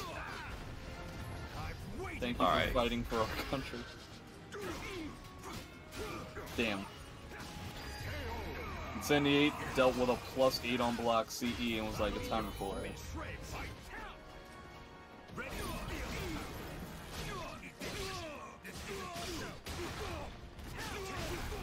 Fairmunchers with a lot of bar now. Can't sidestep 4Bs or 4-4Bs though, and that stinks. Not getting punishes on anything. I think Fairmunchers kind of like ran out of stamina here. It's a long set, dude. It's hard to play this many games in like this tense of situation. So hard, dude. Alright, now the thing is that he's basically dead to a 4A. And this is kind of tough. It's always kind of scary. Oh, doesn't get a punish though. Oh boy, I think he's dead. Possible, and yeah, he's dead. I think he still has another hit there too. Man, like every time I think that like that Zas combo can't possibly do that much damage, it doesn't. Yeah, it always does so much more than you would expect.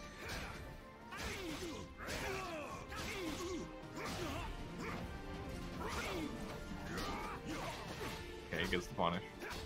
2 bars for Incendiate right now. That's a lot of chip damage. Zas needs to come up with like at least 15 additional reads. Yeah. Jeez, that range is insane. Alright, well, there's a really start. The best punish you could have gotten? I don't know. Yeah, Okay. curse, Oh my I god, guess. he just He's killed dead. himself. He's dead. He's dead. Jordan, oh my god, why? Jordan. Why, Jordan? That's it. I hate Jordan. Like, is the point of this that like both players found out what the commentators said when the set got reset, and like let's make this as long as possible? You know what? There's no reason why Incendiate had to do that parry there, and there's no reason why this has to keep going.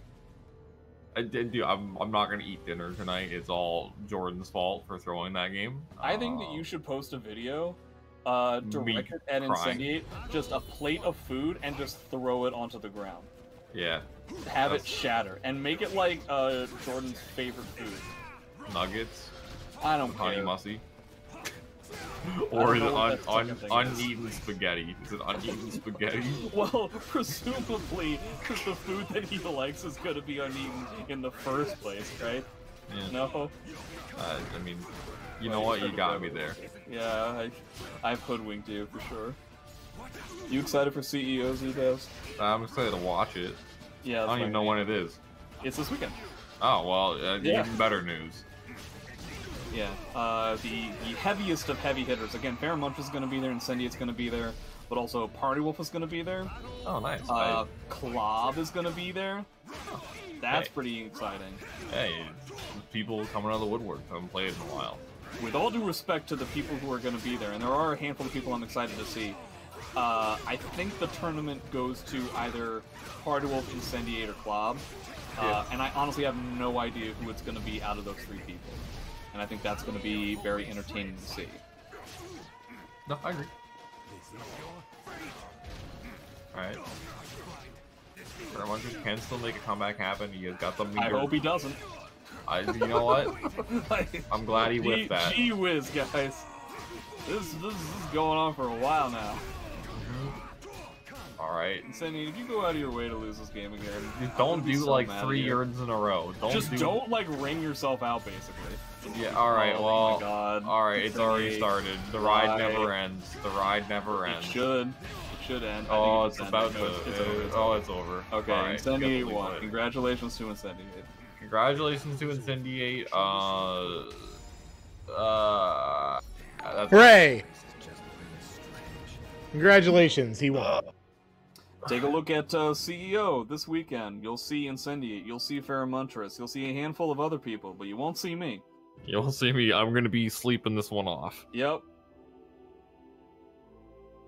Well, hey, thanks for watching, everyone. Jay and I are really sleepy, so... Yep, I won't keep y'all. Jay and Zubaz, thank you for coming and commentating yourselves into a stupor. Yep. I appreciate it a lot. Everybody else appreciates it. I am going to click this button that puts the Matcherino on the screen. $83. We went up a lot in the last stretch. I'm really appreciative of that. Matcherino will be open for a little bit longer, so if you want to throw a couple more dollars in there while it's going, you can. I'm back. Thank you for hey. Yeah, I had to put out some fires at home, but yeah. All right. And thank you for holding it down for me. Also, y'all. Also, you should leave the Matcherino open because I'm just gonna rerun the stream on Twitch. Just leave it open for like 6 hours. Yeah, I'll do it tomorrow. All right, cool. Thank you guys so much again. Yeah, appreciate everything. And Zubaz, JJJ, you want to say anything to the people? Zubaz, you're the best. JJJ, you're the best. Very true. That's it. That's what I thought.